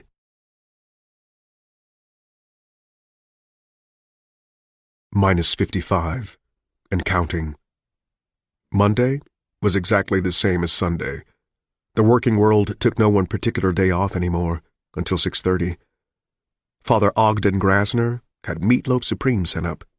The hotel's cuisine, which would have seemed execrable to a man who had been weaned on anything better than fast-food hamburgers and concentrate pills, tasted great to Richards, with a bottle of Thunderbird wine, and settled down to watch The Running Man.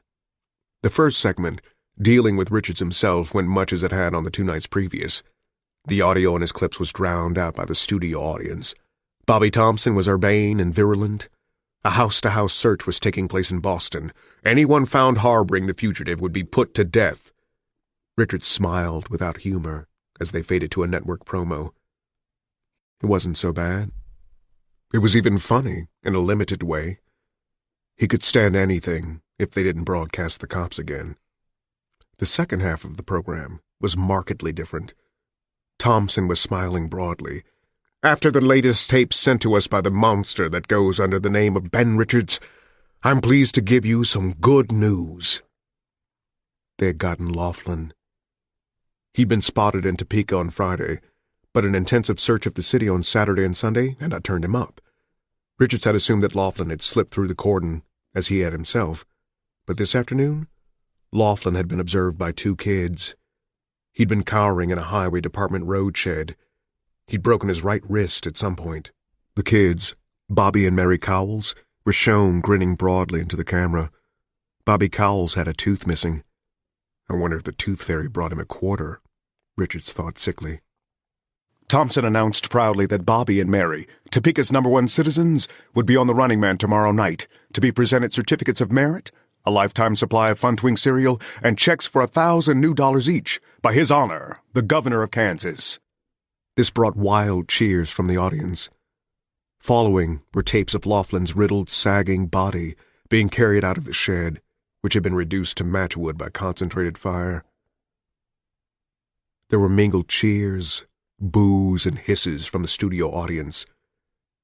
Richards turned away, sickly, nauseated. Thin, invisible fingers seemed to press against his temples. From a distance, the words rolled on. The body was being displayed in the rotunda of the Kansas State House. Already long lines of citizens were filing past the body. An interviewed policeman, who had been in at the kill, said Laughlin hadn't put up much of a fight. Ah, how nice for you, Richards thought, remembering Laughlin, his sour voice, the straight-ahead, jeering look in his eyes. A friend of mine from the carpool. Now there was only one big show. The big show was Ben Richards. He didn't want any more of his meatloaf supreme. -54, and counting. He had a very bad dream that night, which was unusual. The old Ben Richards had never dreamed. What was even more peculiar was the fact that he did not exist as a character in the dream. He only watched, invisible. The room was vague, dimming off to blackness at the edges of vision. It seemed that water was dripping dankly. Richards had an impression of being deep underground. In the center of the room, Bradley was sitting in a straight wooden chair with leather straps over his arms and legs. His head had been shaved, like that of a penitent. Surrounding him were figures in black hoods. The hunters, Richards thought, with budding dread. Oh, dear God, these are the hunters. I ain't the man, Bradley said. Yes, you are, little brother, one of the hooded figures said gently, and pushed a pen through Bradley's cheek. Bradley screamed. Are you the man? Suck it! A pin slid easily into Bradley's eyeball and was withdrawn, dribbling colorless fluid. Bradley's eye took on a punched, flattened look. Are you the man? Poke it up your ass! An electric move-along touched Bradley's neck. He screamed again, and his hair stood on end. He looked like a comical caricature black, a futuristic Steppenfetch'd. Are you the man, little brother? Nose filters give you cancer, Bradley said. You're all rotted inside, honkies. His other eyeball was pierced. Are you the man? Bradley, blind, laughed at them. One of the hooded figures gestured, and from the shadows, Bobby and Mary Cowles came tripping gaily. They began to skip around Bradley, singing, Who's afraid of the big bad wolf, the big bad wolf, the big bad wolf? Bradley began to scream and twist in the chair. He seemed to be trying to hold his hands up in a warding-off gesture. The song grew louder and louder, more echoing. The children were changing. Their heads were elongating, growing dark with blood. Their mouths were open, and in the caves within, fangs twinkled like razor blades. I'll tell! Bradley screamed. I'll tell! I ain't the man!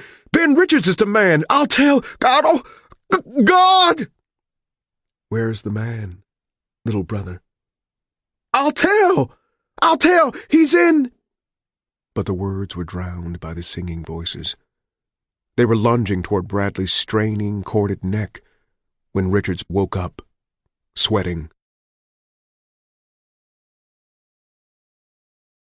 -53, and counting.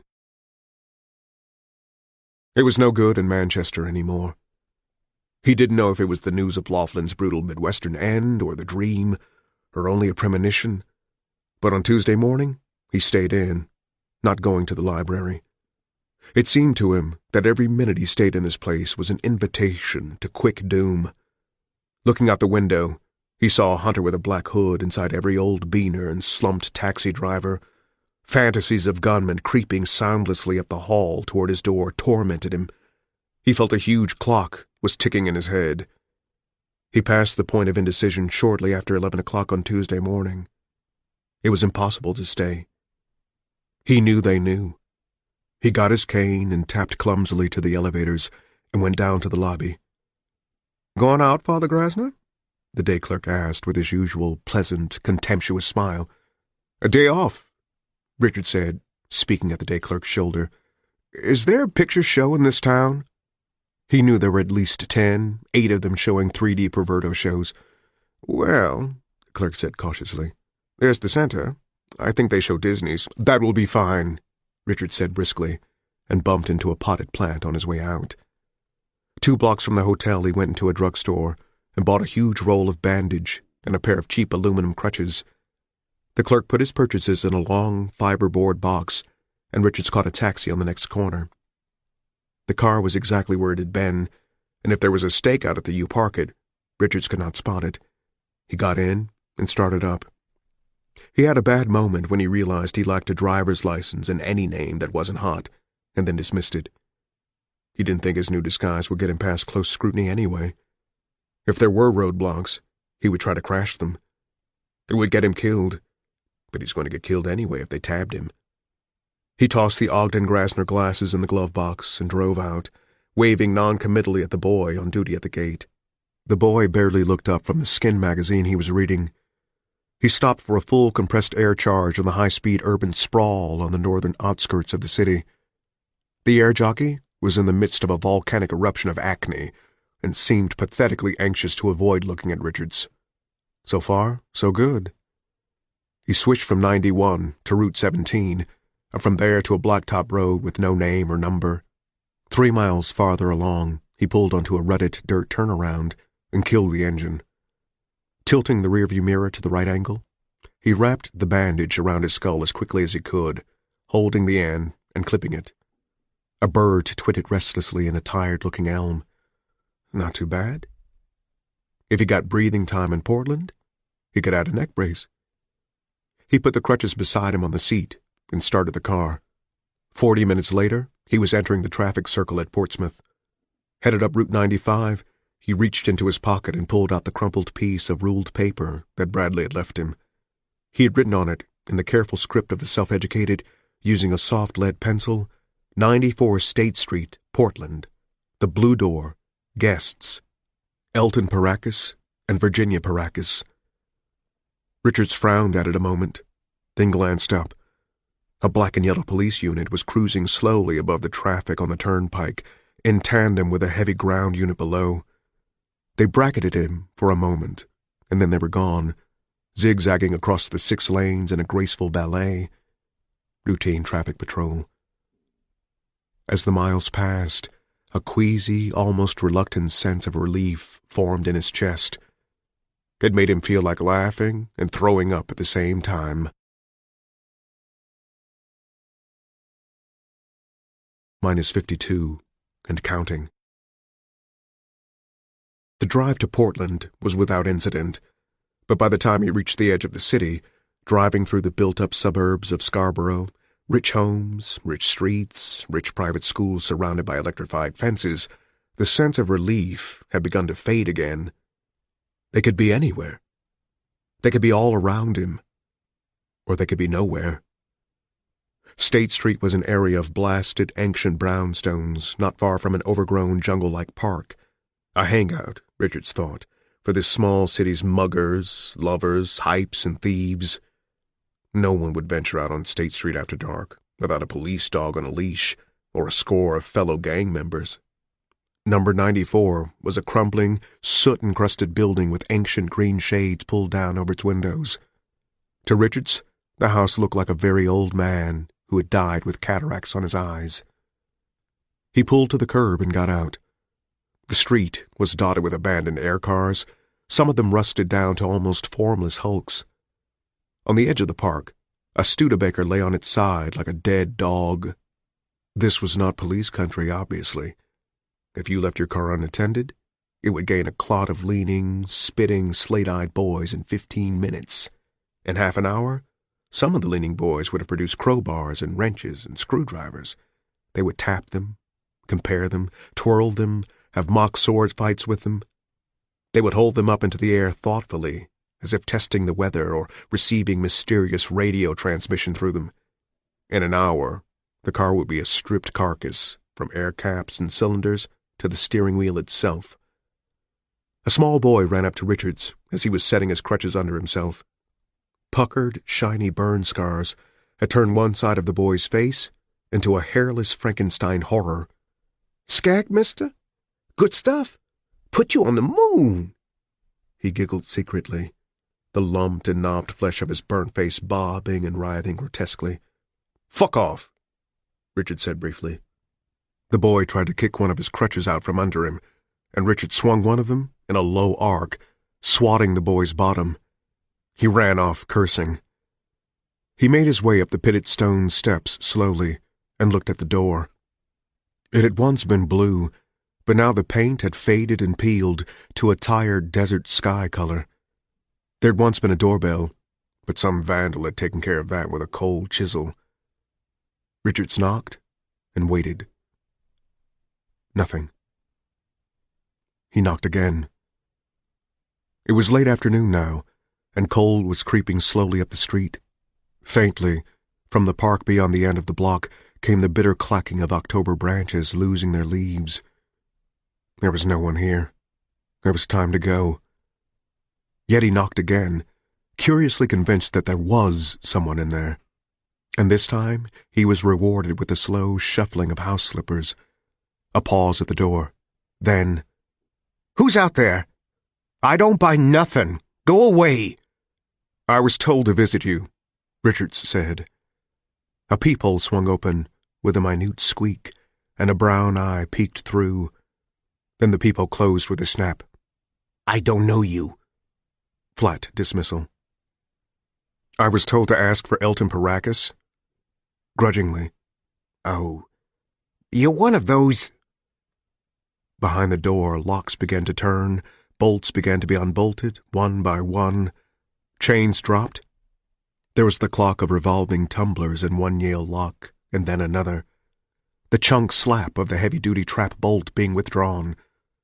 The door swung open, and Richards looked at a scrawny woman with no breasts and huge knotted hands. Her face was unlined, almost cherubic, but it looked as if it had taken hundreds of invisible hooks and jabs and uppercuts in a no-holds-barred brawl with time itself. Perhaps time was winning, but she was not an easy bleeder. She was almost 6 feet tall, even in her flat, splayed slippers, and her knees were swollen into tree stumps with arthritis.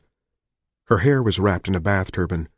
Her brown eyes, staring at him from under a deep ledge of brow, the eyebrows themselves clung to the precipice like desperate mountain bushes, struggling against the aridity and the altitude, were intelligent and wild with what might have been fear or fury. Later he understood she was simply muddled, afraid, tottering on the edge of insanity. "I'm Virginia Paracus," she said flatly. "I'm Melton's mother. Come in."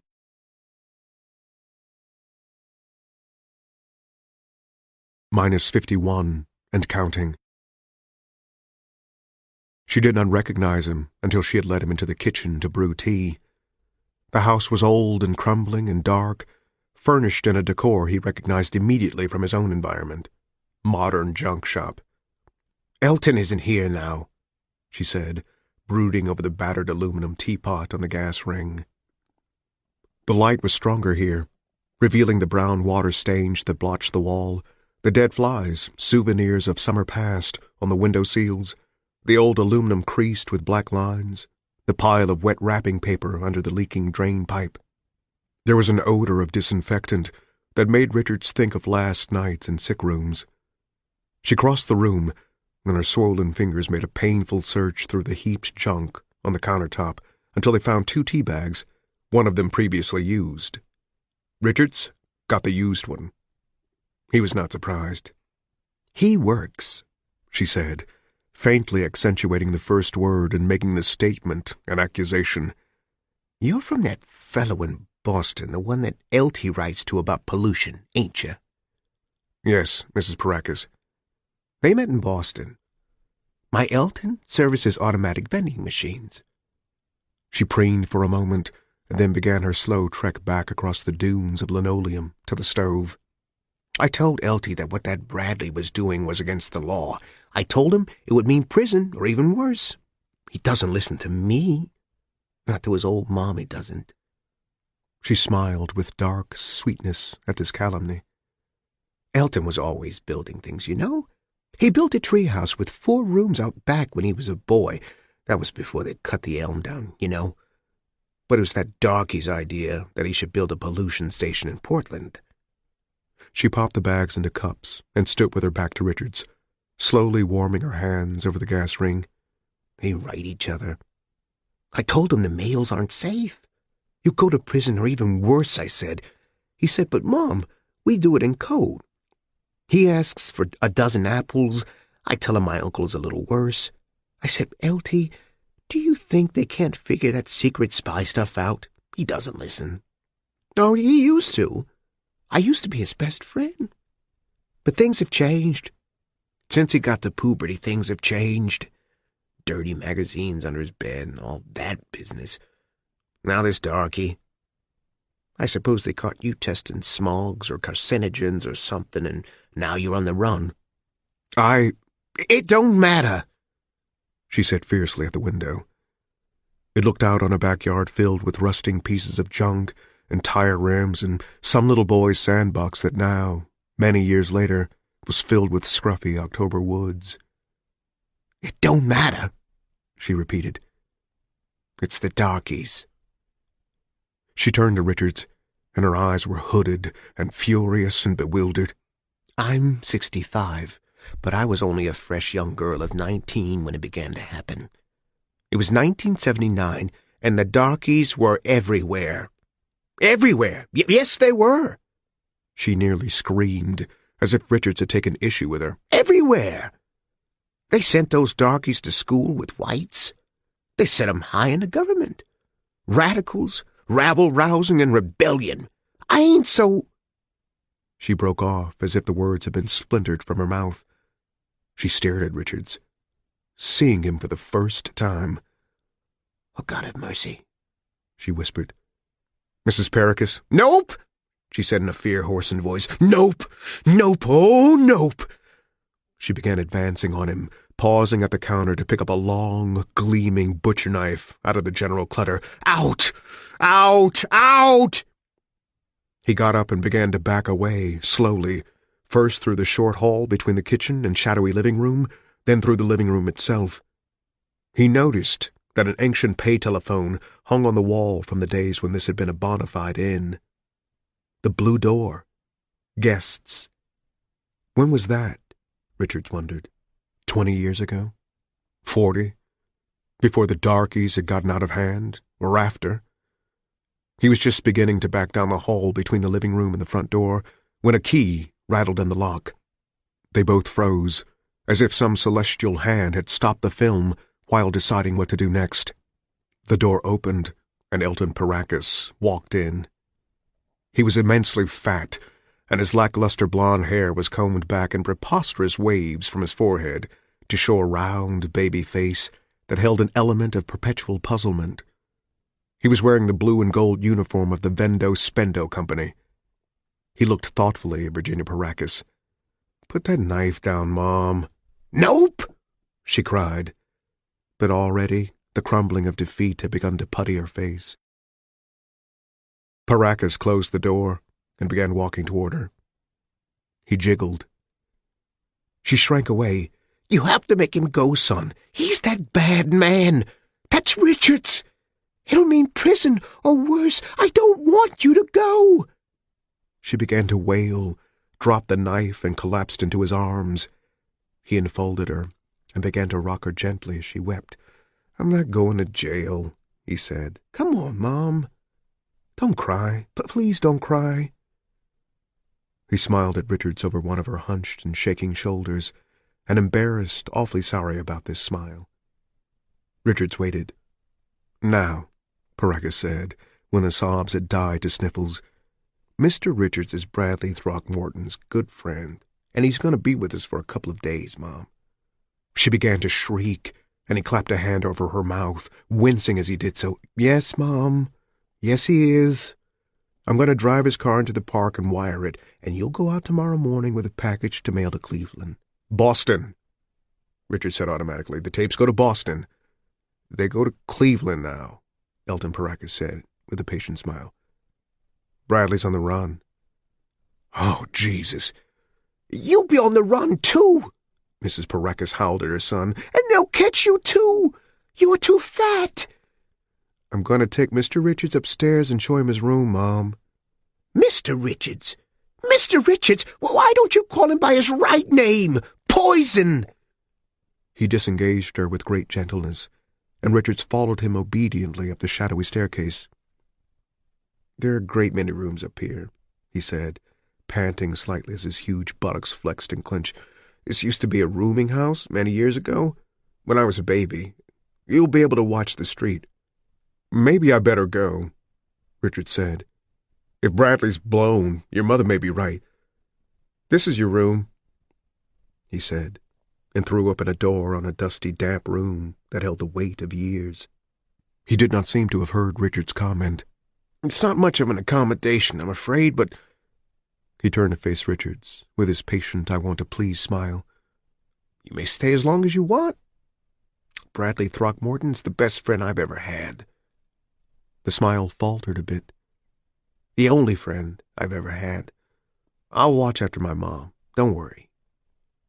Richards only repeated, I'd better go. You can't, you know.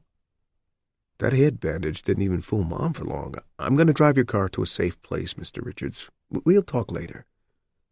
He left quickly, lumberingly. Richards noted that the seat of his uniform pants was shiny. He seemed to leave a faint odor of apologia in the room. Pulling the ancient green shade aside a little, Richard saw him emerge on the cracked front walk below and get into the car. Then he got out again. He hurried back toward the house, and Richards felt a stab of fear. Ponderously climbing tread on the stairs. The door opened, and Elton smiled at Richards. Mom's right, he said. I don't make a very good secret agent. I forgot the keys. Richards gave them to him, and then essayed a joke. Half a secret agent is better than none. It struck a sour chord, or no chord at all. Elton Paracas carried his torments with him too clearly, and Richards could almost hear the phantom, jeering voices of the children that would follow him forever, like small tugs behind a big liner. Thank you, Richard said softly. Paracas left, and the little car that Richards had come from New Hampshire in was driven away toward the park. Richards pulled the dust cover from the bed and lay down slowly, breathing shallowly and looking at nothing but the ceiling. The bed seemed to clutch him in a perversely damp embrace, even through the coverlet and his clothes. An odor of mildew drifted through the channels of his nose like a senseless rime. Downstairs, Elton's mother was weeping. -50, and counting. He dozed a little, but could not sleep. Darkness was almost full when he heard Elton's heavy tread on the stairs again, and Richard swung his feet onto the floor with relief. When he knocked and stepped in, Richard saw that Paracas had changed into a tent-like sports shirt and a pair of jeans. I did it, he said. It's in the park. Will it be stripped? No, Elton said. I have a gadget, a battery and 2 alligator clips. If anyone puts his hand or a crowbar on it, they'll get a shock and a short blast on the siren. Works good. I built it myself. He seated himself with a heavy sigh. What's this about Cleveland? Richards demanded. It was easy, he found, to demand of Elton. Paracas shrugged. Oh, he's a fellow like me. I met him in Boston at the library with Bradley. A little pollution club. I suppose Mom said something about that. He rubbed his hands together and smiled unhappily. She said something, Richards agreed. She's a little dim, Paracas said. She doesn't understand much of what's been happening for the last 20 years or so. She's frightened all the time. I'm all she has. Will they catch Bradley? I don't know. He's got quite a intelligence network. But his eyes slipped away from Richards. You... The door opened and Mrs. Paracas stood there. Her arms were crossed, and she was smiling, but her eyes were haunted. I've called the police, she said. Now you'll have to go." Elton's face drained to a pearly yellowish white. "You're lying." Richards lurched to his feet, then paused, his head cocked in a listening gesture. Faintly, rising, the sound of sirens. "She's not lying," he said. A sickening sense of futility swept him. Back to square one. "Take me to my car." "She's lying," Elton insisted. He rose, almost touched Richard's arm, then withdrew his hand as if the other man might be hot to the touch. "They're fire trucks." "Take me to my car. Quick!" The sirens were becoming louder, rising and falling, wailing. The sound filled Richards with a dream-like horror. Locked in here with these two crazies while... "Mother!" His face was twisted, beseeching. "I called them!" she blatted, and seized one of her son's bloated arms as if to shake him. "I had to, for you! That darky has got you all mixed up. We'll say he broke in, and we'll get the reward money." "Come on," Elton grunted to Richards, and tried to shake free of her. But she clung stubbornly, like a small dog bedeviling a percheron. "I had to. You've got to stop this radical business, L.T. You've got to." "L.T.!" he screamed. "L.T.!" And he flung her away. She skidded across the room and fell across the bed. "Quick!" Elton said, his face full of terror and misery. "Oh, come quick!" They crashed and blundered down the stairs and out the front door, Elton breaking into a gigantic, quivering trot. He was beginning to pant again. And upstairs, filtering both through the closed window and the open door downstairs, Mrs. Parrakis's scream rose to a shriek, which met and mixed and blended with the approaching sirens. "I did it for you!" -49, and counting. Their shadows chased them down the hill toward the park, waxing and waning as they approached and passed each of the mesh-enclosed GA street lamps. Elton Parrakis breathed like a locomotive, in huge and windy gulps and hisses. They crossed the street, and suddenly headlights picked them out on the far sidewalk in hard relief. Blue flashing lights blazed on as the police car came to a screeching, jamming halt 100 yards away. "Richards! Ben Richards!" Gigantic, megaphone-booming voice. "Your car. Up ahead. See?" Elton panted. Richards could just make the car out. Elton had parked it well, under a copse of run-to-seed birch trees near the pond.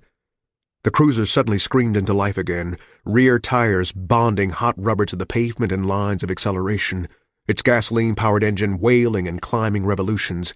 It slammed up over the curb, headlights skyrocketing, and came down, pointing directly at them. Richards turned toward it, suddenly feeling very cool, feeling almost numb. He dragged Bradley's pistol out of his pocket, still backing up. The rest of the cops weren't in sight. Just this one.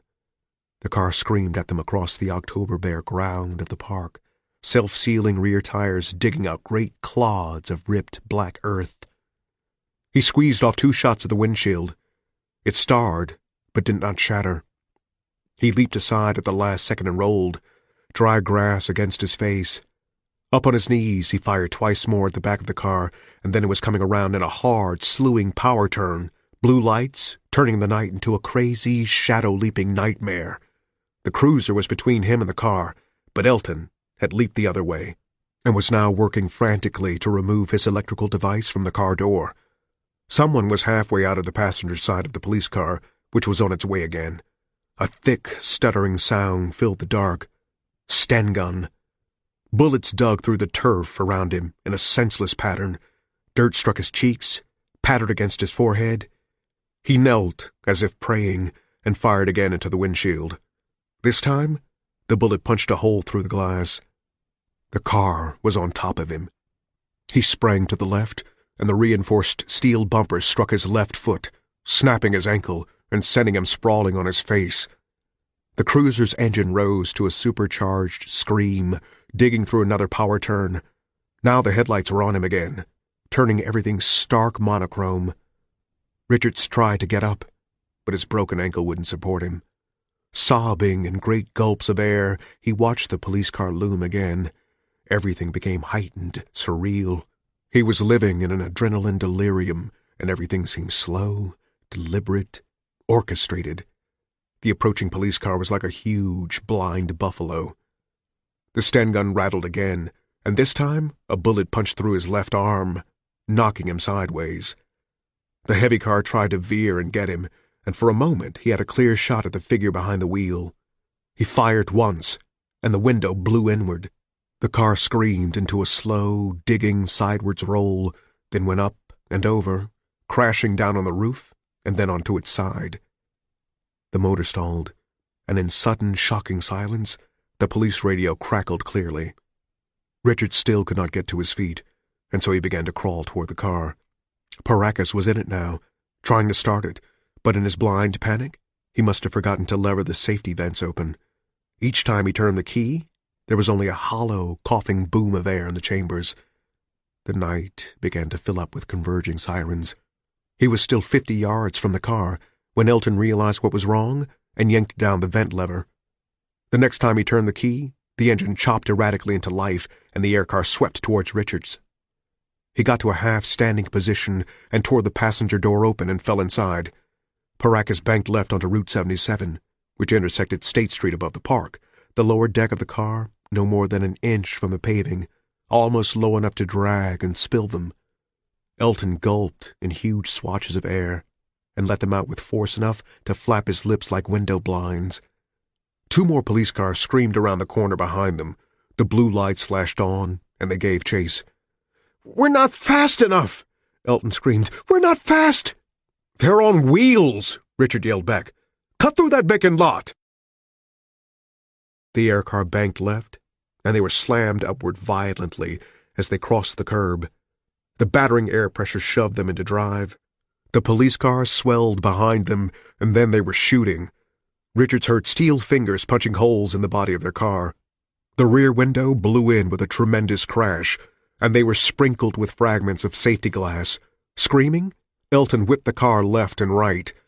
One of the police cars, doing 60-plus, lost it coming up over the curb. The car veered wildly, revolving blue dome lights splitting the darkness with lunatic bolts of light, and then it crashed over on its side, digging a hot groove through the littered moraine of the empty lot until a spark struck its peeled-back gas tank.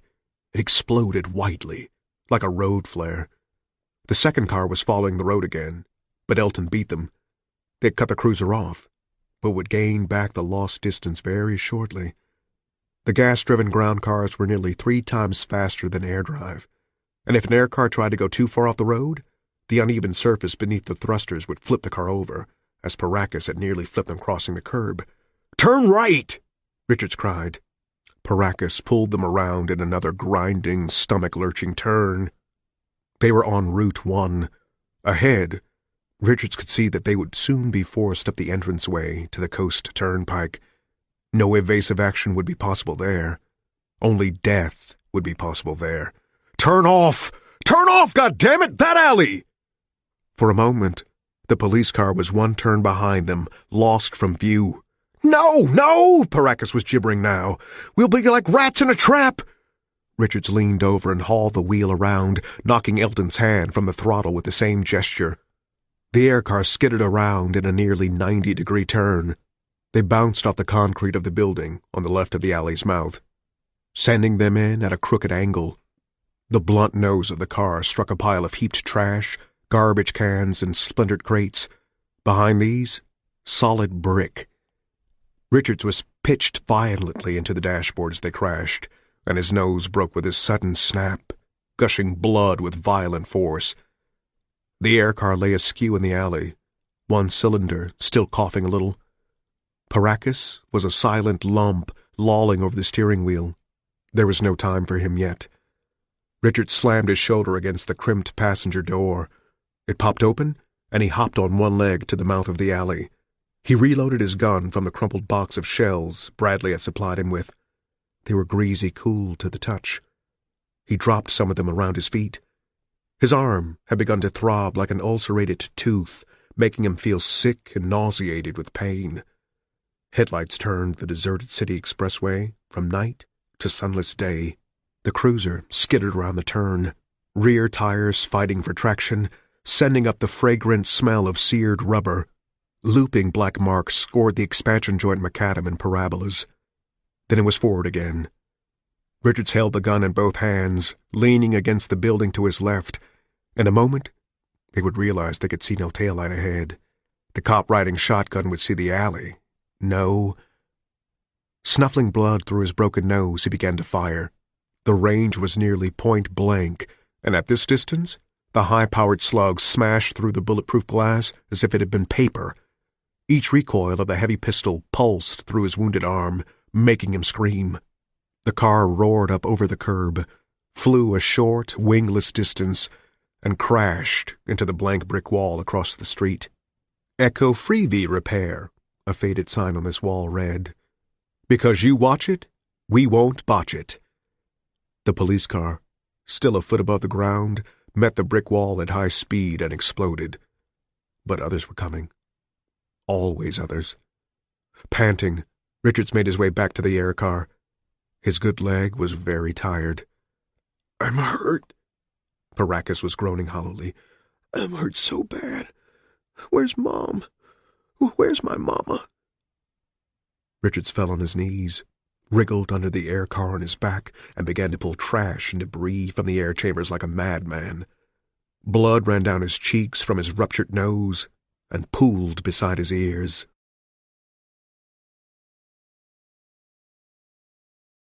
-48, and counting.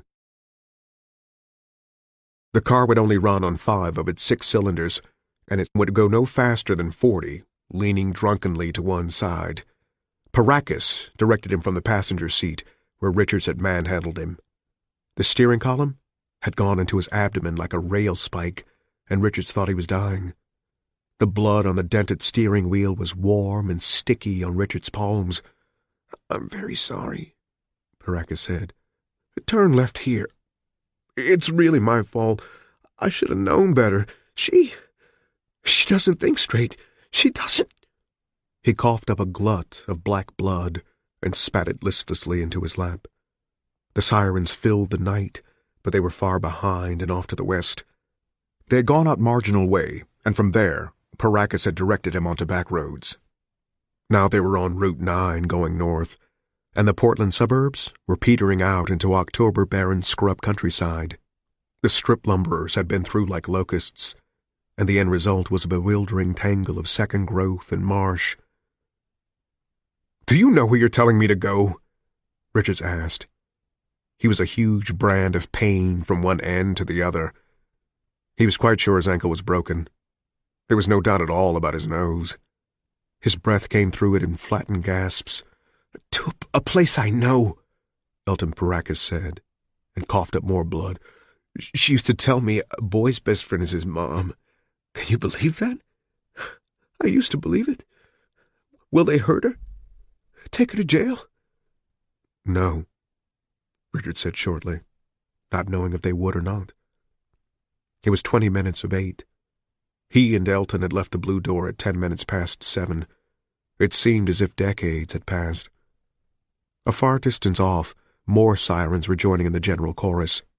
The unspeakable in pursuit of the inedible, Richards thought disjointedly. If you can't stand the heat, get out of the kitchen. He had dispatched 2 police cars single-handed. Another bonus for Sheila. Blood money. And Kathy. Would Kathy sicken and die on milk paid for with bounty cash? "How are you, my darlings? I love you. Here on this twisting, crazy back road fit only for deer jackers and couples looking for a good make-out spot, I love you and wish that your dreams be sweet. I wish—" "Turn left," Elton croaked. Richard swung left up a smooth, tarred road that cut through a tangle of denuded sumac and elm, pine and spruce, scrubby nightmare second growth. A river, ripe and sulphurous with industrial waste, smote his nose. Low-hanging branches scraped the roof of the car with skeleton screeches. They passed a sign which read, "Super Pine Tree Mall, under construction. Keep out. Trespassers will be prosecuted." They topped a final rise, and there was the Super Pine Tree Mall. Work must have stopped at least 2 years ago, Richards thought, and things hadn't been too advanced when it did. The place was a maze, a rat warren of half-built stores and shops, discarded lengths of pipe, piles of cinder block and boards, shacks and rusted Quonset huts, all overgrown with scrubby junipers and laurels and witchgrass and blue spruce, blackberry and blackthorn, devil's paintbrush and denuded goldenrod, and it stretched on for miles. Gaping oblong foundation holes like graves dug for Roman gods, rusted skeleton steel, cement walls with steel core rods protruding like shadowy cryptograms, bulldozed oblongs that were to be parking lots, now grassed over. Somewhere overhead, an owl flew on stiff and noiseless wings, hunting. "Help me. Into the driver's seat." "You're in no condition to drive," Richard said, pushing hard on his door to open it. "It's the least I can do," Elton Paracas said, with grave and bloody absurdity. "I'll play hare. Drive as long as I can." "No," Richard said. "Let me go!" he screamed at Richards, his fat baby face terrible and grotesque. "I'm dying, and you just better let me go. Go." He trailed off into hideous, silent coughs that brought up fresh gouts of blood. It smelled very moist in the car, like a slaughterhouse. "Help me," he whispered. "I'm too fat to do it by myself. Oh, God, please help me do this." Richards helped him. He pushed and heaved, and his hand slipped and squelched in Elton's blood. The front seat was an abattoir, and Elton, who would have thought anyone could have so much blood in him, continued to bleed. Then he was wedged behind the wheel, and the air car was rising jaggedly, turning. The brake lights blinked on and off, and the car bunted at trees lightly before Elton found the road out. Richards thought he would hear the crash, but there was none. The erratic thumpa-thumpa-thumpa of the air cylinders grew fainter, beating in the deadly one-cylinder flat rhythm that would burn out the others in an hour or so. The sound faded. Then there was no sound at all, but the faraway buzz of a plane. Richards realized belatedly that he had left the crutches he had purchased for disguise purposes in the back of the car. The constellations whirled indifferently overhead. He could see his breath in small frozen puffs. It was colder tonight. He turned from the road and plunged into the jungle of the construction site.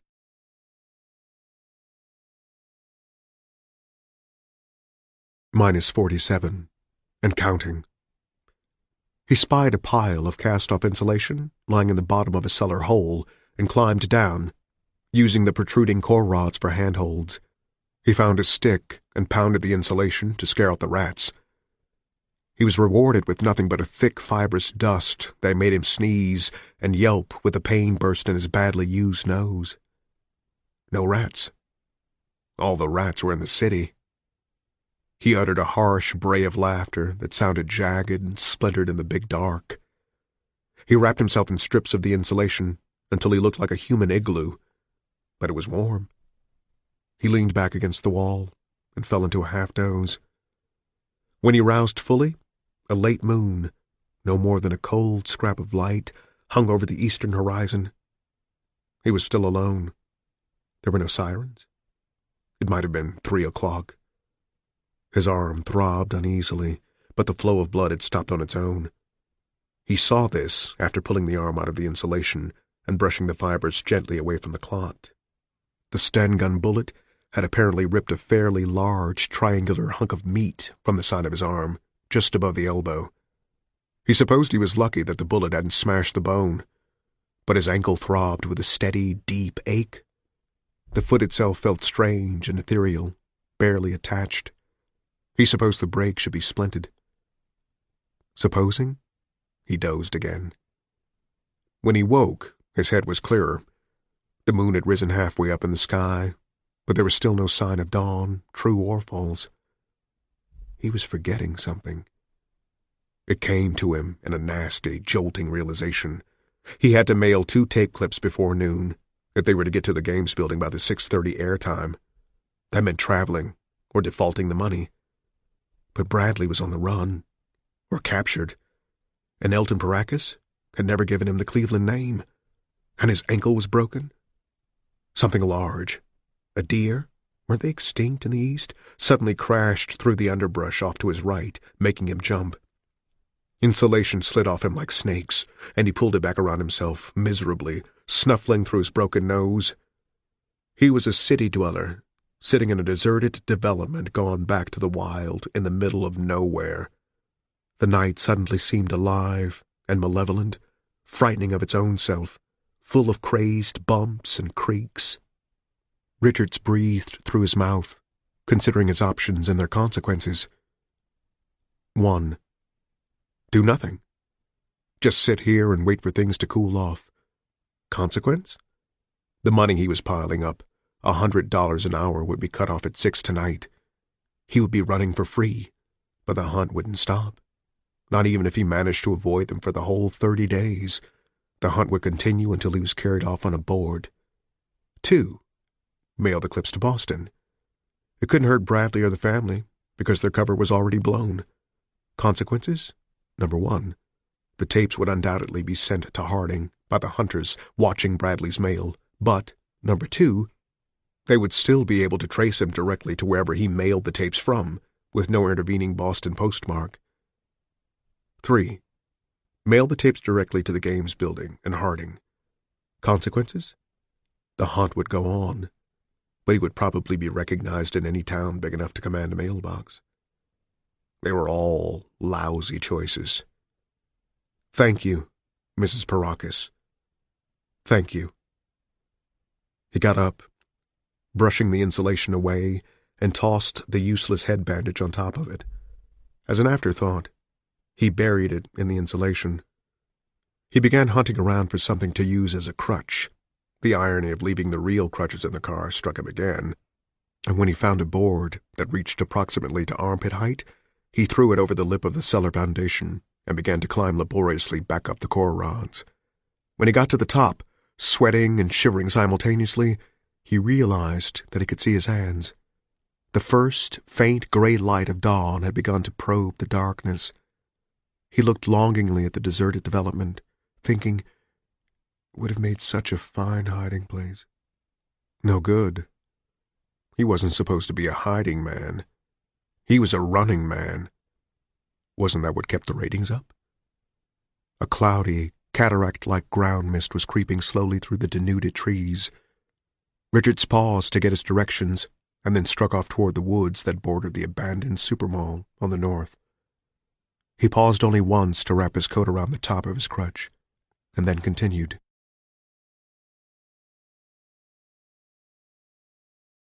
-46, and counting. It had been full daylight for 2 hours, and Richards had almost convinced himself he was going around in large circles when he heard, through the rank brambles and ground bushes up ahead, the whine of air cars. He pushed on cautiously, and then peered out on a 2-lane macadam highway. Cars rushed to and fro with fair regularity.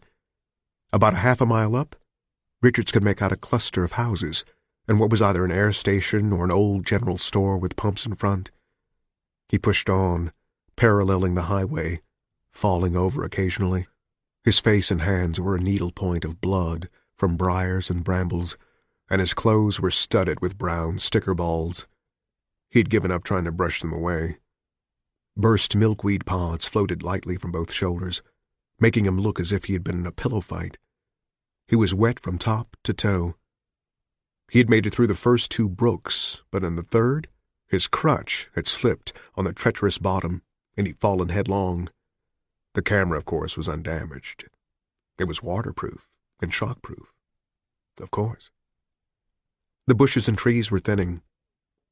Richards got down on his hands and knees and crawled. When he had gone as far as he thought he safely could, he studied the situation. He was on a slight rise of land, a peninsula of the scrubby second-growth weeds he had been walking through. Below him was the highway, a number of ranch-type houses, and a store with air pumps. A car was in there now, being attended to while the driver, a man in a suede windbreaker, chatted with the air jockey. Beside the store, along with 3 or 4 gumball machines and a Mary Jane vendor, stood a blue and red mailbox. It was only 200 yards away. Looking at it, Richards realized bitterly that if he had arrived before first light, he could have probably done his business unseen. Well, spilt milk and all that, the best laid plans of mice and men. He withdrew until he could set up his camera and do his taping without being seen. "Hello, all you wonderful people out there in Freebie land," he began. "This is jovial Ben Richards taking you on my annual nature hike. If you look closely, you may see the fearless scarlet tanager, or a great speckled cowbird, perhaps even a yellow-bellied pigbird or 2. He paused. They may let that part through, but not the rest. If you're deaf and read lips, remember what I'm saying. Tell a neighbor or a friend, spread the word. The network is poisoning the air you breathe and denying you cheap protection because—" He recorded both tapes and put them in his pants pocket. "Okay, what next?" The only possible way to do it was to go down with the gun drawn, deposit the tapes and run. He could steal a car. It wasn't as if they weren't going to know where he was anyway. Randomly, he wondered how far Paracas had gotten before they cut him down. He had the gun out and in his fist when he heard the voice, startlingly close, seemingly in his left ear. "Come on, Ralph!" There was a sudden volley of barks that made Richards jump violently, and he had just time to think, "Police dogs! Christ, they've got police dogs!" when something huge and black broke cover and arrowed at him. The gun was knocked into the brush, and Richards was on his back. The dog was on top of him, a big German shepherd with a generous streak of mongrel, lapping his face and drooling on his shirt. His tail flagged back and forth in vigorous semaphores of joy. "Ralph! Hey, Ralph! Ralph! Oh, God!" Richards caught an obscured glimpse of running legs and blue jeans, and then a small boy was dragging the dog away. "Geez, I'm sorry, mister.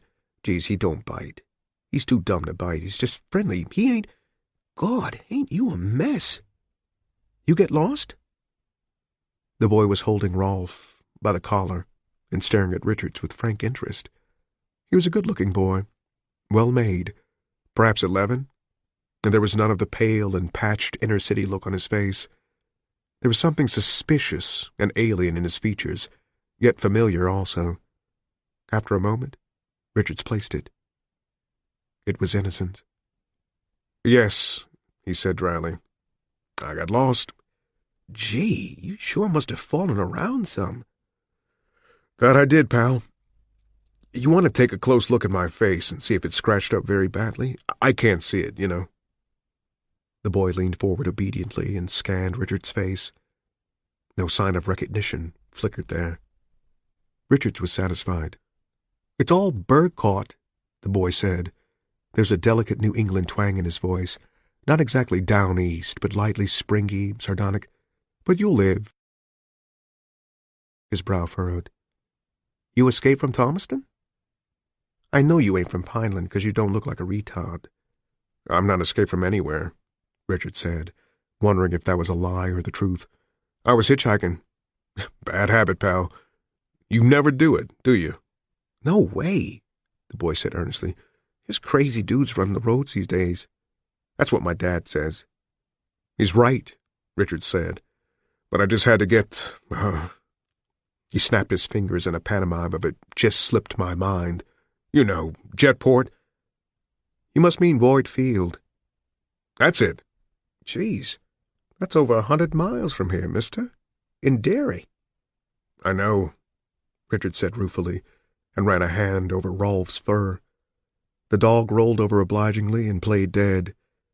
Richards fought an urge to utter a morbid chuckle. "I picked up a ride at the New Hampshire border with these 3 maggots, real tough guys. They beat me up, stole my wallet, and dumped me at some deserted shopping center. Yeah, I know the place. Cripes, you want to come down to the house and have some breakfast?" "I'd like to, bucko, but time's wasting. I have to get to that Jetport by tonight." "You going to hitch another lift?" The boy's eyes were round. "Got to." Richard started to get up. then settled back as if a great idea had struck him. "Listen." "Do me a favor?" "I guess so," the boy said cautiously. Richards took out the 2 exposed tape clips. "These are charge plate cash vouchers," he said glibly. "If you drop them in a mailbox for me, my company will have a lump of cash waiting for me in Derry. Then I'll be on my merry way." "Even without an address?"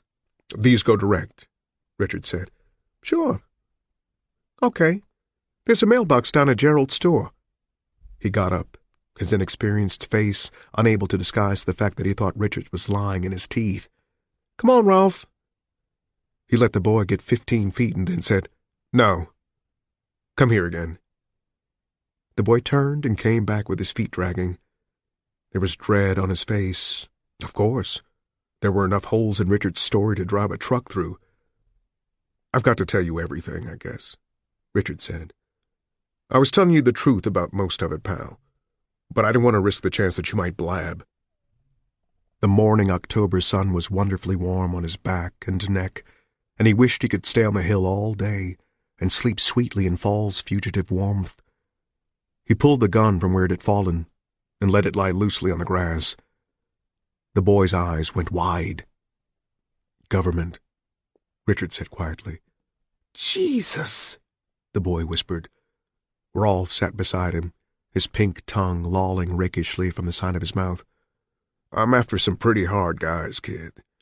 You can see that they worked me over pretty well. Those clips you got there have got to get through." "I'll nail 'em," the boy said breathlessly. "Jeez, wait till I tell—" "Nobody," Richard said. "Tell nobody for 24 hours. There might be reprisals," he added ominously. "So until tomorrow this time, you never saw me. Understand?" "Yeah, sure." "Then get on it. And thanks, pal." He held out his hand and the boy shook it awfully. Richards watched them trot down the hill, a boy in a red plaid shirt with his dog crashing joyfully through the goldenrod beside him. Why can't my Kathy have something like that?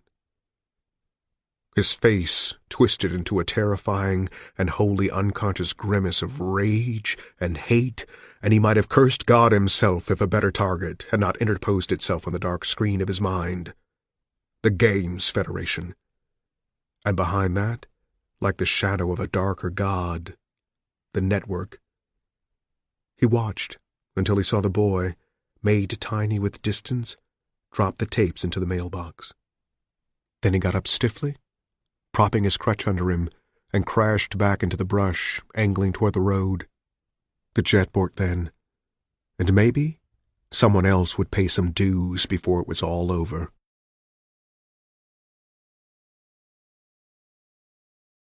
-45, and counting.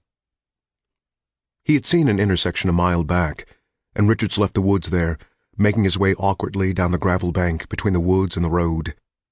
He sat there like a man who's given up trying to hook a ride and has decided to enjoy the warm autumn sun instead. He let the first 2 cars go by. Both of them held 2 men, and he figured the odds were too high. But when the third one approached the stop sign, he got up. The closing-in feeling was back. This whole area had to be hot, no matter how far Paracas had gotten. The next car could be police, and that would be the ball game.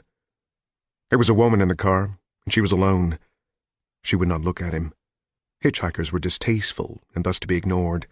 He ripped the passenger door open and was in even as the car was accelerating again.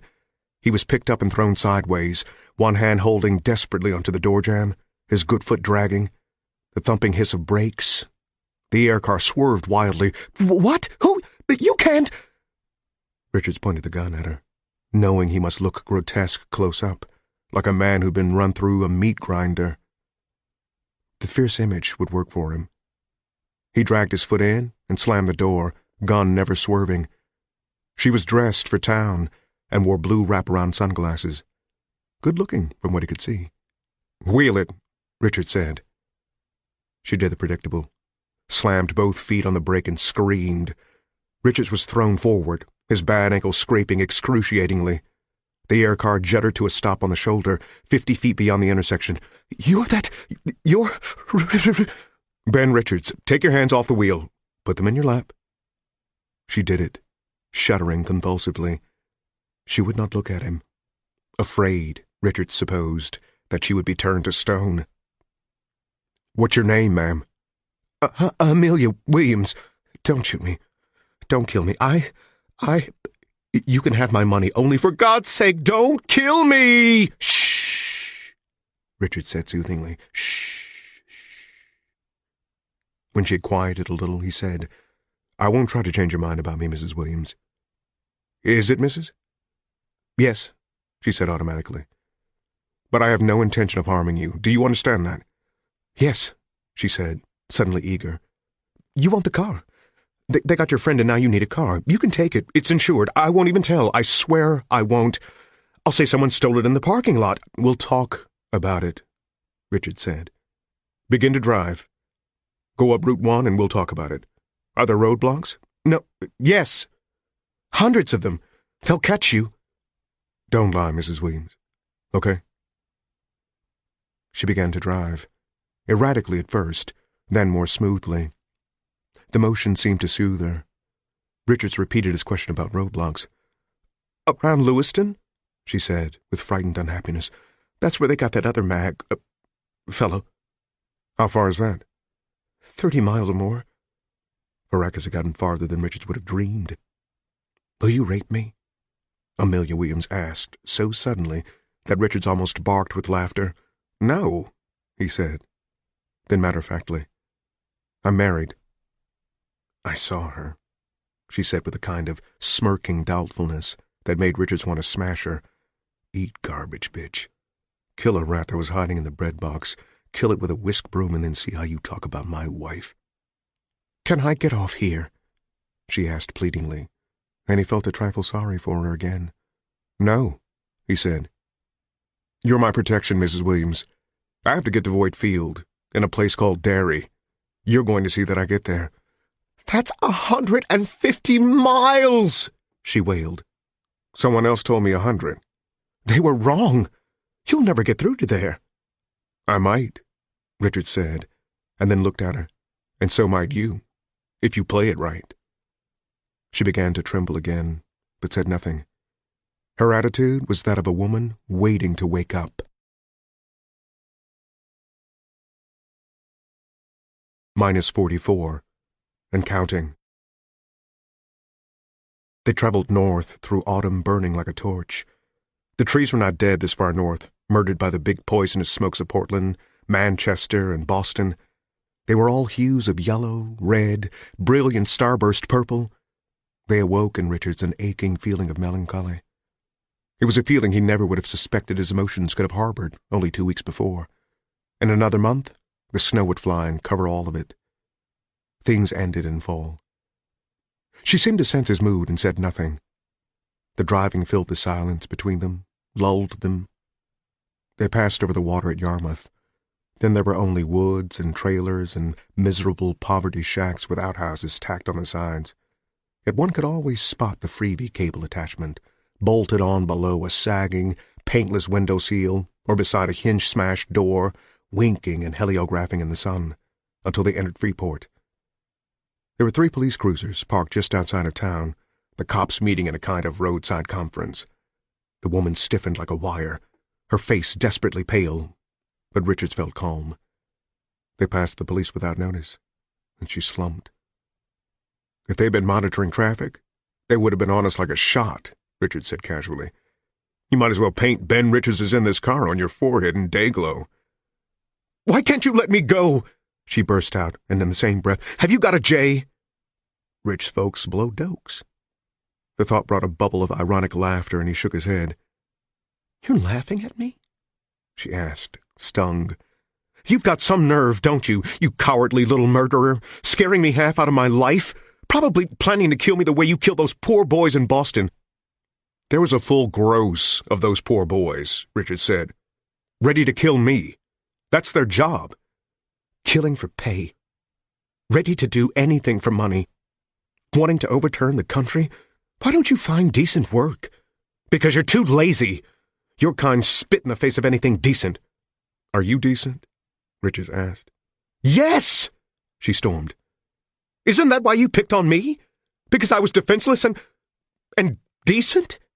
So you could use me, drag me down to your level, and then laugh about it? If you're so decent, how come you have $6,000 new dollars to buy this fancy car while my little girl dies of the flu?" "What?" She looked startled. Her mouth started to open, and she closed it with a snap. "You're an enemy of the network," she said. "It says so on the freebie. I saw some of those disgusting things you did." "You know what's disgusting?" Richards asked, lighting a cigarette from the pack on the dashboard. "I'll tell you. It's disgusting to get blackballed because you don't want to work in a General Atomics job that's going to make you sterile. It's disgusting to sit at home and watch your wife earning the grocery money on her back. It's disgusting to know the network is killing millions of people each year with air pollutants when they could be manufacturing nose filters for $6 a throw." "You lie," she said. Her knuckles had gone white on the wheel. "When this is over," Richard said, "you can go back to your nice split-level duplex and light up a doke and get stoned and love the way your new silverware sparkles in the highboy. No one fighting rats with broom handles in your neighborhood or shitting by the back stoop because the toilet doesn't work. I met a little girl, 5 years old, with lung cancer. How's that for disgusting? What do— Stop! She screamed at him. You talk dirty! That's right, he said, watching as the countryside flowed by. Hopelessness filled him like cold water. There was no base of communication with these beautiful chosen ones. They existed up where the air was rare. He had a sudden raging urge to make this woman pull over, knock her sunglasses onto the gravel, drag her through the dirt, make her eat a stone, rape her, jump on her, knock her teeth into the air like startled digits, strip her nude and ask her if she was beginning to see the big picture, the one that runs 24 hours a day on Channel 1, where the national anthem never plays before the sign-off. That's right, he muttered. Dirty talking old me.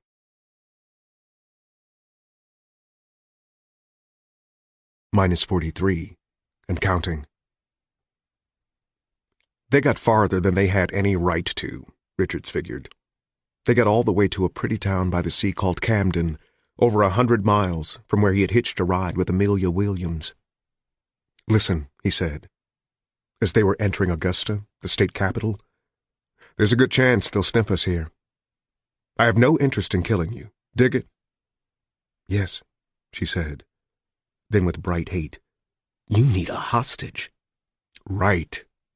So if a cop pulls out behind us, you pull over. Immediately. You open your door and lean out. Just lean. Your fanny is not to leave that seat. Understand? Yes. You holler, Benjamin Richards is holding me hostage. If you don't give him free passage, he'll kill me. And you think that will work? It better, he said with tense mockery. It's your ass. She bit her lip and said nothing. It'll work, I think.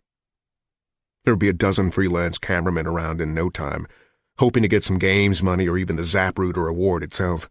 With that kind of publicity, they'll have to play it straight. Sorry you won't get to see us go out in a hail of bullets so they can talk about you sanctimoniously as Ben Richards' last victim. Why do you say these things? She burst out.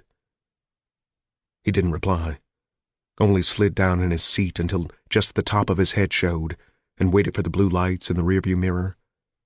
But there were no blue lights in Augusta.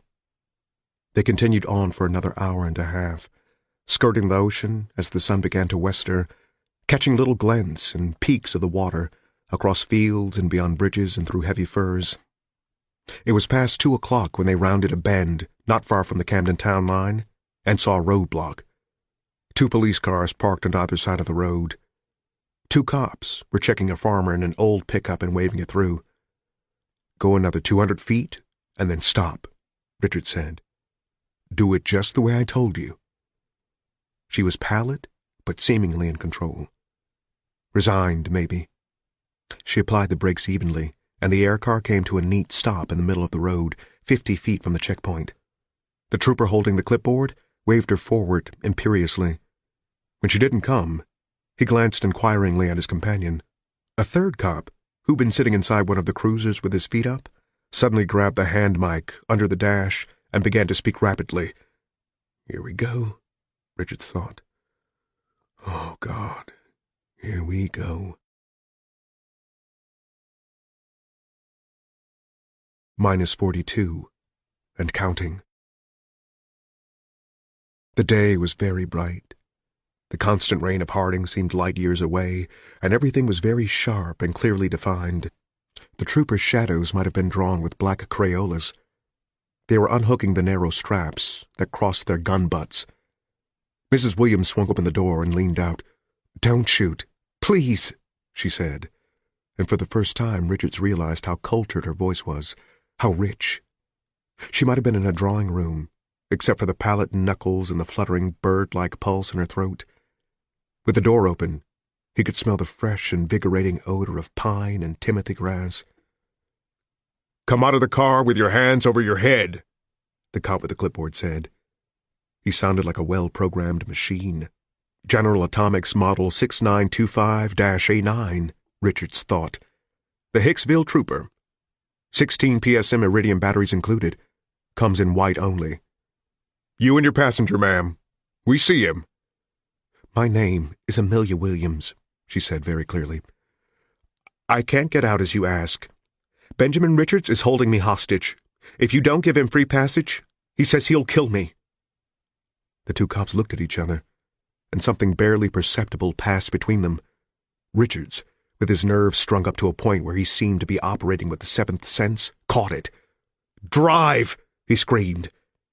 She stared around at him, bewildered.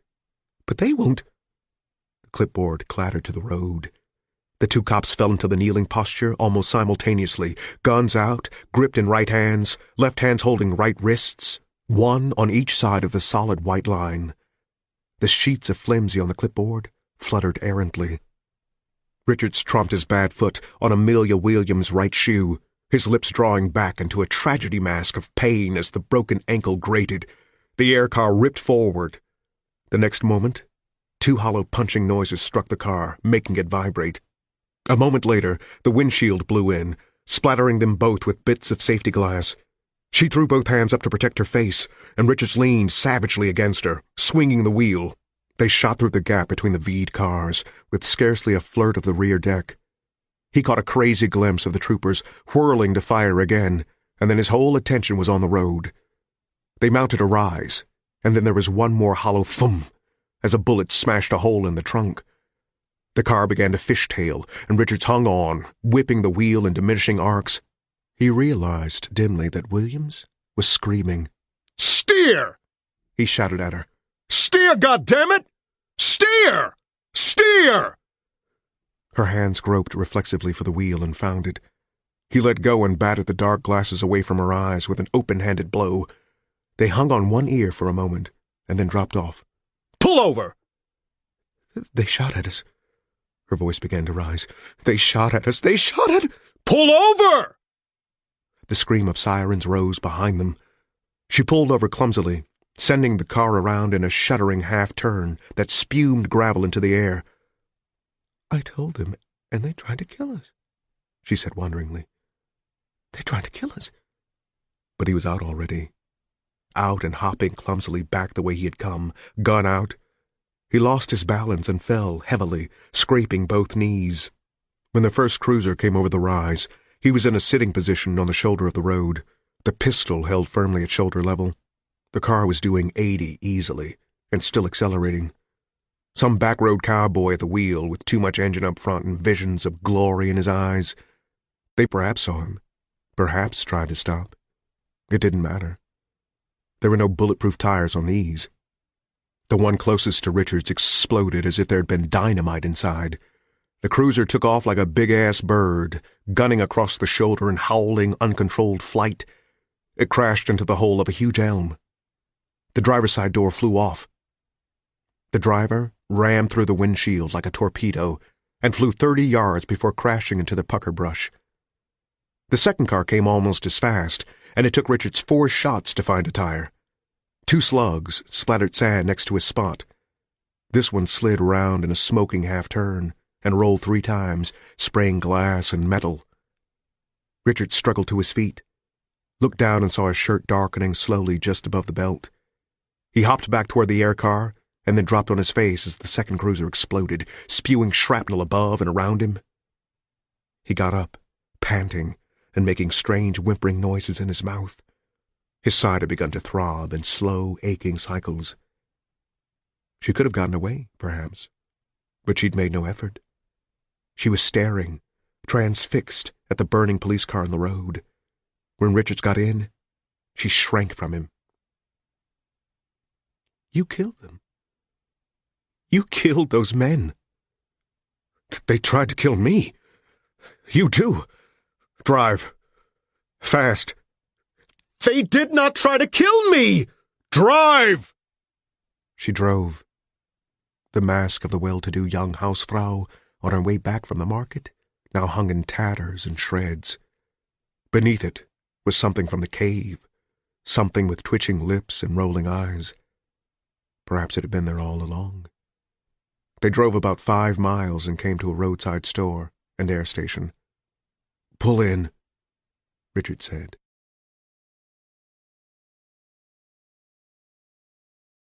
-41 and counting. "Get out." "No." He jammed the gun against her right breast and she whimpered, "Don't, please."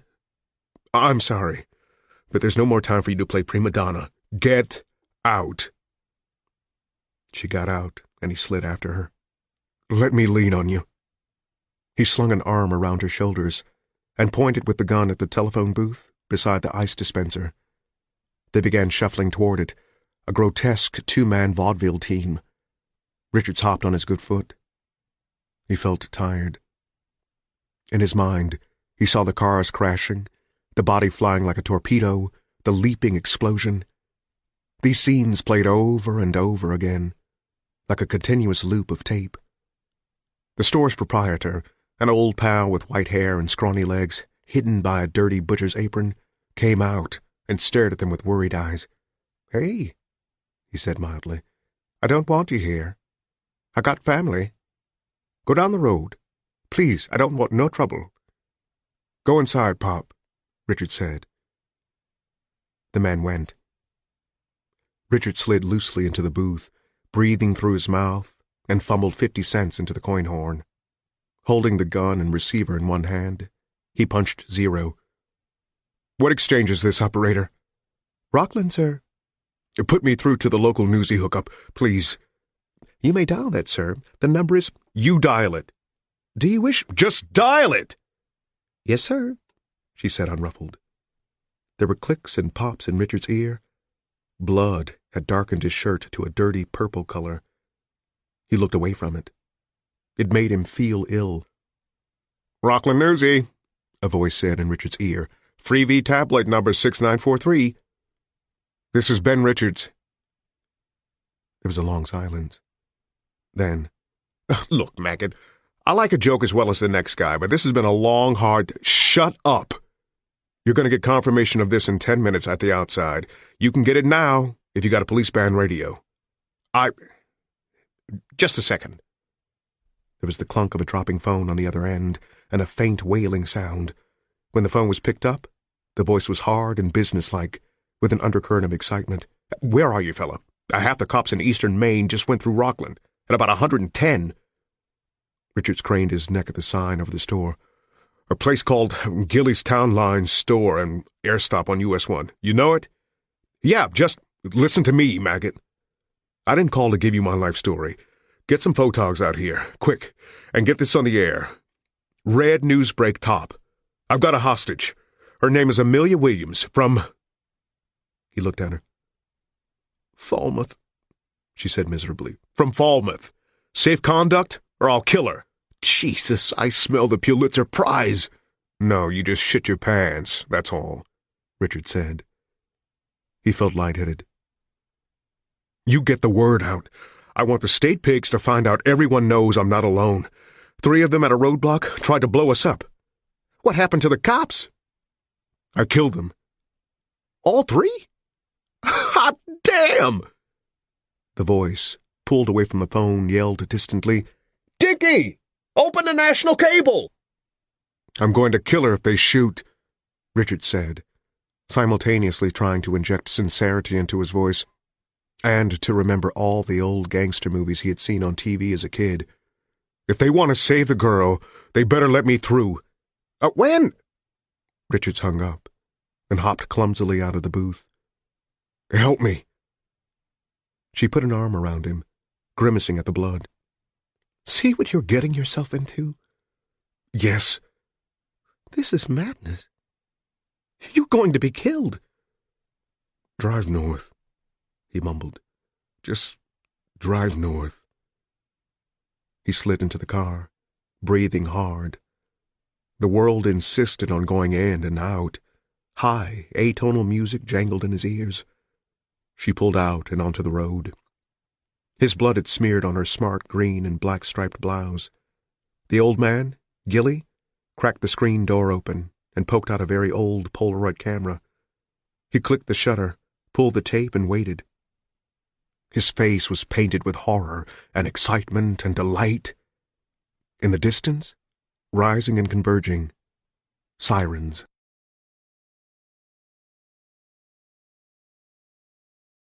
-40, and counting. They traveled 5 miles before people began running out onto their lawns to watch them pass. Many had cameras, and Richards relaxed. They were shooting at the air caps at that roadblock, she said quietly. It was a mistake. That's what it was. A mistake. If that maggot was aiming for an air cap when he put out that windshield, there must have been a sight on that pistol 3 feet high. It was a mistake! They were entering the residential district of what Richards assumed was Rockland. Summer homes, dirt roads leading down to beachfront cottages, breeze in, private road. Just me and Patty. Keep out. Elizabeth's Rest. Trespassers will be shot. Cloud high. 5,000 volts. Set a spell. Guard dogs on patrol. Unhealthy eyes and abbot faces peering at them from behind trees, like Cheshire cats. The blare of battery-powered freebies came through the shattered windshield. A crazy, weird air of carnival about everything. These people, Richard said, only want to see someone bleed. The more, the better. They would just as soon it was both of us. Can you believe that? No. Then I salute you. An older man, with silvery barbershop hair, wearing madras shorts that came down over his knees, ran out to the edge of the road. He was carrying a huge camera with a cobra-like telephoto lens. He began snapping pictures wildly, bending and dipping. His legs were fish-belly white. Richards burst into a sudden bray of laughter that made Amelia jump. What? He's still got the lens cover on, Richard said. He's still got... But laughter overcame him. Cars crowded the shoulders as they topped a long, slowly rising hill and began to descend toward the clustered town of Rockland itself. Perhaps it had once been a picturesque seacoast fishing village, full of Winslow Homer men in yellow rain slickers who went out in small boats to trap the wily lobster. If so, it was long gone. There was a huge shopping center on either side of the road, a main street strip of honky-tonks, bars, and auto slot emporiums. There were neat middle-class homes overlooking the main drag from the heights, and a growing slum looking up from the rancid edge of the water. The sea at the horizon was yet unchanged. It glittered blue and ageless, full of dancing points and nets of light in the late afternoon sun. They began the descent, and there were 2 police cars parked across the road. The blue lights flicked jaggedly, crazy and out of sync with each other. Parked at an angle on the left embankment was an armored car with a short, stubby cannon barrel tracking them. You're done, she said softly, almost regretfully. Do I have to die, too? Stop 50 yards from the roadblock and do your stuff, Richard said. He slid down in the seat. A nervous tic stitched his face. She stopped and opened the car door, but did not lean out. The air was dead silent. A hush falls over the crowd, Richards thought ironically. "I'm scared," she said. "Please, I'm so scared." "They won't shoot you," he said. "There are too many people. You can't kill hostages unless no one is watching. Those are the rules of the game." She looked at him for a moment, and he suddenly wished they could have a cup of coffee together. He would listen carefully to her conversation and stir real cream into his hot drink. Her treat, of course. Then they could discuss the possibilities of social inequity, the way your socks always fall down when you're wearing rubber boots, and the importance of being earnest. "Go on, Mrs. Williams," he said with soft, tense mockery. "The eyes of the world are upon you." She leaned out. 6 police cars and another armored van had pulled up 30 feet behind them, blocking their retreat. He thought, now the only way out is straight up to heaven.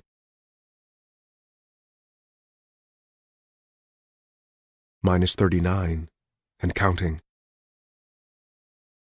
"My name is Amelia Williams.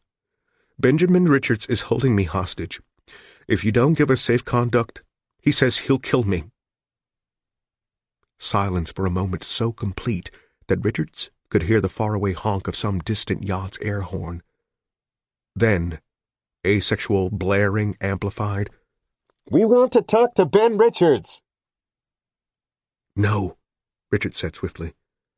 "He says he won't." "Come out of the car, madam!" "He'll kill me!" she cried wildly. "Don't you listen? Some man almost killed us back there. He says you don't care who you kill. My God, is he right?" A hoarse voice in the crowd yelled, "Let her through!" "Come out of the car or we'll shoot!" "Let her through! Let her through!" The crowd had taken up the chant like eager fans at a kill-ball match. "Come out!" The crowd drowned it. From somewhere a rock flew. A police car windshield starred into a matrix of cracks. There was suddenly a rev of motors, and the 2 cruisers began to pull apart, opening a narrow slot of pavement. The crowd cheered happily, and then fell silent, waiting for the next act. "All civilians leave the area," the bullhorn chanted. "There may be shooting. All civilians leave the area, or you may be charged with obstruction and unlawful assembly.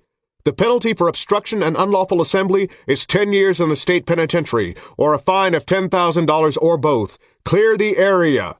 Clear the area!" "Yeah, so no one will see you shoot the girl!"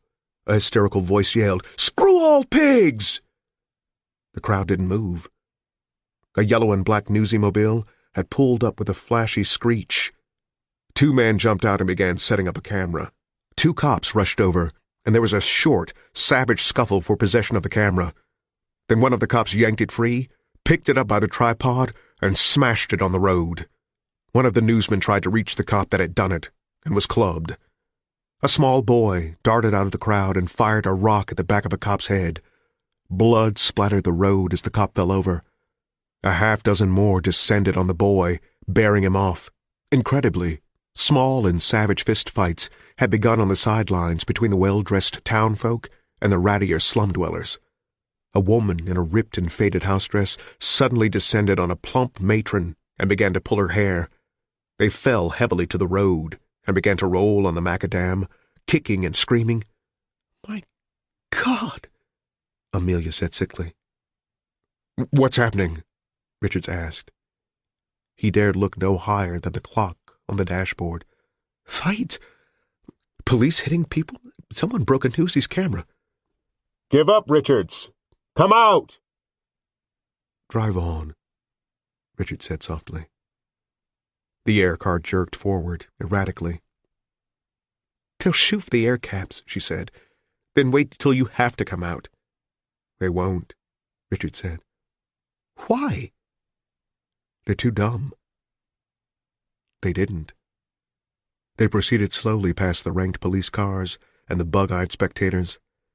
They'd split themselves into 2 groups in unconscious segregation. On one side of the road were the middle and upper-class citizens, the ladies who had their hair done at the beauty parlor, the men who wore arrow shirts and loafers. Fellows wearing coveralls with company names on the back and their own names stitched in gold thread over the breast pockets. Women like Amelia Williams herself, dressed for the market and shops. Their faces were different in all ways, but similar in one. They looked oddly incomplete, like pictures with holes for eyes or a jigsaw puzzle with a minor piece missing. It was a lack of desperation, Richards thought. No wolves howled in these bellies. These minds were not filled with rotted, crazed dreams or mad hopes. These people were on the right side of the road, the side that faced the combination marina and country club they were just passing. On the other side, the left, were the poor people. Red noses with burst veins, flattened, sagging breasts, stringy hair, white socks, cold sores, pimples, the blank and hanging mouths of idiocy. The police were deployed more heavily here, and more were coming all the time. Richards was not surprised at the swiftness and the heaviness of their crunch, despite the suddenness of his appearance. Even here, in Boondocks, USA, the club and the gun were kept near to hand. The dogs were kept hungry in the kennel. The poor break into summer cottages closed for autumn and winter. The poor crash supermarts and sub-teen gangs. The poor have been known to soap badly spelled obscenities on shop windows. The poor always have itchy assholes, and the sight of naugahyde and chrome and $200 suits and fat bellies have been known to make the mouths of the poor fill with angry spit. And the poor must have their Jack Johnson, their Muhammad Ali, their Clyde Barrow. They stood and watched. Here on the right, folks, we have the summer people, Richards thought. Fat and sloppy but heavy with armor. On the left, weighing in at only 130, but a scrappy contender with a mean and rolling eyeball, we have the hungry honkies. Theirs are the politics of starvation. They'd roll Christ himself for a pound of salami. Polarization comes to West Sticksville. Watch out for these two contenders, though. They don't stay in the ring. They have a tendency to fight in the $10 seats. Can we find a goat to hang up for both of them? Slowly, rolling at 30, Ben Richards passed between them.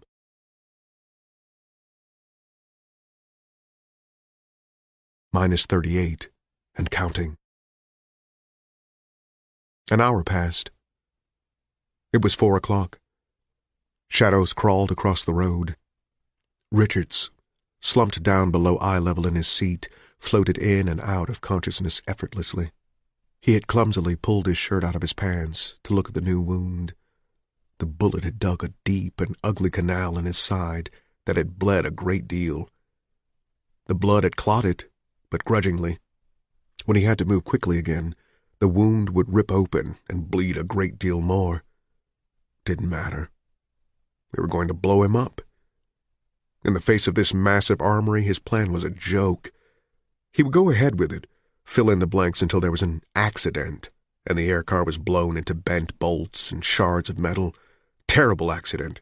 The trooper's been suspended pending a full investigation. Regret the loss of innocent life. All this buried in the last newsy of the day, between the stock market report and the Pope's latest pronouncement, but it was only reflex. He'd become increasingly worried about Amelia Williams, whose big mistake had been picking Wednesday morning to do her marketing. "There are tanks out there," she said suddenly. Her voice was light, chatty, hysterical.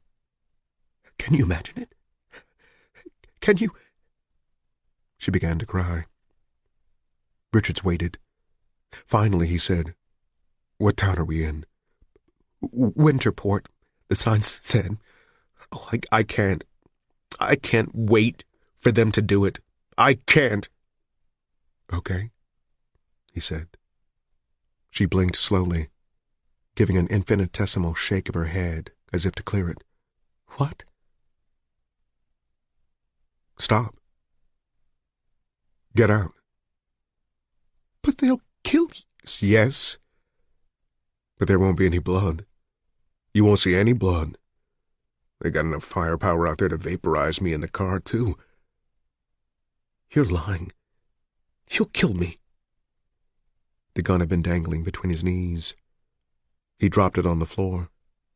It clunked harmlessly on the rubber floor mat. "I want some pot," she said mindlessly.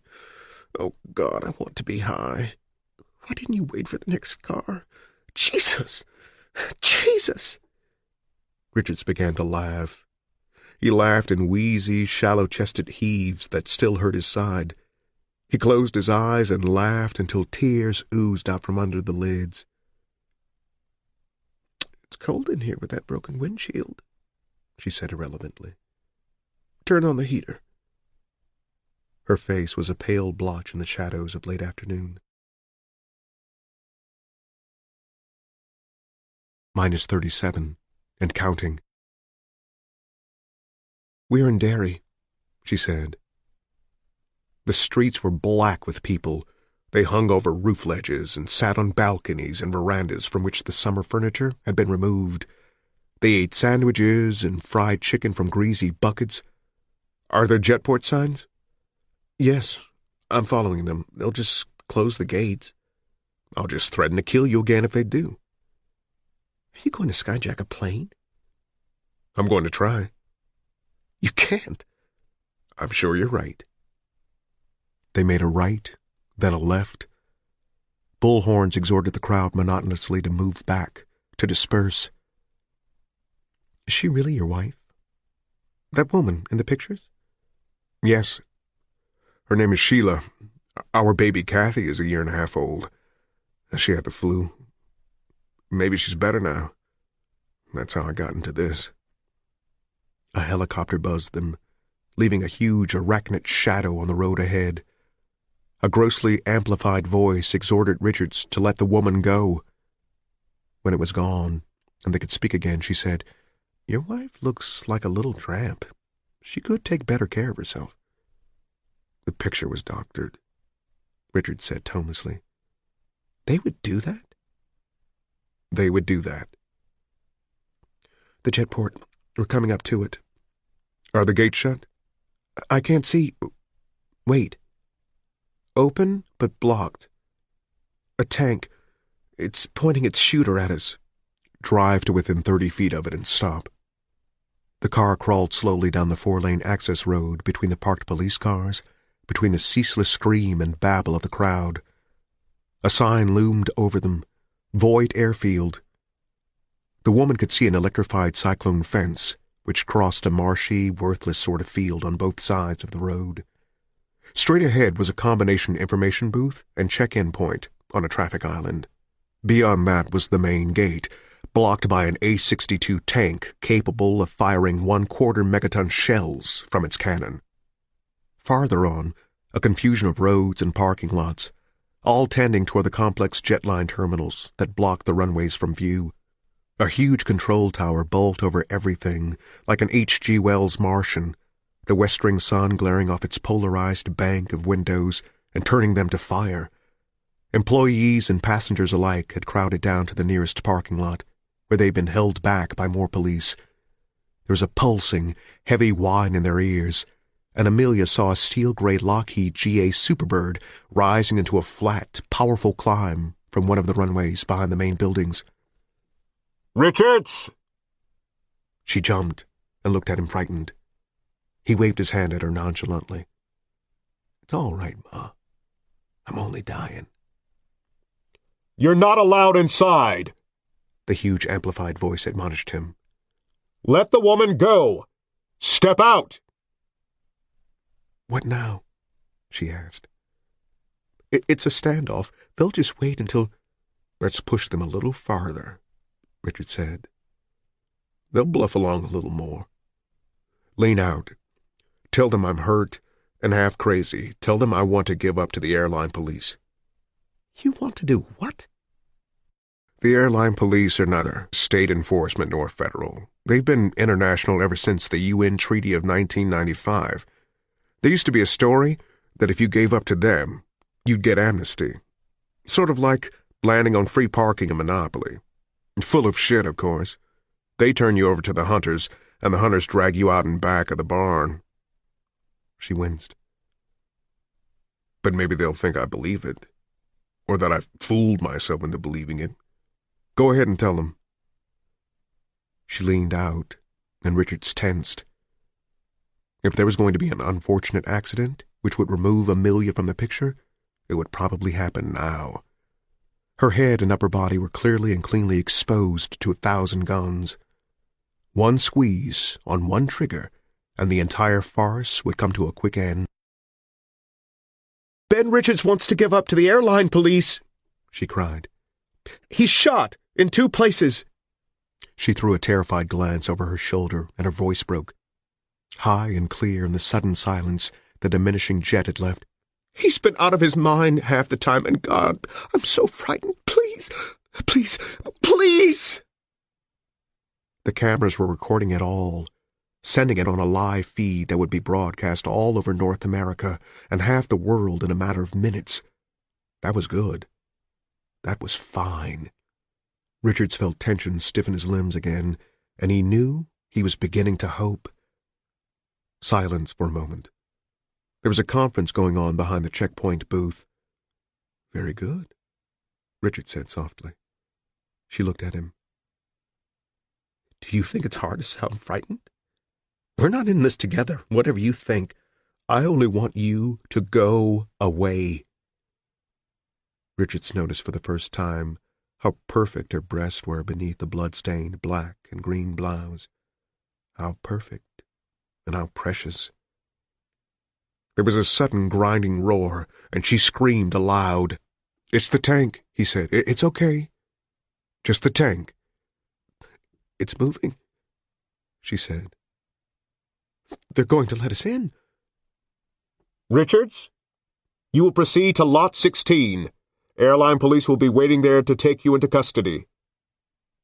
"All right," he said thinly. "Drive on. When you get a half-mile inside the gate, stop." "You're going to get me killed," she said hopelessly. "All I need to do is use the bathroom, and you're going to get me killed." The aircar lifted 4 inches and hummed smoothly forward. Richards crouched going through the gate, anticipating a possible ambush, but there was none. The smooth black top curved sedately toward the main buildings. A sign with a pointing arrow informed them that this was the way to lots 16 through 20. Here the police were standing and kneeling behind yellow barricades. Richards knew that at the slightest suspicious move, they would tear the aircar apart. "Now stop," he said, and she did. The reaction was instantaneous. "Richards, move immediately to Lot 16. "Tell them that I want a bullhorn," Richards said softly to her. "They are to leave one in the road 20 yards up. I want to talk to them." She cried his message, and then they waited. A moment later, a man in a blue uniform trotted out into the road and laid an electric bullhorn down. He stood there for a moment, perhaps savoring the realization that he was being seen by 500 million people, and then withdrew to barricaded anonymity again. "Go ahead," he told her. They crept up to the bullhorn, and when the driver's side door was even with it, she opened the door and pulled it in. It was red and white. The letters G and A, embossed over a thunderbolt, were on the side. "Okay," he said. "How far are we from the main building?" She squinted. "A quarter of a mile, I guess." "How far are we from Lot 16? "Half that." "Good. That's good. Yeah." He realized he was compulsively biting his lips and tried to make himself stop. His head hurt. His entire body ached from adrenaline. "Keep driving. Go up to the entrance of Lot 16 and then stop." "Then what?" He smiled tightly and unhappily. "That," he said, "is going to be the site of Richard's last stand." -36, and counting. When she stopped the car at the entrance of the parking lot, the reaction was quick and immediate. "Keep moving," the bullhorn prodded. "The airport police are inside, as specified." Richard raised his own bullhorn for the first time. 10 minutes, he said. "I have to think." Silence again. "Don't you realize you're pushing them to do it?" she asked him in a strange, controlled voice. He uttered a weird, squeezed giggle that sounded like steam under high pressure escaping from a teapot. They know I'm getting set to screw them. They don't know how. You can't, she said. Don't you see that yet? Maybe I can, he said. -35, and counting. Listen. When the games first started, people said they were the world's greatest entertainment because there'd never been anything like them. But nothing's that original. There were the gladiators in Rome who did the same thing. And there's another game, too. Poker. In poker, the highest hand is a royal straight flush in spades. And the toughest kind of poker is 5-card stud. 4 cards up on the table and 1 in the hole. For nickels and dimes, anyone can stand the game. It costs you maybe $50 to see the other guy's hole card. But when you push the stakes up, the hole card starts to look bigger and bigger. After a dozen rounds of betting with your life savings and car and house on the line, that hole card stands taller than Mount Everest. The running man is like that. Only I'm not supposed to have any money to bet with. They've got the men, the firepower, and the time. We're playing with their cards and their chips and their casino. When I'm caught, I'm supposed to fold. But maybe I stack the deck a bit. I call the newsy line in Rockland. The newsies? That's my 10 of spades. They had to give me safe conduct, because everyone was watching. There were no more chances for neat disposal after that first roadblock. It's funny, too, because it's the freebie that gives the network the clout that it has. If you see it on the freebie, it must be true. So if the whole country saw the police murder my hostage, a well-to-do, middle-class female hostage, they would have to believe it. They can't risk it. The system is laboring under too much suspension of belief now. Funny, huh? My people are here. There's been trouble on the road already. If the troopers and the hunters turn all their guns on us, something nasty might happen. A man told me to stay near my own people. He was more right than he knew. One of the reasons they've been handling me with kid gloves on is because my people are here. My people? They're the Jack of Spades. The queen, the lady in the affair, is you. I'm the king, the black man with the sword. These are my up cards, the media, the possibility of real trouble, you, me. Together, they're nothing. A pair will take them. Without the ace of spades, it's junk. With the ace, it's unbeatable. He suddenly picked up her handbag, an imitation alligator skin clutch purse with a small silver chain. He stuffed it into his coat pocket, where it bulged prominently. I haven't got the ace, he said softly.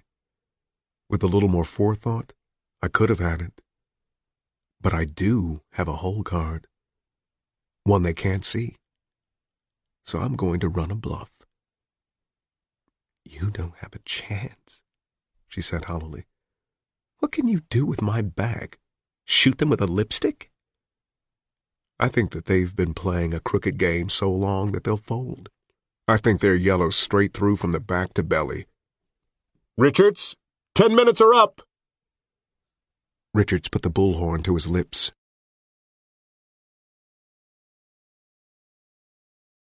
-34, and counting. Listen to me carefully, his voice boomed and rolled across the flat Jetport acres. Police waited tensely. The crowd shuffled.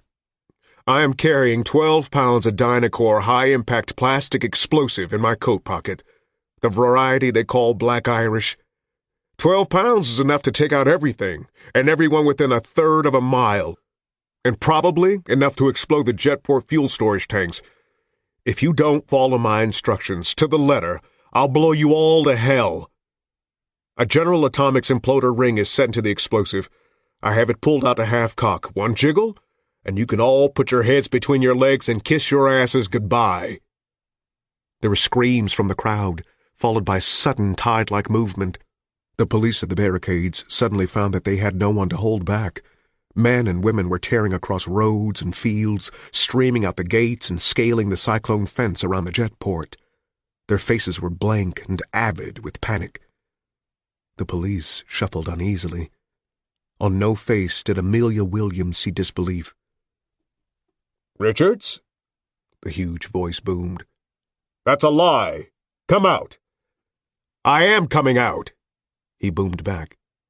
"But before I do, let me give you your marching orders.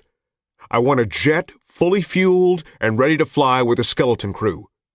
This jet will be a Lockheed GA or a Delta supersonic. The range must be at least 2,000 miles. This will be ready in 90 minutes.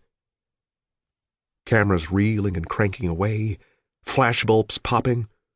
The press looked uneasy, too. But of course, there was the psychic pressure of those 500 million watchers to be considered. They were real. The job was real.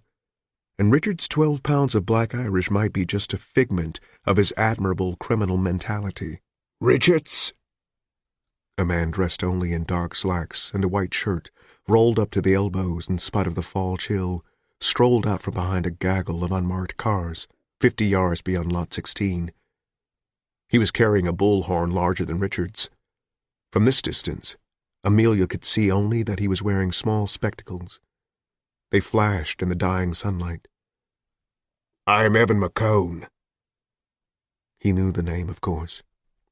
It was supposed to strike fear into his heart. He was not surprised to find that it did strike fear into his heart. Evan McCone was the chief hunter, a direct descendant of J. Edgar Hoover and Heinrich Himmler, he thought. The personification of the steel inside the network's cathode glove. A boogeyman. A name to frighten bad children with. "If you don't stop playing with matches, Johnny, I'll let Evan McCone out of your closet." Fleetingly, in the eye of memory, he recalled a dream voice. "Are you the man, little brother?" "You're lying, Richards. We know it. A man without a GA rating has no way of getting Dynacore. Let the woman go and come out. We don't want to have to kill her, too." Amelia made a weak, wretched hissing noise. Richards boomed. "That may go over in Shaker Heights, little man. In the streets, you can buy Dynacore every 2 blocks if you got cash on the line, and I did. Games Federation money. You have 86 minutes. No deal. McCone? Yes. I'm sending the woman out now. She's seen the Irish." Amelia was looking at him with stunned horror. "Meanwhile, you better get in gear. 85 minutes. I'm not bluffing, asshole. 1 bullet, and we're all going to the moon." "No," she whispered. Her face was an unbelieving rictus. "You can't believe I'm going to lie for you."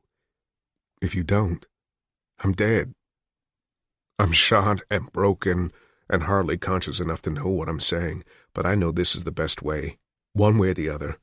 Now listen, Dynacore is white and solid, slightly greasy to the touch. No, no, no!" She clapped her hands over her ears. "It looks like a bar of ivory soap. It's very dense, though. Now I'm going to describe the imploder ring. It looks—" She began to weep. "I can't. Don't you know that? I have my duty as a citizen, my conscience. I have my—" "Yeah, and they might find out you lied," he added dryly. "Except they won't.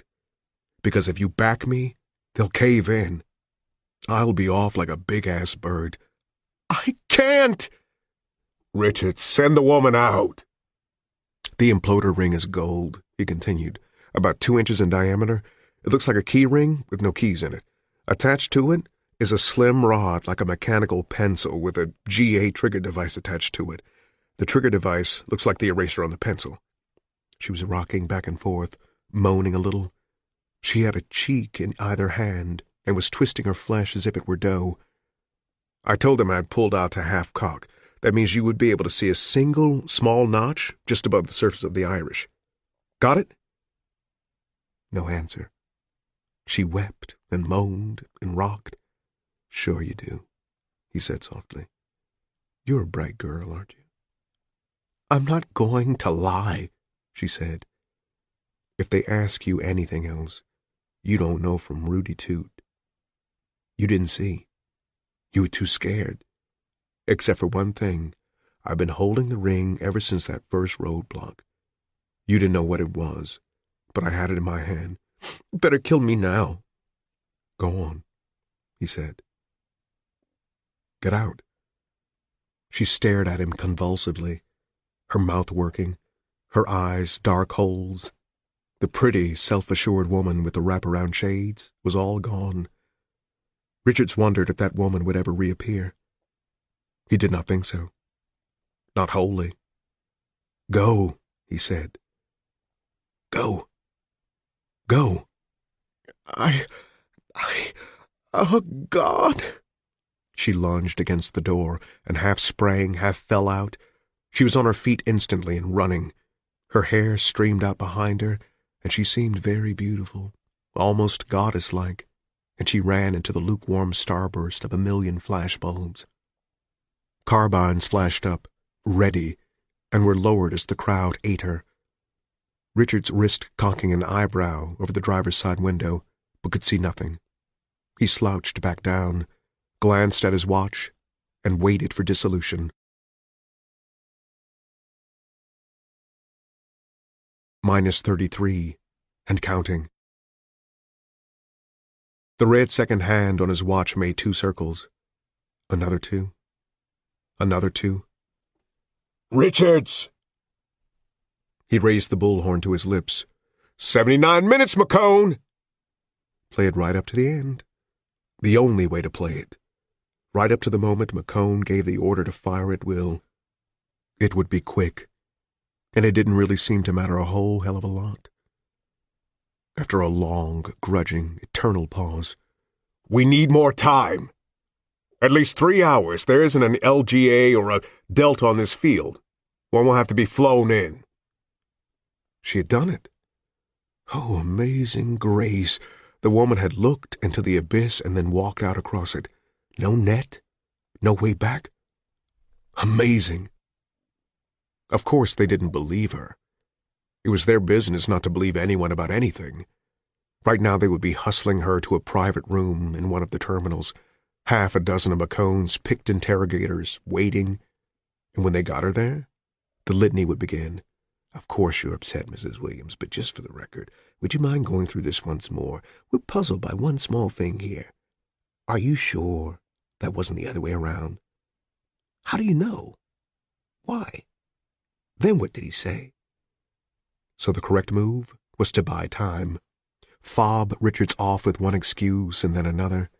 There's a fueling problem. We need more time. No crew is on the jetport grounds. We need more time. There's a flying saucer over runway 07. We need more time. We haven't broken her yet.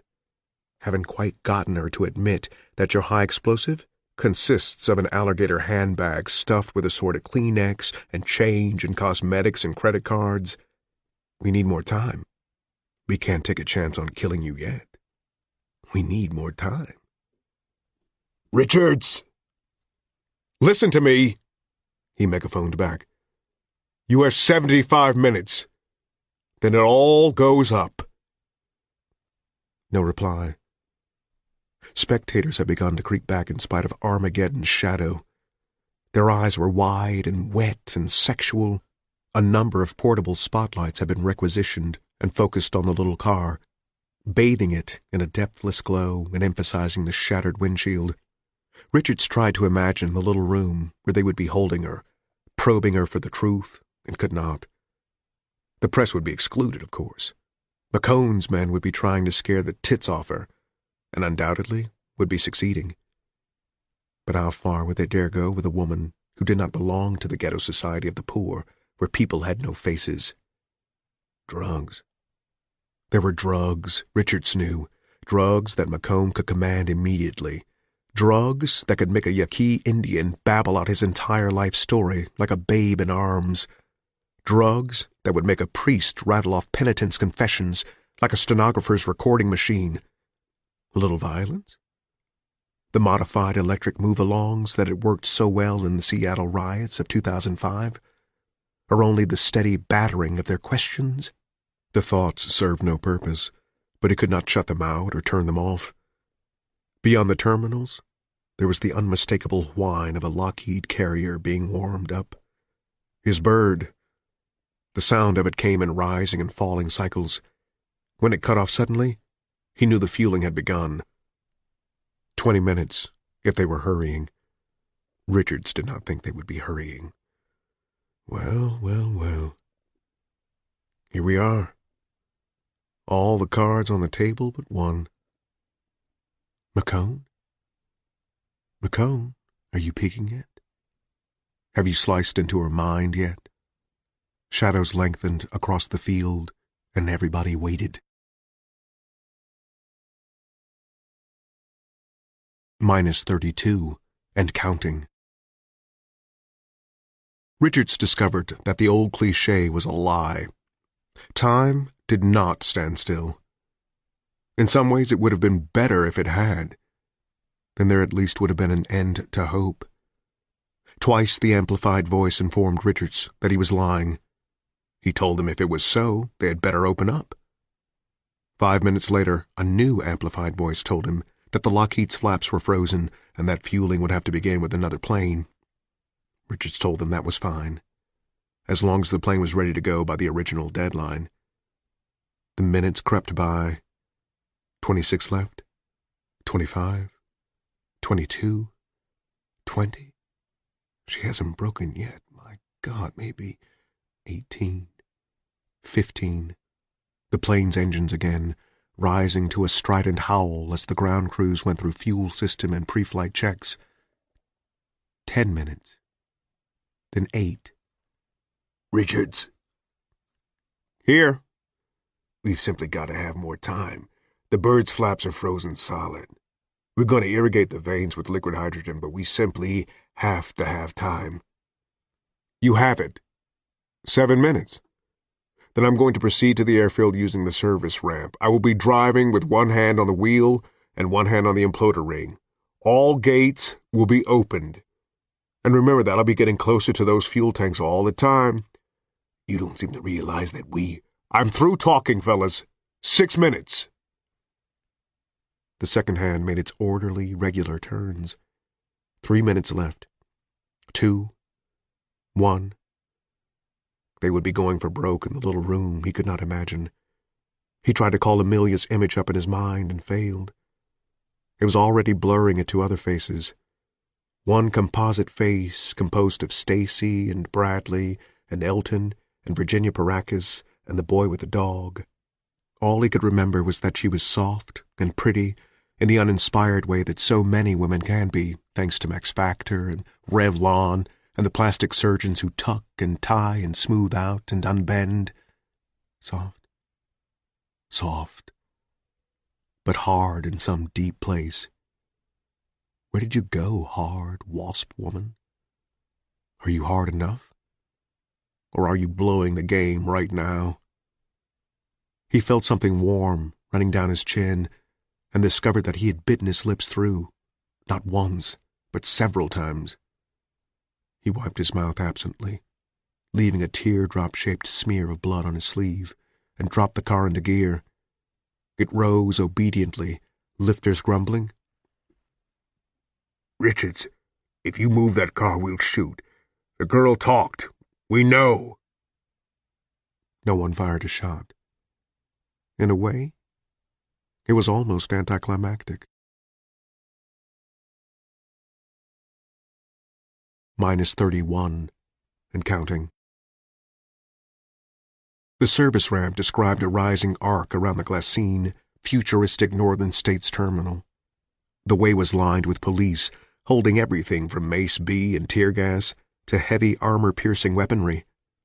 Their faces were flat, dull, uniform.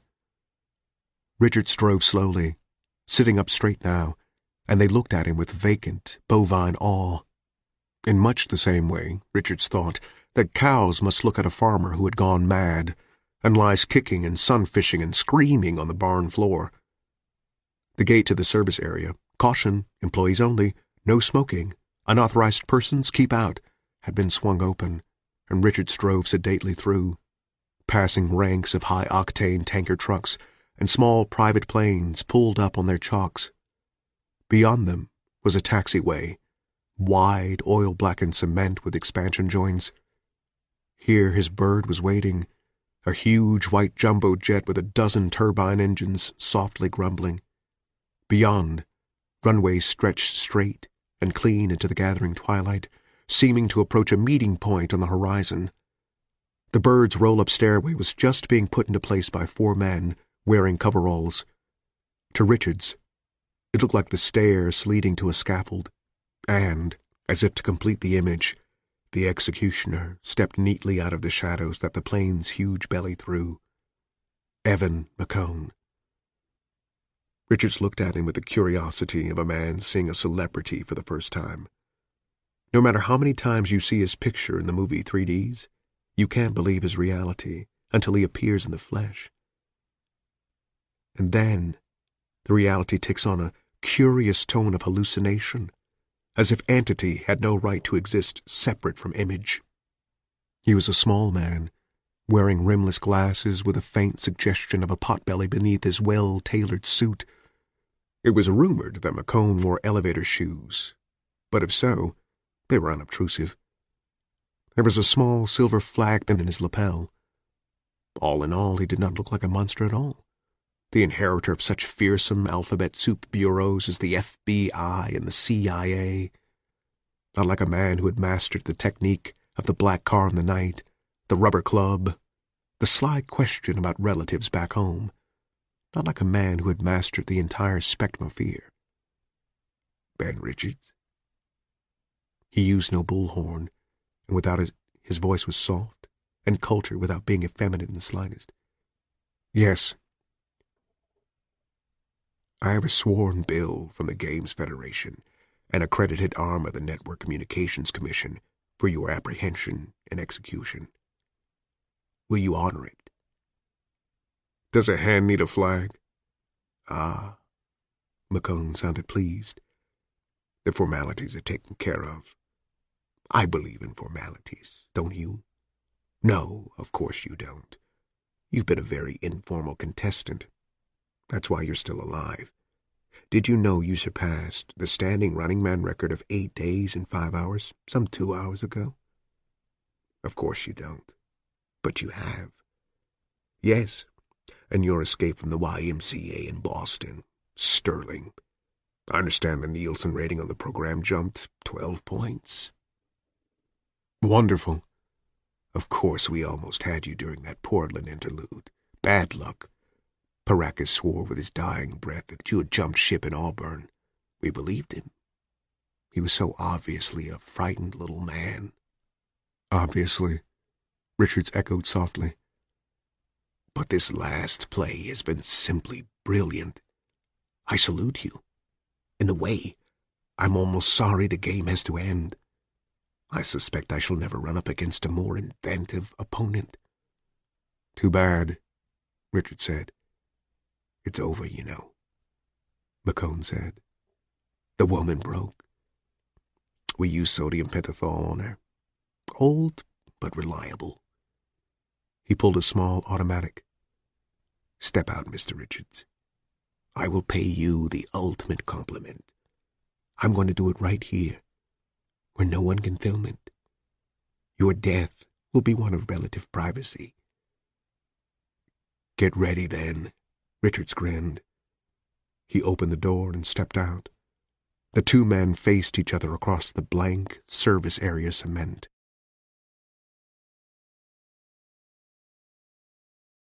-30 and counting. It was McCone who broke the deadlock first. He threw back his head and laughed. It was a very cultured laugh, soft and velvet. Oh, you are so good, Mr. Richards. Par excellence. Raise, call, and raise again. I salute you with honesty. The woman is not broken. She maintains stubbornly that the bulge I see in your pocket there is black Irish. We can't SAP her because it leaves a definable trace. A single EEG on the woman and our secret would be out. We are in the process of lifting in 3 ampules of canogen from New York.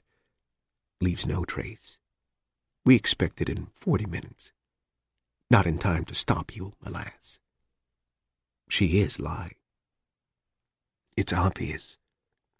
If you will pardon a touch of what your fellows like to call elitism, I will offer my observation that the middle class lies well only about sex. May I offer another observation? Of course I may. I am. McCone smiled. I suspect it's her handbag. We noticed she had none, although she had been shopping. We're quite observant. What happened to her purse if it isn't in your pocket, Richards? He would not pick up the gambit. Shoot me, if you are so sure. McCone spread his hands sorrowfully. How well I'd love to. But one does not take chances with human life, not even when the odds are 50-1 in your favor. Too much like Russian roulette. Human life has a certain sacred quality. The government, our government, realizes this. We are humane. Yes, Richard said, and smiled ferally. McCone blinked. So you see. Richard started. The man was hypnotizing him. The minutes were flying. A helicopter was coming up from Boston, loaded with 3 ampules of jack me up and turn me over, and if McCone said 40 minutes, he meant 20. And here he stood, listening to this man's tinkling little anthem. God, he was a monster. Listen to me, Richard said harshly, interrupting. The speech is short, little man. When you inject her, she's going to sing the same tune. For the record, it's all here. Dig? He locked his gaze with McCone's and began to walk forward. I'll see you, shit-eater. McCone stepped aside. Richards didn't even bother to look at him as he passed. Their coat sleeves brushed. For the record, I was told the pull on half-cock was about 3 pounds. I've got about 2.5 on now, give or take. He had the satisfaction of hearing the man's breath whistle a little faster. Richards. He looked back from the stairs, and McCone was looking up at him, the gold edges of his glasses gleaming and flashing. When you get in the air, we're going to shoot you down with a ground-to-air missile. The story for the public will be that Richards got a little itchy on the trigger. Rest in peace. You won't, though. No?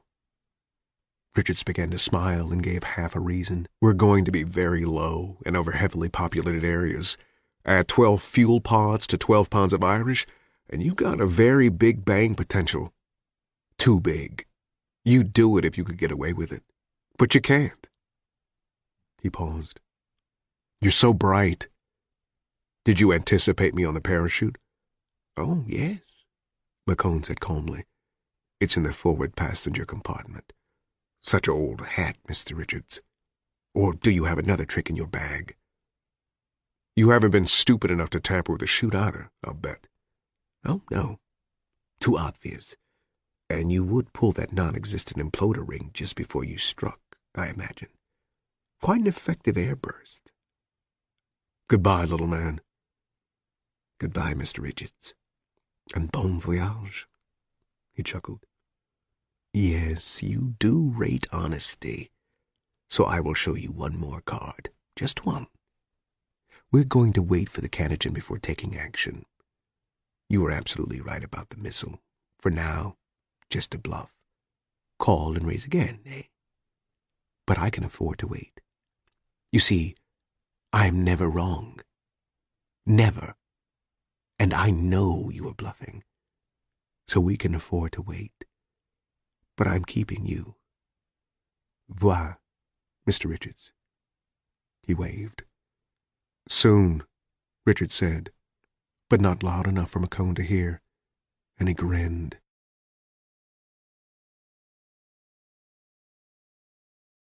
-29 and counting. The first-class compartment was long and 3 aisles wide, paneled with real aged sequoia. A wine-colored rug, which felt yards deep, covered the floor.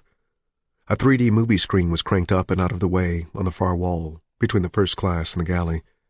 In seat 100, the bulky parachute pack sat. Richards patted it briefly and went through the galley. Someone had even put coffee on. He stepped through another door and stood in a short throat, which led to the pilot's compartment. To the right, the radio operator, a man of perhaps 30 with a care-lined face, looked at Richards bitterly, and then back at his instruments. A few steps up and to the left, the navigator sat at his boards and grids and plastic-encased charts. "The fella's going to get us all killed is coming up, fellas," he said in his throat mic. He gazed coolly at Richards. Richards said nothing. The man, after all, was almost certainly right. He limped into the nose of the plane. The pilot was 50 or better, an old war horse with the red nose of a steady drinker and the clear, perceptive eyes of a man who was not even close to the alcoholic edge. His co-pilot was 10 years younger, with a luxuriant growth of red hair spilling out from under his cap. "Hello, Mr. Richards," the pilot said. He glanced at the bulge in Richards' pocket before he looked at his face. "Pardon me if I don't shake hands. I'm Flight Captain Don Holloway. This is my co-pilot, Wayne Dunninger. Under the circumstances, not very pleased to meet you," Dunninger said. Richards' mouth quirked. "In the same spirit, let me add that I'm sorry to be here. Captain Holloway, you're patched into communications with McCone, aren't you?" "We sure are. Through Kippy Friedman, our communications man." "Give me something to talk into." Holloway handed him a microphone with infinite carefulness. "Get going on your pre-flight," Richards said. 5 minutes. "Will you want the explosive bolts on the rear loading door armed?" Dunninger said, with great eagerness. "Tend your knitting," Richards said coldly. It was time to finish it off. Make the final bet. His brain felt hot, overheated, on the verge of blowing a bearing. Call and raise. That was the game. "I'm going to sky's the limit right now, McCone." "Mr. Freeman?" "Yes?" "This is Richards. I want to talk to McCone." Dead air for half a minute. Holloway and Dunninger weren't watching him anymore. They were going through pre-flight, reading gauges and pressures, checking flaps, doors, switches. The rising and falling of the huge GA turbines began again, but now much louder, strident. When McCone's voice finally came, it was small against the brute noise. "McCone here." "Come on, maggot. You and the woman are going for a ride. Show up at the loading door in 3 minutes or I pull the ring." Dunninger stiffened in his bucket seat as if he'd been shot. When he went back to his numbers, his voice was shaken and terrified. If he's got guts, this is where he calls. Asking for the woman gives it away. If he's got guts. Richards waited. A clock was ticking in his head. -28, and counting. When McCone's voice came, it contained a foreign, blustery note. Fear? Possibly. Richard's heart lurched in his chest. Maybe it was all going to fall together. Maybe. "You're nuts, Richard. I'm not." "You listen," Richard said, punching through McCone's voice. "And while you are, remember that this conversation is being party-lined by every ham operator within 60 miles. The word is going to get around. You're not working in the dark, little man. You're right out on the big stage. You're coming because you're too chicken shit to pull a double cross when you know it will get you dead. The woman's coming because I told her where I was going." Weak. Punch him harder. Don't let him think. "Even if you should live when I pull the ring, you won't be able to get a job selling apples." He was clutching the handbag in his pocket with frantic, maniacal tightness. "So that's it. 3 minutes. Signing off." "Richards, wait." He signed off, choking McCone's voice. He handed the mic back to Holloway, and Holloway took it with fingers that trembled only slightly. "You've got guts," Holloway said slowly. "I'll say that. I don't think I ever saw so much guts." There'll be more guts than anyone ever saw if he pulls that ring, Dunninger said. Continue with your pre-flight, please, Richard said. I'm going back to welcome our guests. We go in 5 minutes. He went back and pushed the chute over to the window seat, then sat down watching the door between first class and second class. He would know very soon. He would know very soon. His hand worked with steady, helpless restlessness on Amelia Williams' handbag. Outside, it was almost full dark. -27, and counting. They came up the stairs with a full 45 seconds to spare. Amelia was panting and frightened, her hair blown into a haphazard beehive by the steady wind that rolled this man-made flatland. McCone's appearance was outwardly unchanged. He remained neat and unaffected, unruffled, you might say, but his eyes were dark with a hate that was nearly psychotic. "You haven't won a thing, maggot," he said quietly. "We haven't even started to play our trump cards yet." "It's nice to see you again, Mrs. Williams," Richard said mildly. As if he had given her a signal, pulled an invisible string, she began to weep. It was not a hysterical weeping. It was an entirely hopeless sound that came from her belly like hunks of slag. The force of it made her stagger, then crumple to the plush carpet of this plush first-class section with her face cupped in her hands, as if to hold it on. Richard's blood had dried to a tacky maroon smear on her blouse. Her full skirt, spread around her and hiding her legs, made her look like a wilted flower. Richards felt sorry for her. It was a shallow emotion, feeling sorry, but the best he could manage. "Mr. Richards?"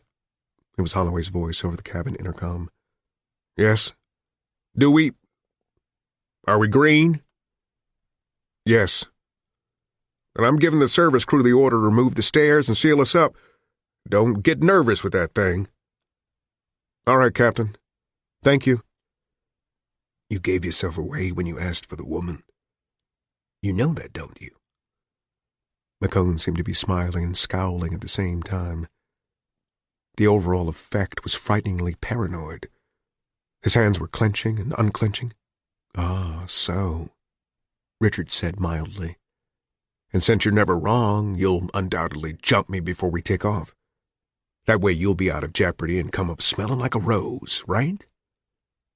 McCone's lips parted in a tiny snarl and then pressed together until they went white. He made no move. The plane began to pick up a tiny vibration as the engine cycled higher and higher. The noise was suddenly muted as the boarding door in second class was slammed shut. Leaning over slightly to peer out one of the circular windows on the port side, Richards could see the crew trundling away the stairs. Now we're all on the scaffold, he thought. -26, and counting. The fasten seatbelt's no smoking sign to the right of the trundled-up movie screen flashed on. The airplane began a slow, ponderous turn beneath them. Richards had gained all his knowledge of jets from the freebie and from reading, much of it lurid adventure fiction, but this was only the second time he'd ever been on one, and it made the shuttle from Harding to New York look like a bathtub toy. He found the huge motion beneath his feet disturbing. "Amelia?" She looked up slowly, her face ravaged and tear-streaked. Her voice was rusty, dazed, mucus-clogged, as if she had forgotten where she was. "Come forward. We're taking off." He looked at McCone. "You go wherever you please, little man. You have the run of the ship. Just don't bother the crew." McCone said nothing and sat down near the curtained divider between first and second class. Then, apparently thinking better of it, he pushed through into the next section and was gone. Richards walked to the woman, using the high backs of the seats for support. "I'd like the window seat," he said. "I've only flown once before." He tried to smile, but she only looked at him dumbly. He slid in, and she sat next to him. She buckled his belt for him so his hand did not have to come out of his pocket. "You're like a bad dream," she said. "One that never ends." "I'm sorry." "I didn't—" she began, and he clamped a hand over her mouth and shook his head. He mouthed the word no at her eyes. The plane swung around with slow, infinite care, turbines screaming, and began to trundle toward the runways like an ungainly duck about to enter the water. It was so big that Richards felt as if the plane were standing still and the earth itself was moving. Maybe it's all illusion, he thought wildly. Maybe they've rigged 3D projectors outside all the windows and... He cut the thought off. Now they had reached the end of the taxiway, and the plane made a cumbersome right turn. They ran at right angles to the runways, passing 3 and 2. At 1, they turned left and paused for a second. Over the intercom, Holloway said expressionlessly, "Taking off, Mr. Richards." The plane began to move slowly at first, at no more than air-car speed, and then there was a sudden, terrifying burst of acceleration that made Richards want to scream aloud in terror. He was driven back into the soft pile of his seat, and the landing lights outside suddenly began to leap by with dizzying speed. The scrub bushes and exhaust-stunted trees on the desolate, sunset-riven horizon roared toward them. The engines wound up and up and up. The floor began to vibrate again. He suddenly realized that Amelia Williams was holding onto his shoulder with both hands, her face twisted into a miserable grimace of fear. Dear God, she's never flown either. "We're going," he said. He found himself repeating it over and over and over, unable to stop. "We're going. We're going." "Where?" she whispered. He didn't answer. He was just beginning to know. -25, and counting. The 2 troopers on roadblock duty at the eastern entrance of the jetport watched the huge liner fling itself down the runway, gaining speed. Its lights blinked orange and green in the growing dark, and the howl of its engines buffeted their ears. "He's going. Christ, he's going." "Where?" said the other. They watched the dark shape as it separated from the ground. Its engines took on a curiously flat sound, like artillery practice on a cold morning. It rose at a steep angle, as real and as tangible and as prosaic as a cube of butter on a plate, yet improbable with flight. "You think he's got it?" "Hell, I don't know." The roar of the jet was now coming to them in falling cycles. "I'll tell you one thing, though." The first turned from the diminishing lights and turned up his collar. "I'm glad he's got that bastard with him, that McCone. Can I ask you a personal question? As long as I don't have to answer it. Would you like to see him pull it off?" The trooper said nothing for a long time. The sound of the jet faded, faded, faded, until it disappeared into the underground hum of nerves at work. "Yes." "Do you think he will?" A crescent smile in the darkness. "My friend, I think there's going to be a big boom." -24, and counting. The earth had dropped away below them. Richard stared out wonderingly, unable to drink his fill. He'd slept through the other flight, as if in wait for this one. The sky had deepened to a shade that hung on the borderline between royal velvet and black. Stars poked through the hesitant brilliance. On the western horizon, the only remnant of the sun was a bitter orange line that illuminated the dark earth below not at all. There was a nestle of lights below he took to be dairy. "Mr. Richards?" "Yes." He jumped in his seat as if he'd been poked. "We're holding in a pattern right now. That means we're describing a large circle above the Voight jetport. Instructions?" Richards thought carefully. It wouldn't do to give too much away. "What's the absolute lowest you can fly this thing?" There was a long pause for consultation. "We could get away with 2,000 feet, Holloway said cautiously. "It's against NSA's regs, but Never mind that, Richard said. I have to put myself in your hands to a certain extent, Mr. Holloway. I know very little of flying, and I'm sure you've been briefed on that, but please remember that the people who are full of bright ideas about how to bamboozle me are all on the ground and out of danger. If you lie to me about anything, and I find out, nobody up here is going to do any lying, Holloway said. We're only interested in getting this thing back down the way it went up. Okay. Good. He gave himself time to think. Amelia Williams sat rigidly beside him, her hands folded in her lap. Go due west, he said abruptly. 2,000 feet. Point out the sights as we go along, please. The sights? What we're going over, Richard said. I've only flown once before. Oh. Holloway sounded relieved. The plane banked beneath their feet, and the dark sunset line outside the window tilted on its ear. Richards watched, fascinated. Now it gleamed aslant the thick window, making odd, fugitive sun-gleams just beyond the glass. We're chasing the sun, he thought. Isn't that amazing? It was 35 minutes after 6. -23, and counting. The back of the seat in front of Richards was a revelation in itself. There was a pocket with a safety handbook in it. In case of air turbulence, fasten your belt. If the cabin loses pressure, pull down the air mask directly over your head. In case of engine trouble, the stewardess will give you further instructions. In case of sudden explosive death, hope you have enough dental fillings to ensure identification. There was a small freebie set into the seat panel at eye level. A metal card below it reminded the viewer that channels would come and go with a fair degree of speed. A touch control channel selector was provided for the hungry viewer. Below and to the right of the freebie was a pad of airline stationery and a GA stylus on a chain. Richards pulled out a sheet and wrote clumsily on his knee. Odds are 99 out of 100 that you're bugged. Shoe mic or hair mic, maybe mesh transmitter on your sleeve. McCone listening and waiting for you to drop the other shoe, I bet. In a minute, have a hysterical outburst and beg me not to pull the ring. It'll make our chances better. You game? She nodded, and Richards hesitated, then wrote again. Why did you lie about it?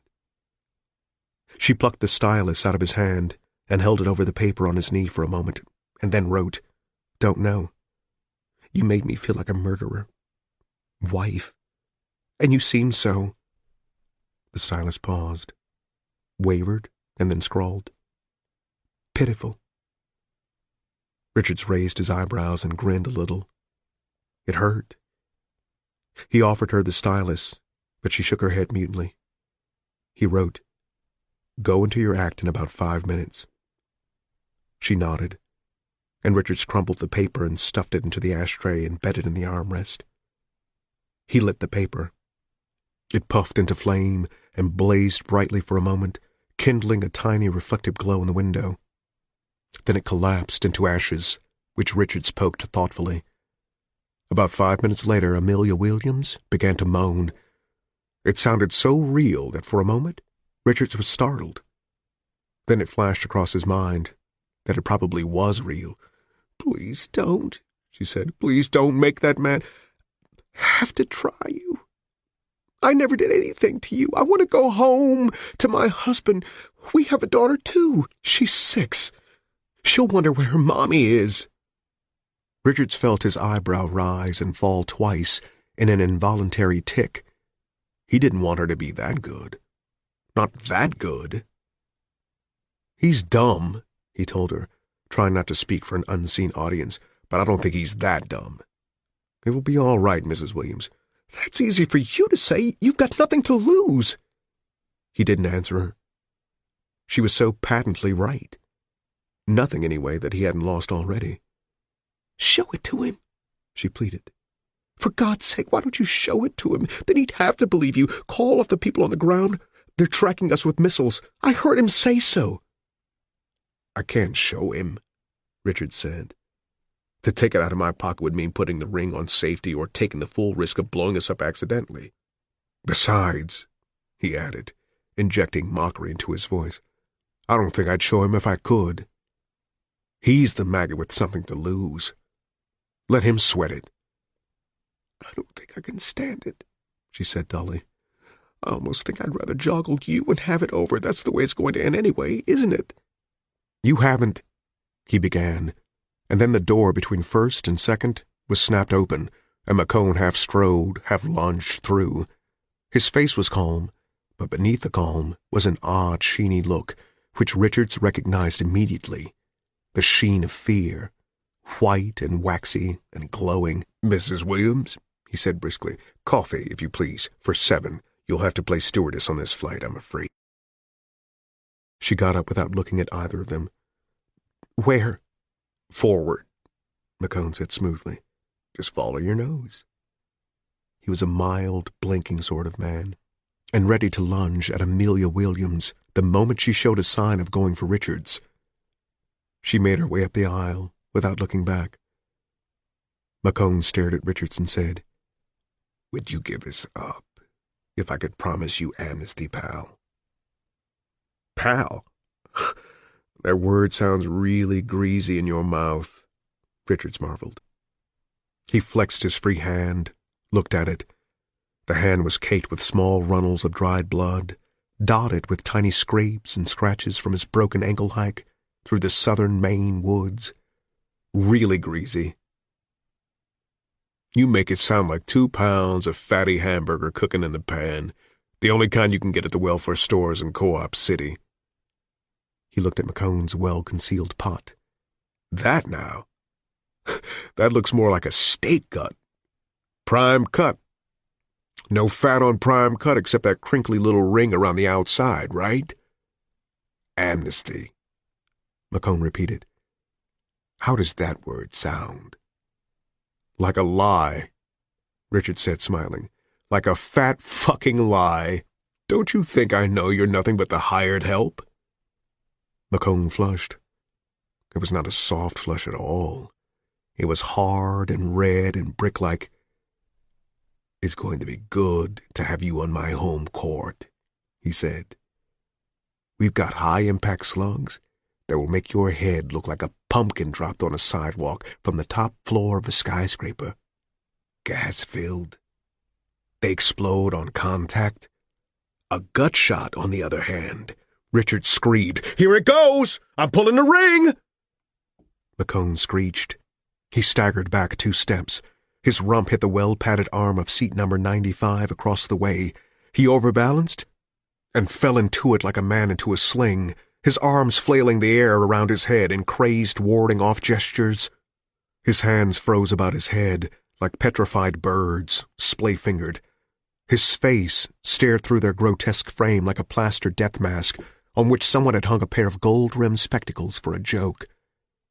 Richards began to laugh. The noise of it was cracked at first, hesitant, foreign to his own ears. How long had it been since he had had a real laugh? An honest one, the kind that comes freely and helplessly from the deepest root of the stomach. It seemed to him that he had never had one in his whole gray, struggling, earnest life. But he was having one now. "You bastard." McCone's voice had failed him. He could only mouth the words. His face was twisted and scrunched like the face of a badly used teddy bear. Richards laughed. He held onto one arm of his seat with his free hand and just laughed and laughed and laughed. -22 and counting. When Holloway's voice informed Richards that the plane was crossing the border between Canada and the state of Vermont, where Richards supposed he knew his business, he himself could see nothing but darkness below them, interrupted by occasional clusters of light, he set his coffee down, carefully, and said, "Could you supply me with a map of North America, Captain Holloway? Physical or political?" A new voice cut in. The navigators, Richard supposed. Now he was supposed to play obligingly dumb and not know which map he wanted, which he didn't. "Both," he said flatly. "Are you going to send the woman up for them?" "What's your name, pal?" The hesitant pause of a man who realizes with sudden trepidation that he's been singled out. "Donahue. You got legs, Donahue. Suppose you trot them back here yourself." Donahue trotted them back. He had long hair combed back greaser fashion, and pants tailored tight enough to show what looked like a bag of golf balls at the crotch. The maps were encased in limp plastic. Richards didn't know what Donahue's balls were encased in. "I didn't mean the mouth off," he said unwillingly. Richards thought he could peg him. Well-off young men with a lot of free time often spent much of it roaming the shabby pleasure areas of the big cities, roaming in well-heeled packs, sometimes on foot, more often on choppers. They were queer stompers. Queers, of course, had to be eradicated. Save our bathrooms for democracy. They rarely ventured beyond the twilight pleasure areas into the full darkness of the ghettos. When they did, they got the shit kicked out of them. Donahue shifted uneasily under Richard's long gaze. "Anything else? You a queer stomper, pal? Huh? Never mind. Go on back. Help them fly the plane." Donahue went back at a fast shuffle. Richards quickly discovered that the map with the towns and cities and roads was the political map. Pressing one finger down from Derry to the Canada-Vermont border in a western-reaching straight edge, he located their approximate position. "Captain Holloway?" "Yes." "Turn left." "Huh?" Holloway sounded frankly startled. "South. I mean due south. And remember." "I'm remembering," Holloway said. "Don't worry." The plane banked. McCone sat hunched in the seat he had fallen into, staring at Richards with hungry, wanting eyes.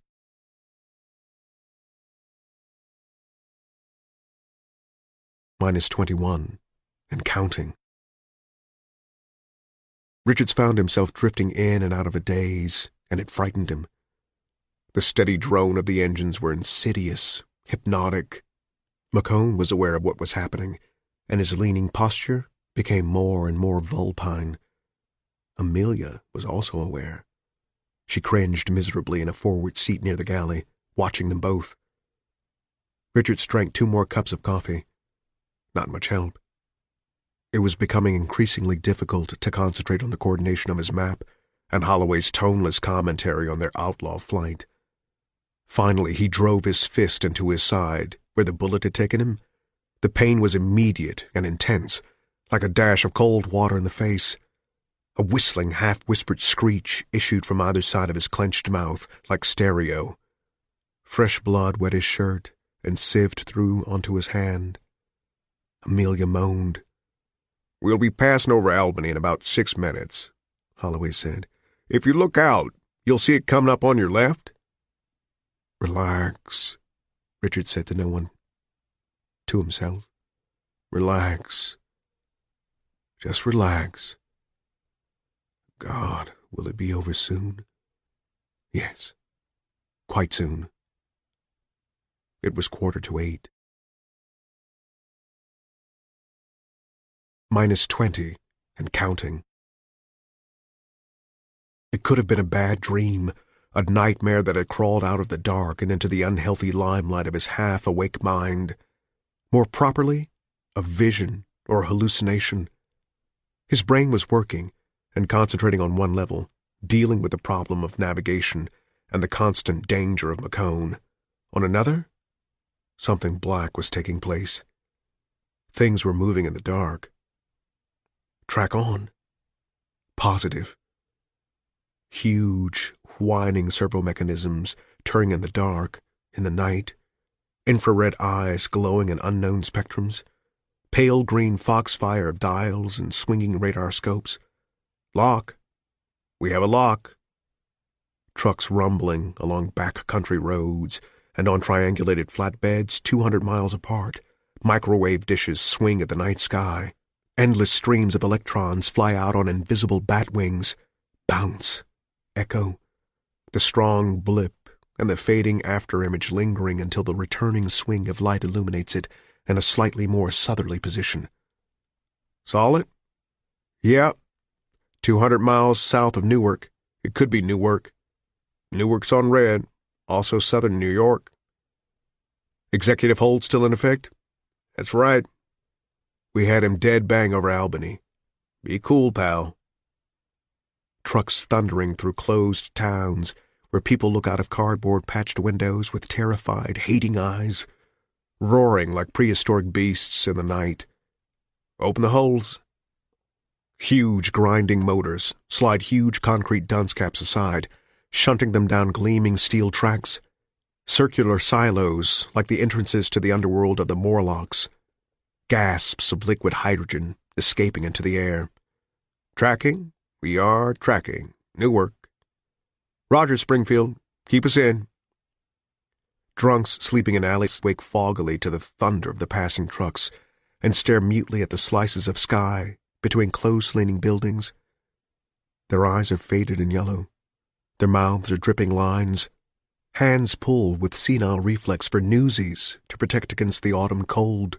But the newsies are no longer there. The Freebie has killed the last of them. Freebie is king of the world. Hallelujah! Rich folks smoke dokes. The yellow eyes catch an unknown glimpse of high, blinking lights in the sky. Flash, flash. Red and green, red and green. The thunder of the trucks is faded, ramming back and forth in the stone canyons like the fists of vandals. The drunks sleep again. Bitchin'. We got him west of Springfield. Go, no go, 5 minutes. From Harding? Yes. He's bracketed and braced. All across the night, the invisible bat wings fly, drawing a glittering net across the northeast corner of America. Servos controlled by General Atomics computers function smoothly. The missiles turn and shift subtly in 1,000 places to follow the blinking red and green lights that sketch the sky. They're like steel rattlesnakes, filled with waiting venom. Richard saw it all, and functioned even as he saw it. The duality of his brain was oddly comforting in a way. It induced a detachment that was much like insanity. His blood-crusted fingers followed their southward progress smoothly. Now south of Springfield, now west of Hartford, now tracking.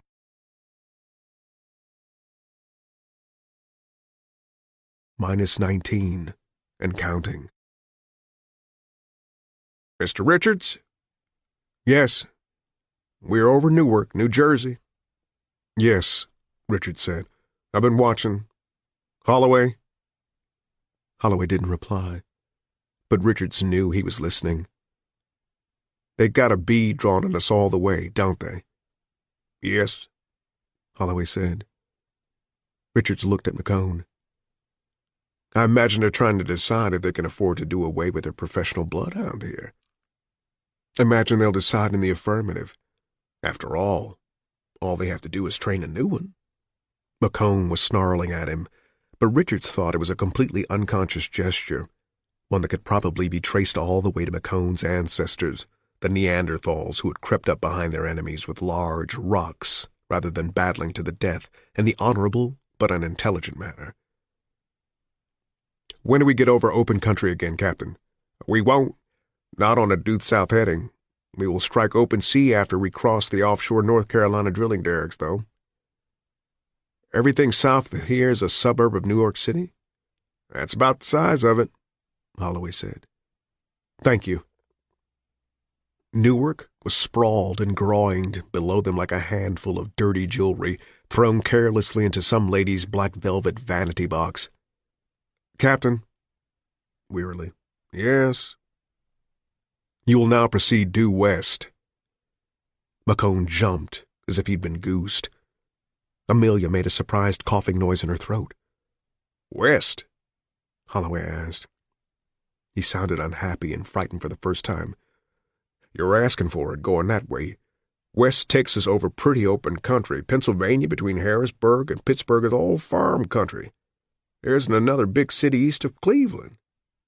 Are you planning my strategy for me, Captain? No, I due west, Richards repeated curtly. Newark swung away beneath them. You're crazy, McCone said. "They'll blow us apart. With you and 5 other innocent people on board? This honorable country? It will be a mistake," McCone said harshly. "A mistake on purpose." "Don't you watch the National Report?" Richards asked, still smiling. "We don't make mistakes. We haven't made a mistake since 1950. Newark was sliding away beneath the wing. Darkness took its place. "You're not laughing anymore," Richards said. -18, and counting. A half-hour later, Holloway came on the voice comm again. He sounded excited. "Richards, we've been informed by Harding Red that they want to beam a high-intensity broadcast at us.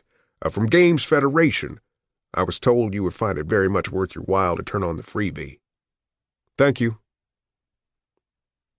He regarded the blank freebie screen and almost turned it on. He withdrew his hand as if the back of the next seat with its embedded screen was hot. A curious sense of dread and déjà vu filled him. It was too much like going back to the beginning. Sheila with her thin, worked face, the smell of Mrs. Jenner's cabbage cooking down the hall, the blare of the games, treadmill to Bucks, swim the crocodiles, Kathy's screams. There could never be another child, of course, not even if he could take all this back, withdraw it and go back to the beginning. Even the one had been against fantastically high odds. "Turn it on," McCone said.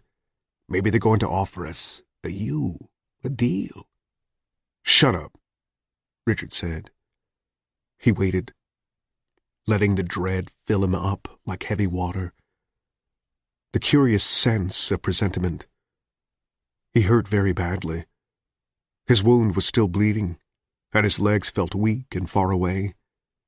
He didn't know if he could get up to finish this charade when the time came. With a grunt, Richards leaned forward again and pushed the on button. The freebie sprang to incredibly clear, amplified signal life. The face that filled the screen, patiently waiting, was very black and very familiar. Dan Killian. He was sitting at a kidney-shaped mahogany desk with a game symbol on it. "Hello there," Richard said softly. He could have fallen out of his seat when Killian straightened up, grinned, and said, "Hello there yourself, Mr. Richards."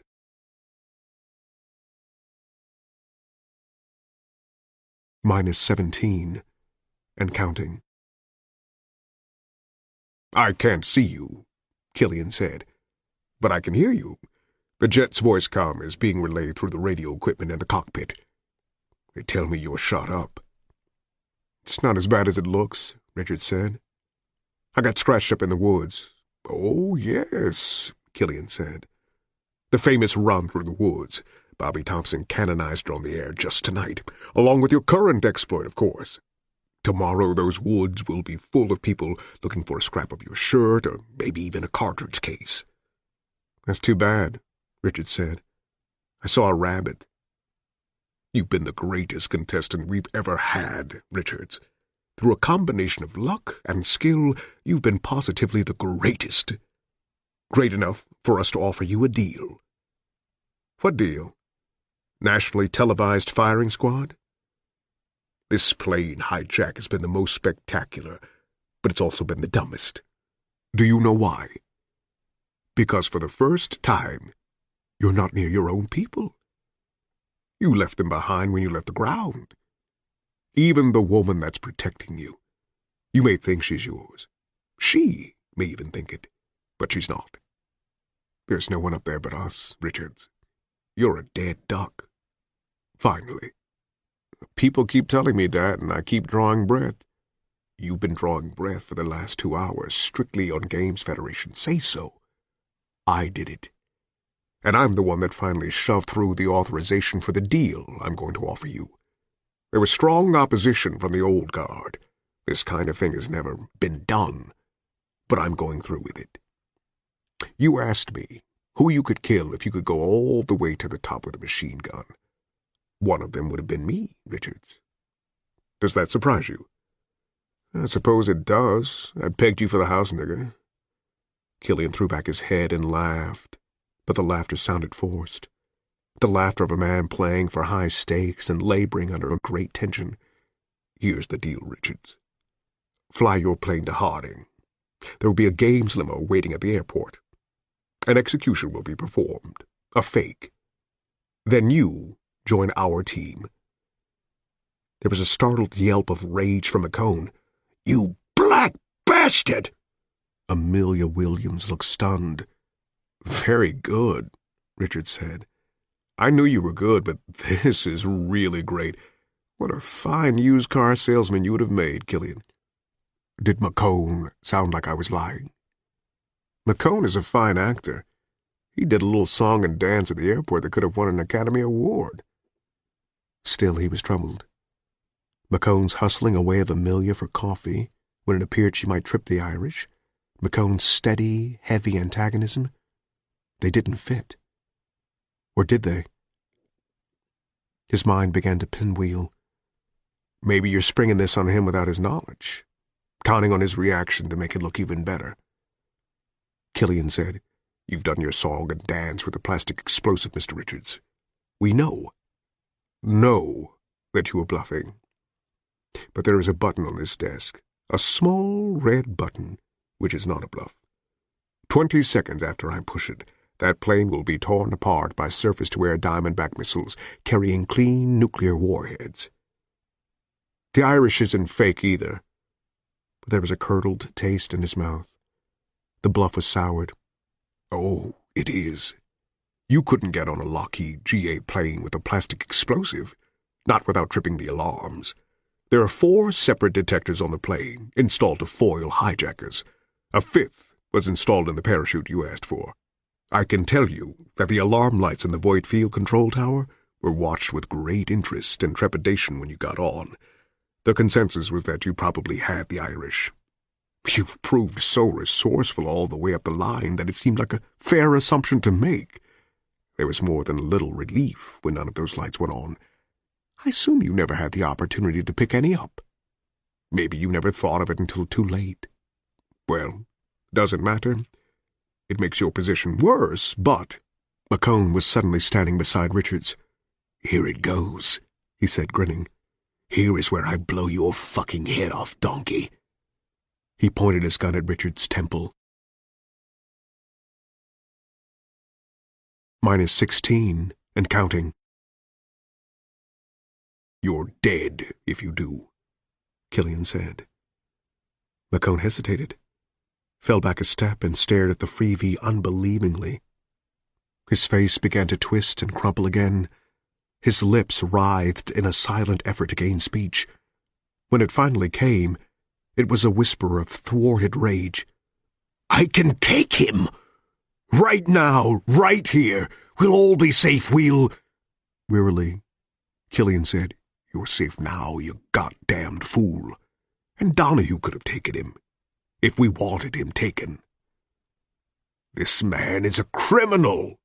McCone's voice was rising. He's killed police officers, committed acts of anarchy and air piracy. He's publicly humiliated me and my department. Sit down, Killian said, and his voice was as cold as the deep space between planets. It's time you remembered who pays your salary, Mr. Chief Hunter. I'm going to the council president with this. McCone was raving now. Spittle flew from his lips. You're going to be chopping cotton when this is over, Nig. You goddamn worthless, night-fighting son of a bitch! Please throw your gun on the floor, a new voice said. Richards looked around, startled. It was Donahue, the navigator, looking colder and deadlier than ever. His greased hair gleamed in the cabin's indirect lighting. He was holding a wire-stock Magnum Springston machine pistol, and it was trained on McCone. Robert S. Donahue, old-timer. Games Council Control. Throw it on the floor.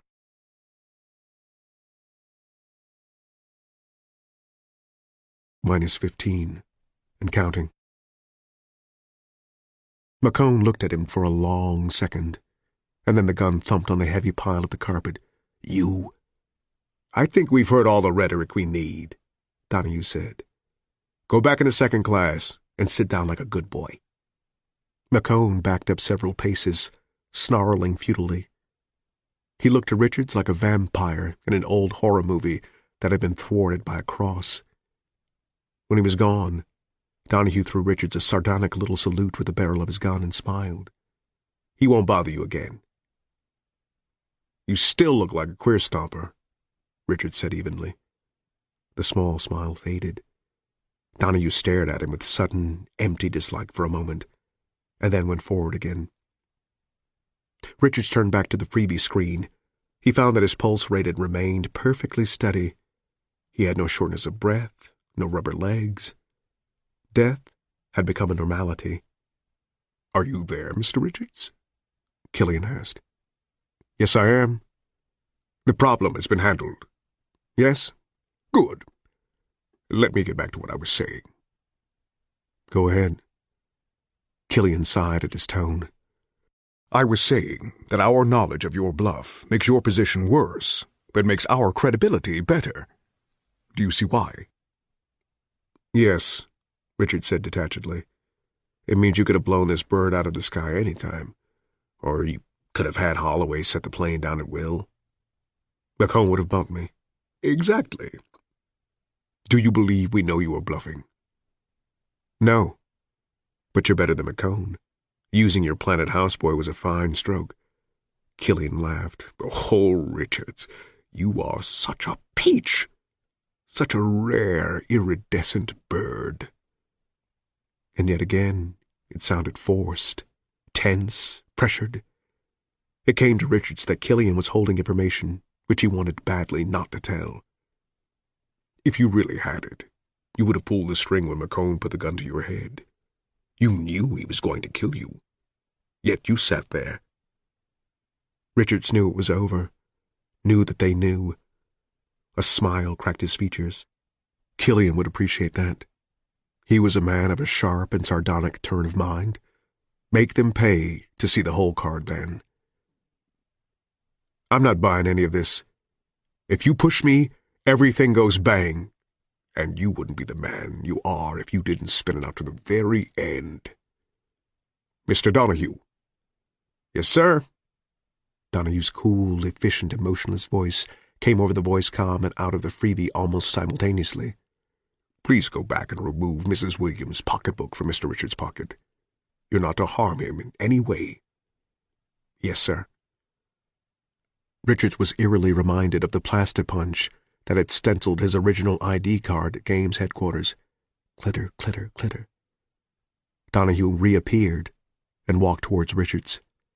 His face was smooth and cold and empty. Programmed. The word leaped into Richards' mind. "Stand right there, pretty boy," Richards remarked, shifting the hand in his coat pocket slightly. "The man there is safe on the ground. You're the one that's going to the moon." He thought the steady stride might have faltered for just a second, and the eyes seemed to have winced the tiniest uncertain bit, and then he came on again. He might have been promenading on the Côte d'Azur, or approaching a gibbering homosexual cowering at the end of a blind alley. Briefly, Richards considered grabbing the parachute and fleeing. Hopeless. Flee? Where? The men's bathroom at the far end of the third class was the end of the line. "See you in hell," he said softly, and made a pulling gesture in his pocket. This time the reaction was a little better. Donahue made a grunting noise and threw his hands up to protect his face in an instinctive gesture as old as man himself. He lowered them, still in the land of the living, looking embarrassed and very angry. Richards took Amelia Williams' pocketbook out of his muddy, torn coat pocket and threw it. It struck Donahue's chest and plopped at his feet like a dead bird. Richard's hand was slimed with sweat. Lying on his knee again, it looked strange and white and foreign. Donahue picked up the bag, looked in it perfunctorily, and handed it to Amelia. Richards felt a stupid sort of sadness at its passage. In a way, it was like losing an old friend. "Boom," he said softly. -14, and counting. "Your boy's very good," Richard said tiredly, when Donahue had retreated again. "I got him to flinch, but I was hoping he'd pee his pants."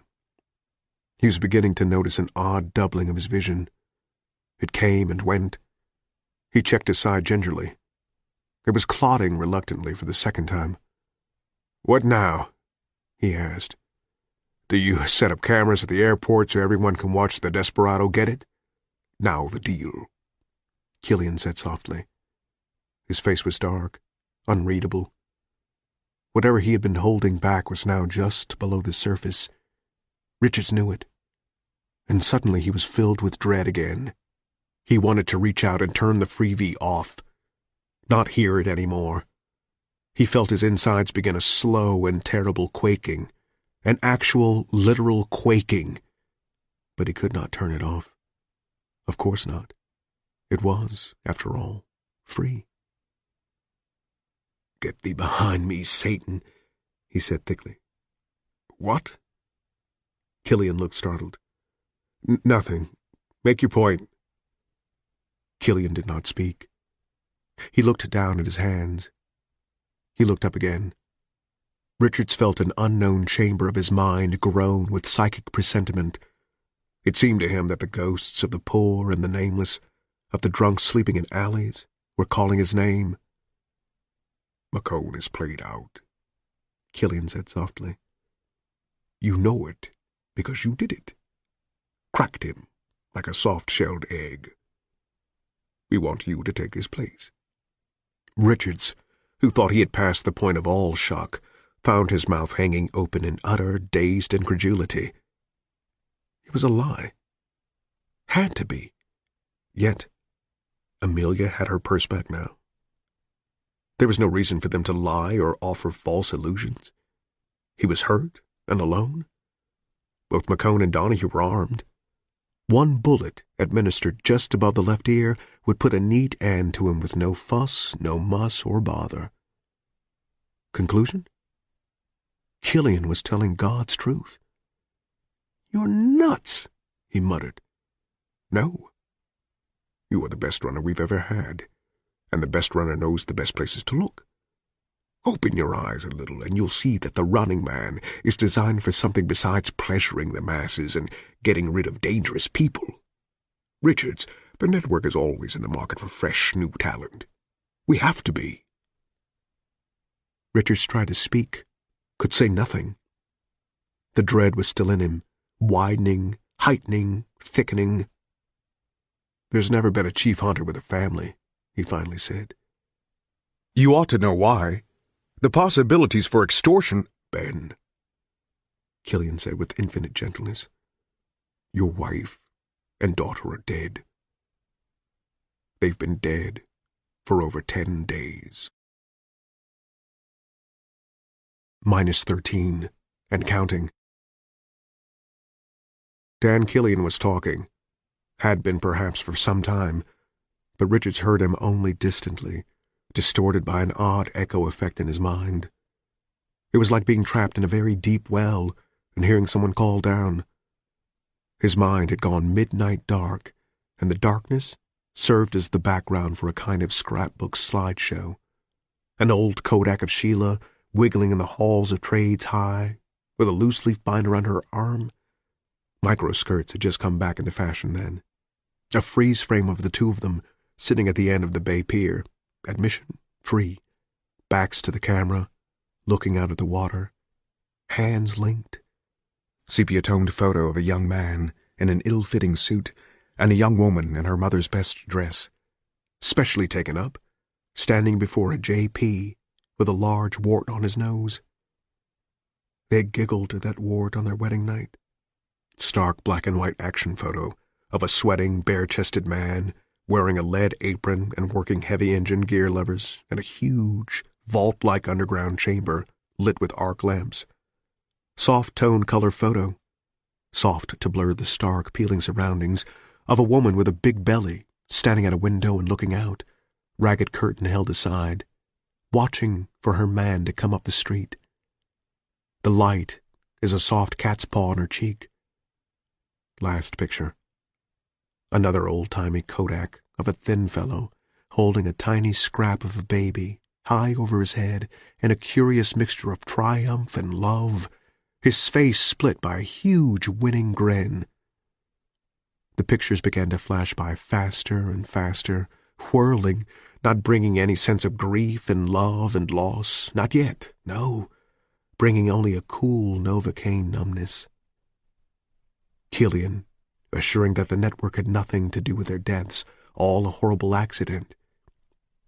Richard supposed he believed him, not only because the story sounded too much like a lie not to be the truth, but because Killian knew that if Richards agreed to the job offer, his first stop would be Co-op City, where a single hour on the streets would get him the straight of the matter. Prowlers. 3 of them. Or tricks, Richards wondered, suddenly agonized. She had sounded slightly furtive on the telephone, as if holding something back. They had been hopped up, probably. Perhaps they had made some threatening move toward Kathy, and Sheila had tried to protect her daughter. They had both died of puncture wounds. That had snapped him out of it. "Don't feed me that shit!" he screamed suddenly. Amelia flinched backward and suddenly hit her face. "What happened? Tell me what happened!" "There's nothing more I can say. Your wife was stabbed over 60 times. "Kathy," Richard said emptily, without thought, and Killian winced. "Ben, would you like some time to think about all this?" Yes, I would." "I'm desperately, desperately sorry, pal. I swear on my mother that we had nothing to do with it. Our way would have been to set them up away from you, with visiting rights if you agreed.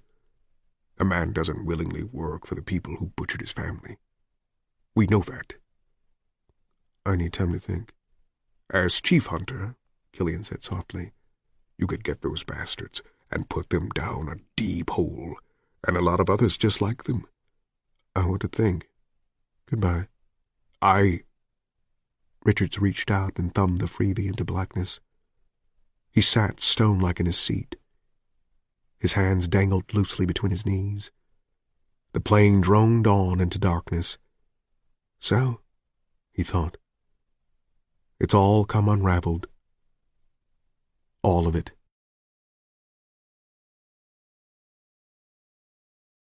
-12, and counting. An hour passed. "The time has come," the walrus said, "to talk of many things, of sailing ships and sealing wax, and whether pigs have wings." Pictures flitted in and out of his mind. Stacy, Bradley, Elton Paracas with his baby face, a nightmare of running, lighting the newspapers in the basement of the YMCA with that last match, the gas-powered cars wheeling and screeching, the Sten gun spitting flame, Laughlin's sour voice, the pictures of those 2 kids, the junior Gestapo agents. Well, why not? No ties now, and certainly no morality. How could morality be an issue to a man cut loose and drifting? How wise Killian had been to see that, to show Richards with calm and gentle brutality just how alone he was. Bradley and his impassioned air pollution pitch seemed distant, unreal, unimportant. Nose filters. Yes. At one time the concept of nose filters had seemed large, very important. No longer so. The poor you will have with you always. True. Even Richard's loins had produced a specimen for the killing machine.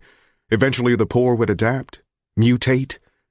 Their lungs would produce their own filtration system in 10,000 years or in 50,000, and they would rise up, rip out the artificial filters, and watch their owners flop and kick and drum their lives away, drowning in an atmosphere where oxygen played only a minor part.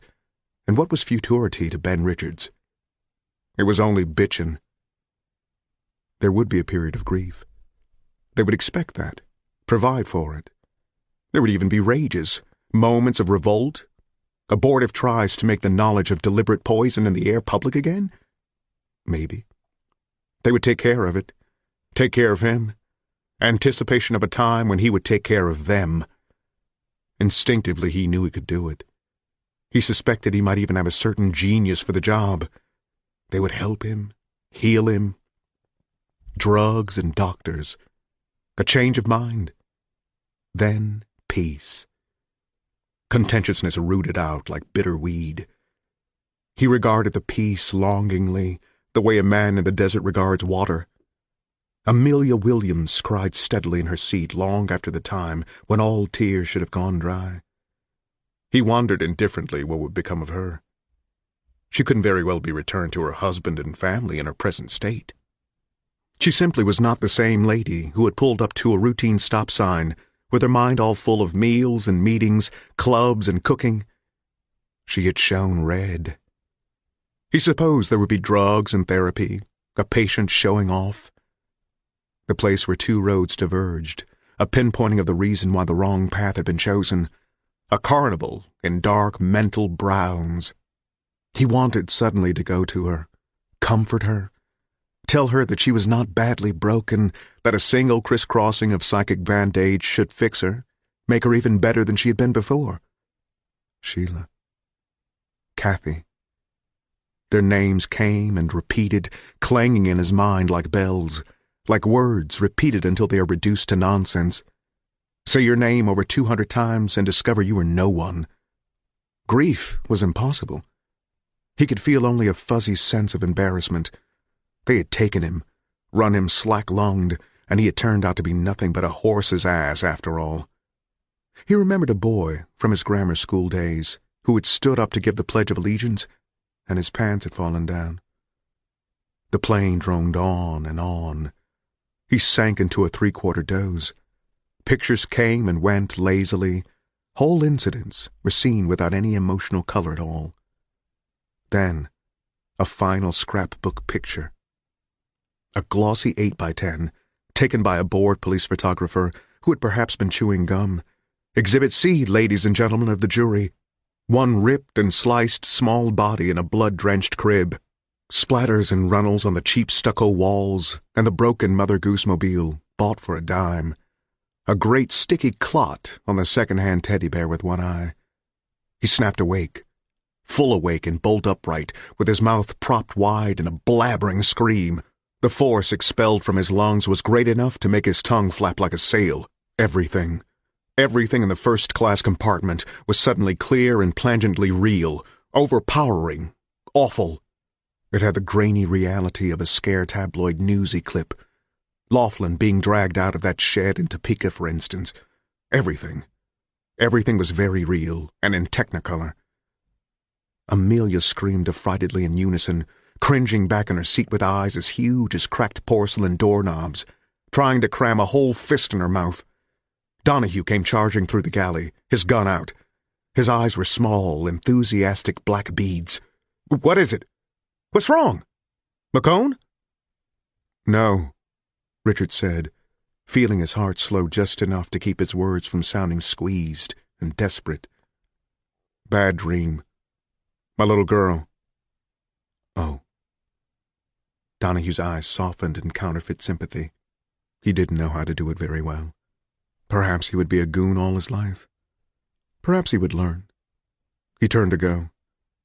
"Donahue?" Donahue turned back warily. "Had you pretty scared, didn't I?" "No." Donahue turned away on that short word. His neck was bunched. His buttocks and his tight blue uniform were as pretty as a girl's. "I can scare you worse," Richards remarked. "I could threaten to take away your nose filter." Exeunt Donahue. Richards closed his eyes tiredly. The glossy 8x10 came back. Opened them. Closed them. No glossy 8x10. He waited, and when he was sure it was not going to come back right away, he opened his eyes and thumbed on the freebie. It popped on, and there was Killian.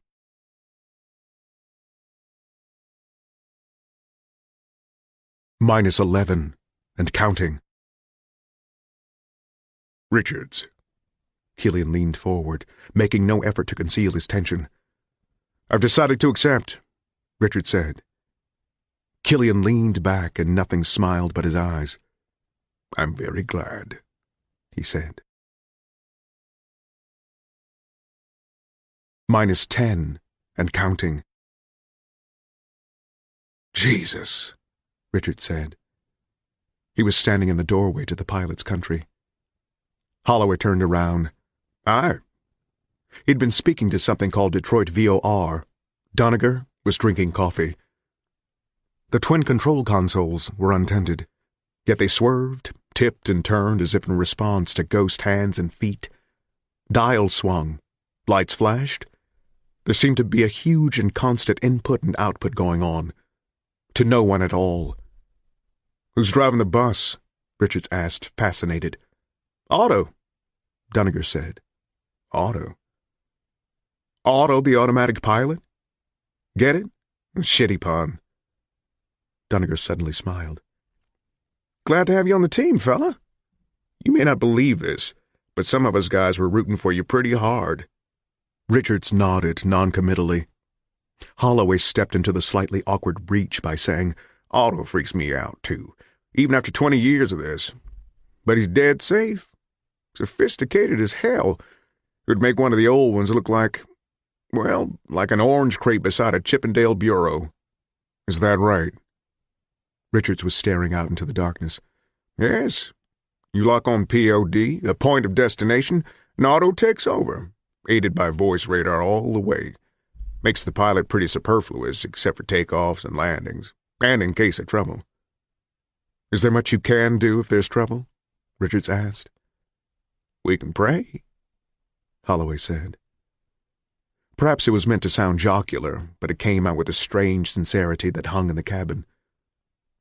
Do those wheels actually steer the plane? Richards asked. Only up and down, Doniger said. The pedals control side-side motion. Sounds like a kid's soapbox racer. A little more complicated, Holloway said. Let's just say there are a few more buttons to push. What happens if Otto goes off his chump? Never happens, Doniger said with a grin. If it did, you just override him. But the computer is never wrong, pal. Richards wanted to leave, but the sight of the turning wheels, the minute, mindless adjustments of the pedals and switches held him. Holloway and Doniger went back to their business. Obscure numbers and communications filled with static. Holloway looked back once, seemed surprised to see him still there. He grinned and pointed into the darkness. You'll see Harding coming up there soon. How long? You'll be able to see the horizon glow in 5 to 6 minutes. When Holloway turned around next, Richards was gone. He said to Doniger, I'll be glad when we set that guy down. He's a spook. Doniger looked down morosely, his face bathed in the green, luminescent glow of the controls. He didn't like Otto. You know that? I know it, Holloway said. -9 and counting. Richards walked back down the narrow, hip-wide corridor. Friedman, the communications man, didn't look up. Neither did Donahue. Richards stepped through into the galley and then halted. The smell of coffee was strong and good. He poured himself a cup, added some instant creamer, and sat down in one of the stewardess's off-duty chairs. The Silex bubbled and steamed. There was a complete stock of luxury frozen dinners in the see-through freezers. The liquor cabinet was fully stocked with midget airline bottles. A man could have a good drunk, he thought. He sipped his coffee. It was strong and fine. The Silex bubbled. Here I am, he thought, and sipped. Yes, no question about it. Here he was, just sipping. Pots and pans, all neatly put away, the stainless steel sink gleaming like a chromium jewel in a formica setting, and of course that Silex on the hot plate, bubbling and steaming. Sheila had always wanted a Silex. A Silex lasts, was her claim. He was weeping. There was a tiny toilet where only stewardesses' bottoms had squatted. The door was half ajar, and he could see it. Yes, even the blue, primly disinfected water in the bowl. Defecate in tasteful splendor at 50,000 feet. He drank his coffee and watched the silex bubble and steam, and he wept. The weeping was very calm and completely silent. It and his cup of coffee ended at the same time. He got up and put his cup in the stainless steel sink. He picked up the silex, holding it by its brown plastic handle, and carefully dumped the coffee down the drain. Tiny beads of condensation clung to the thick glass. He wiped his eyes with the sleeve of his jacket and went back into the narrow corridor. He stepped into Donahue's compartment, carrying the silex in one hand. "Want some coffee?" Richards asked. "No," Donahue said curtly, without looking up. "Sure you do," Richards said, and swung the heavy glass pot down on Donahue's bent head with all the force he could manage.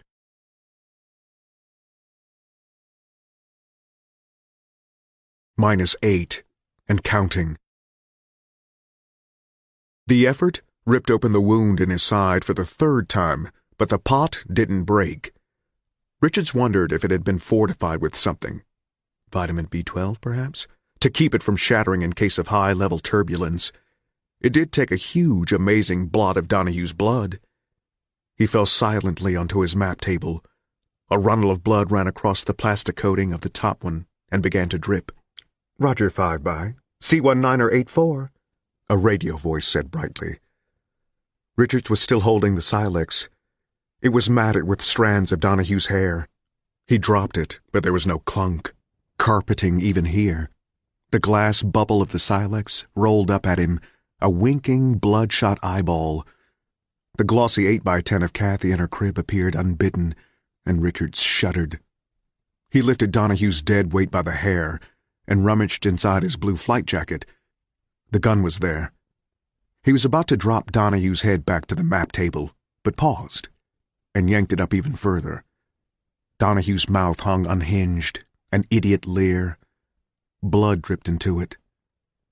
Richards wiped blood from one nostril and stared in. There it was. Tiny. Very tiny. A glitter of mesh. "Acknowledge ETA, C1984, the radio said. "Hey, that's you!" Friedman called from across the hall. "Donahue!" Richards limped into the passage. He felt very weak. Friedman looked up. "Will you tell Donahue to get off his butt and acknowledge?" Richards shot him just above the upper lip. Teeth flew like a broken savage necklace. Hair, blood, and brains splashed a Rorschach on the wall behind the chair, where a 3D fold-out girl was spreading eternal legs over a varnished mahogany bedpost. There was a muffled exclamation from the pilot's compartment, and Holloway made a desperate, doomed lunge to shut the door. Richards noticed that he had a very small scar on his forehead, shaped like a question mark. It was the kind of scar a small, adventurous boy might get if he fell from a low branch while playing pilot. He shot Holloway in the belly, and Holloway made a great shocked noise. His feet flipped out from under him, and he fell on his face. Dunninger was turned around in his chair, his face a slack moon. "Don't shoot me, huh?" he said. There was not enough wind in him to make it a statement. "Here," Richard said kindly, and pulled the trigger. Something popped and flared with brief violence behind Dunninger as he fell over. Silence. "Acknowledge ETA, C1984, the radio said. Richard suddenly whooped and threw up a great glut of coffee and bile. The muscular contraction ripped his wound open further, implanting a great, throbbing pain in his side. He limped to the controls, still dipping and sliding in endless, complex tandem. So many dials and controls. Wouldn't they have a communications link constantly open on such an important flight? Surely. "Acknowledge," Richard said conversationally. "You got the freebie on up there, C1984? We've been getting some garbled transmission. Everything okay?" 5-by, Richard said. "Tell Dunninger he owes me a beer," the voice said cryptically, and then there was only background static. Otto was driving the bus. Richards went back to finish his business. -7, and counting. "Oh, dear God," Amelia Williams moaned. Richards looked down at himself casually. His entire right side, from ribcage to calf, was a bright and sparkling red. "Who would have thought the old man had so much blood in him?" Richard said. McCone suddenly dashed through into first class. He took in Richards at a glance. McCone's gun was out. He and Richards fired at the same time. McCone disappeared through the canvas between first and second class. Richards sat down hard. He felt very tired. There was a large hole in his belly. He could see his intestines. Amelia was screaming endlessly, her hands pulling her cheeks down into a plastic witch face. McCone came staggering back into first class. He was grinning. Half of his head appeared to be blown away, but he was grinning all the same. He fired twice. The first bullet went over Richards' head. The second struck him just below the collarbone. Richards fired again. McCone staggered around twice in an aimless kind of dipsy-doodle. The gun fell from his fingers. McCone appeared to be observing the heavy white styrofoam ceiling of the first-class compartment, perhaps comparing it to his own in second class. He fell over. The smell of burned powder and burned flesh was clear and crisp, as distinctive as apples in a cider press. Amelia continued to scream. Richards thought how remarkably healthy she sounded.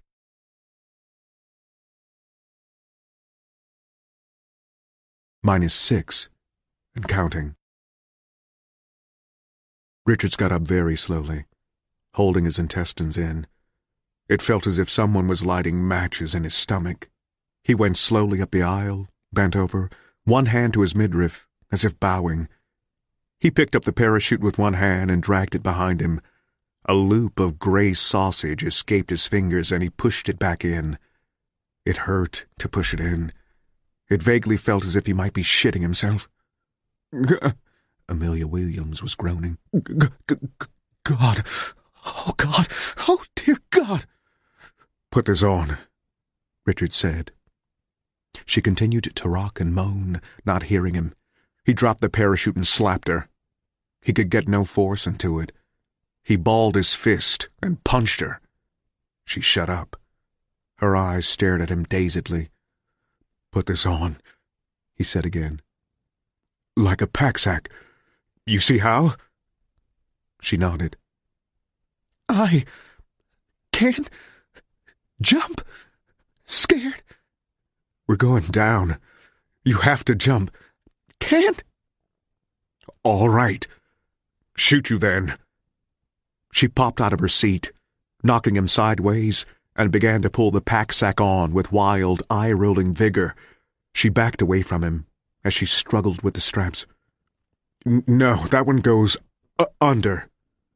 She rearranged the strap with great speed, retreating toward McCone's body as Richards approached. Blood was dripping from his mouth. "Now fasten the clip in the ring bolt. Around your belly."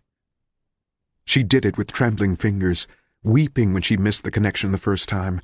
Her eyes stared madly into his face. She skittered momentarily in McCone's blood, then stepped over him. They backed through second class and into third class in the same way. Matches in his belly had been replaced by a steadily flaming lighter. The emergency door was locked with explosive bolts and a pilot-controlled bar. Richards handed her the gun. "Shoot it. I can't take the recoil." Closing her eyes and averting her face, she pulled the trigger of Donahue's gun twice. Then it was empty.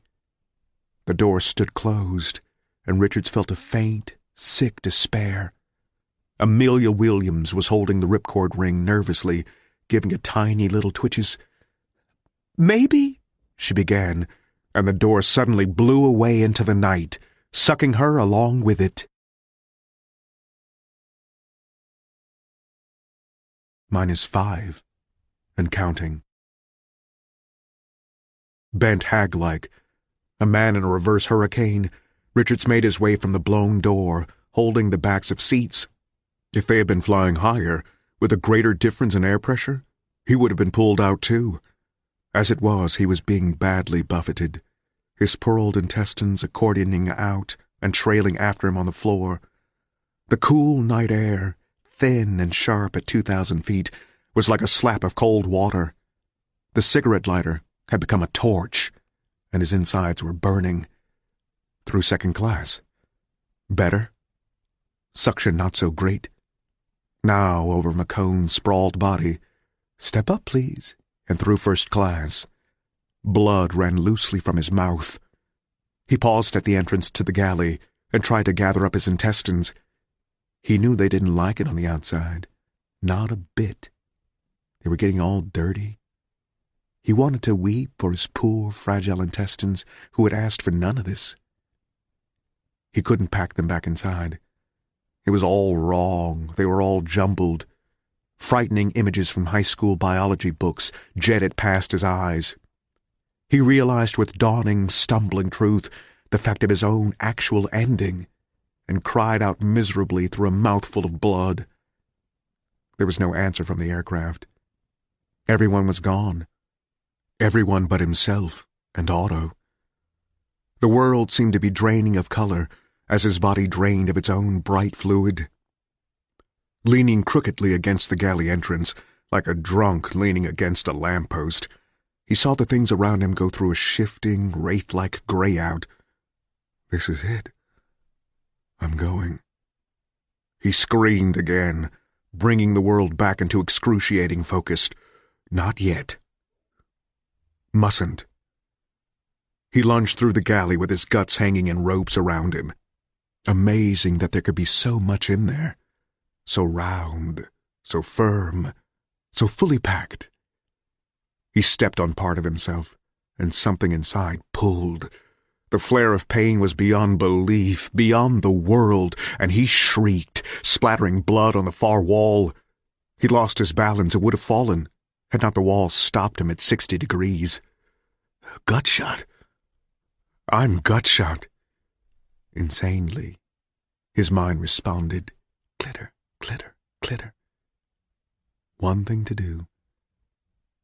Gutshot was supposed to be one of the worst.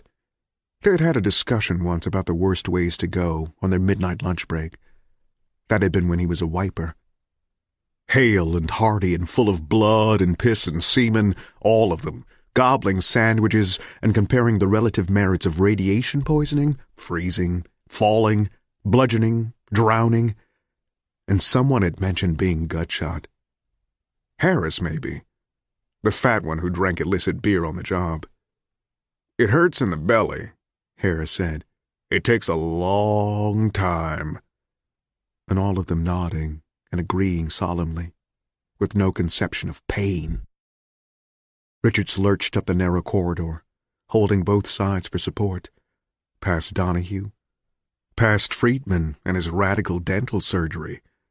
Numbness crawling up his arms, yet the pain in his belly, what had been his belly, growing worse.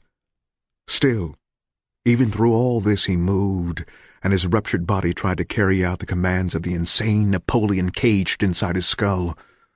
My God, can this be the end of Rico? He would not have believed he had so many deathbed cliches inside him. It seemed that his mind was turning inward, eating itself in its last fevered seconds. One more thing. He fell over Holloway's sprawled body and lay there suddenly sleepy. A nap? Yes, just the ticket. Too hard to get up. Otto humming, singing the birthday boy to sleep. Shh, shh, shh. The sheep's in the meadow, the cow's in the corn. He lifted his head. Tremendous effort. His head was steel, pig iron, lead, and stared at the twin controls going through their dance. Beyond him, in the plexiglass windows, Harding. Too far. He's under the haystack, fast asleep.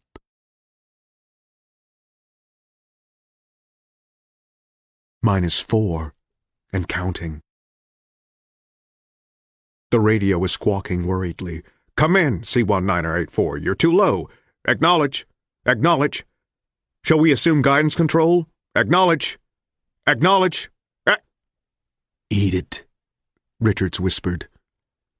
He began to crawl toward the dipping, swaying controls. In and out went the pedals. Twitch, twitch went the wheels. He screamed as new agony flared. A loop of his intestines had caught under Holloway's chin. He crawled back, freed them, started to crawl again. His arms went slack, and for a moment he floated, weightless, with his nose in the soft, deep pile carpet. He pushed himself up and began to crawl again. Getting up and into Holloway's seat was Everest. -3 and counting. There it was. Huge, bulking, square, and tall into the night, silhouetted black above everything else. Moonlight had turned it alabaster. He tweaked the wheel just a little. The floor fell away to the left.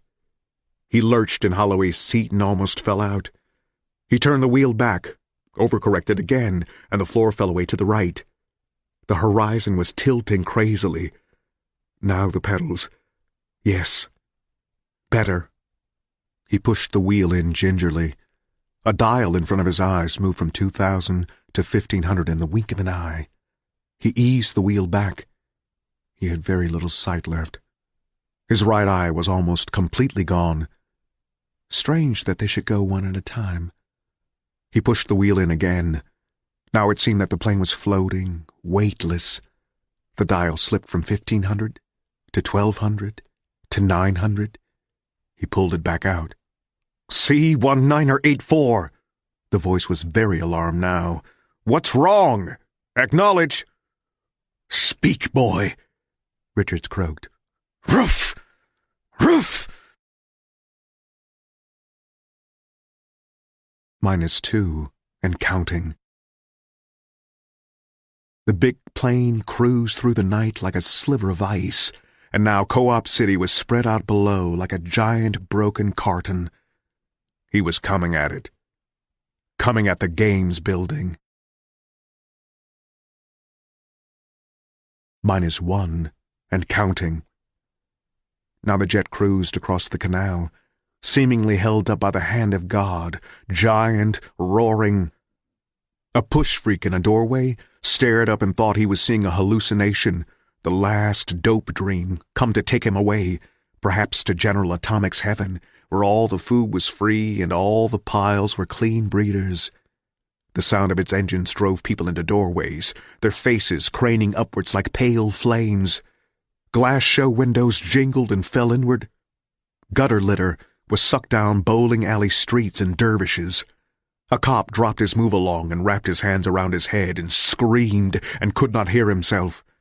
The plane was still dropping, and now it moved over rooftops like a cruising silver bat. The starboard wingtip missed the side of the Glamour Column store by a bare 12 feet. All over Harding, freebies went white with interference, and people stared at them with stupid, fearful incredulity.